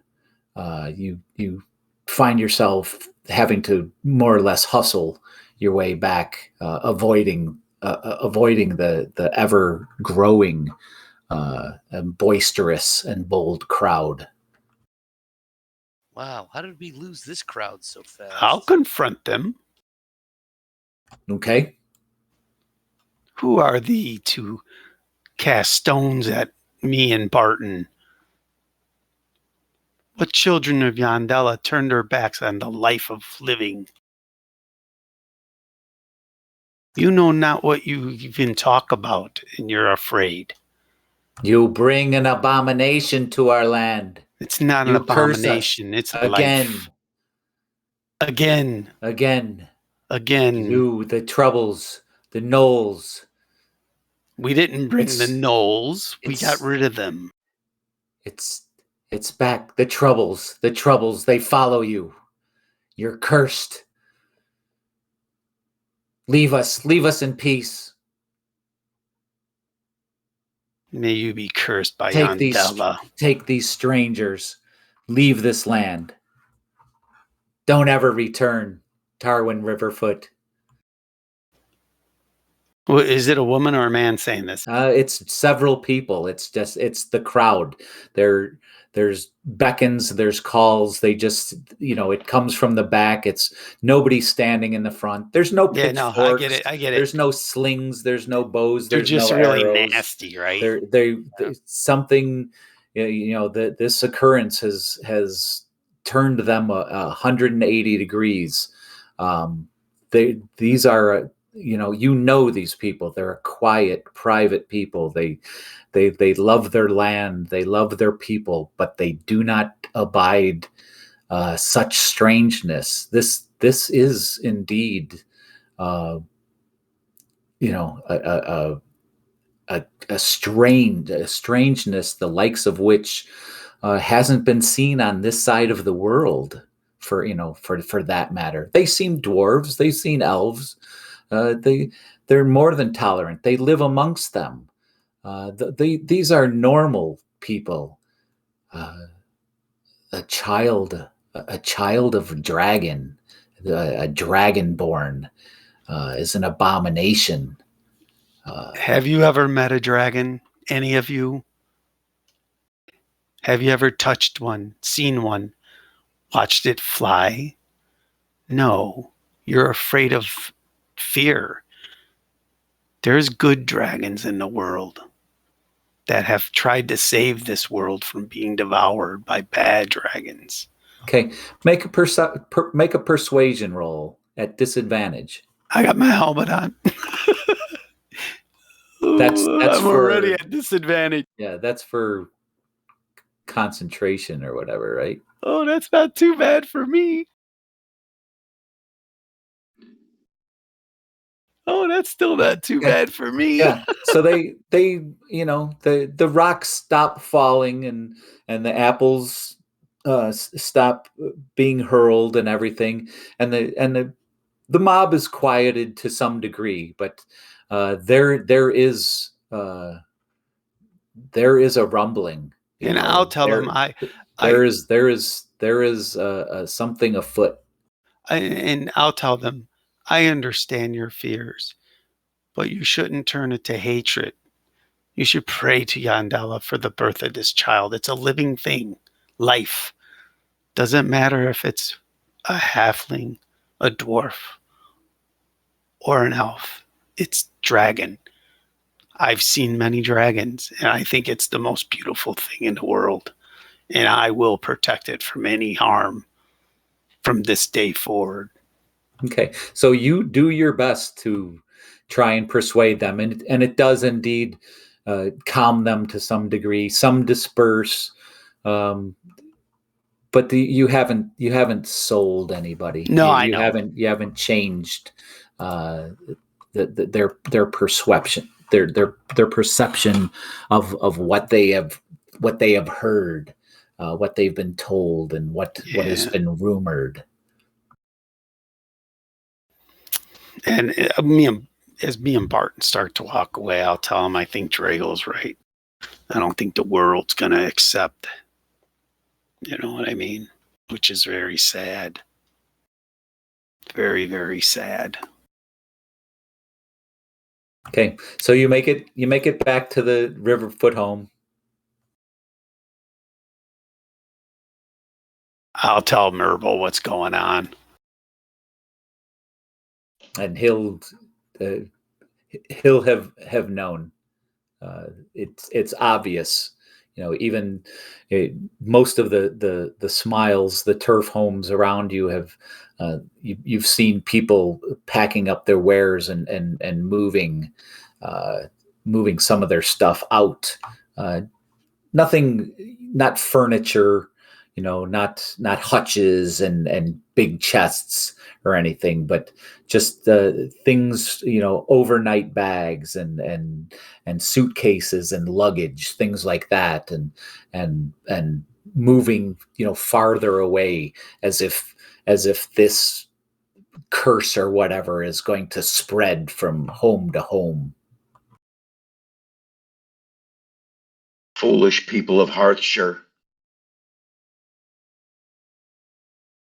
You know not the good in these people, in this child, the love. They fear what they don't know. Okay, so again, this thick mist from when Barton used the pipes continues to cling about the home and the surrounding area. You're going to continue to stand guard. Absolutely. Throughout the day, throughout the night. Why don't you get some rest? I'll take a watch. Put on my gear. Okay, so get yourself set. Yep. for adventure. And Barton? Yeah, I'm gonna set watch too. Is it becoming night now, or is it still? Yep. It's the day goes by. Merble has stood guard most of the day. Tarwin's taken over for him, I guess, at night as evening falls. Yep. Tarwin, wake me up in a few hours, and I'll take over for you. Gotcha. Merble will leave and go home. Okay. While Tarwin takes over. Yep. And he will don his armor, wash himself, don his armor, and as long as that takes, then he will be back in front of the residence where Dragal and Beatra are. Okay. So Lady Marley will come and go along with another pair of attendants to her, couple that you recognize from the Swift song. Friend, your parents, your parents' friends. They all have that look of concern, and Finfire and Mayel come out from time to time, making sure that you're fed, you're nourished. You share the tales of the kind of uprising that's going on within the community and the concern. The night passes. Most everybody who's not on watch goes home, gets some rest, and they return in the morning. The Lady Mayel, the first to go into the house.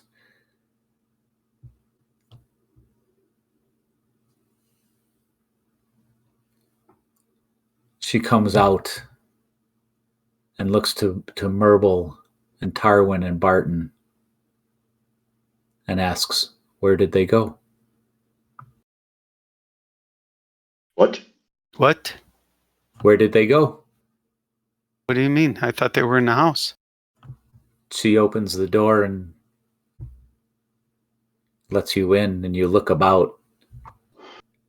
There's no sign of Dragal, no sign of Beatra, and no sign of the dragonborn baby. And that will end tonight's session and the farewell session of the Riverfoot campaign. I hope you've enjoyed everything. It's been a pleasure presenting this to you. I look forward to putting bits and pieces of it in a book at some point, and I hope we all get a chance to share this over a drink at some point, in person together, hopefully at a dice table, perhaps in our living room this summer, or on our deck this summer. So again, I thank you all. It has been a kick and a true inspiration to bring the story to you. Yep, story came out very well, James. It was fun, man. Yeah. Very nice. It was a decent campaign. It was cool. Tarwin wants to go to Evernost. He's not done yet. Yeah, right. The interesting thing is, when we got there and said Beatra was about to have the child, I didn't think it would be dragonborn. I thought it was going to be a full-fledged dragon. Right. Well, he's a dragon. She's a sorceress. I'm not surprised. There was something going Really not like that going through my head too. I want to know how well, she's powerful. Who knows what she did to get him out of there? Because they never went through the door, right? They never went through the door. There's no sign of their passage. None of that. They simply disappeared. Interesting. Maybe the Fae helped them. Remember, Yeah, never know. From what I hear about them, they were living with the Fae folk. No, they weren't living. Well, they were sleeping. They were there. But her patron's there. The unicorn. Her patron's there. Her patron helped her. Interesting. Thanks, GBG. Yeah, good stuff. Her type of sorceress has many powerful friends, I would imagine.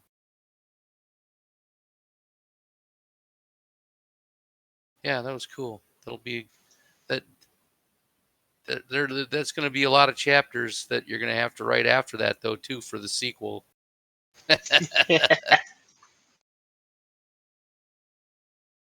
I want Barton to be able to get to Thargor. Well, my advice would be to definitely invest and learn about your character and what all its powers can be. What I will do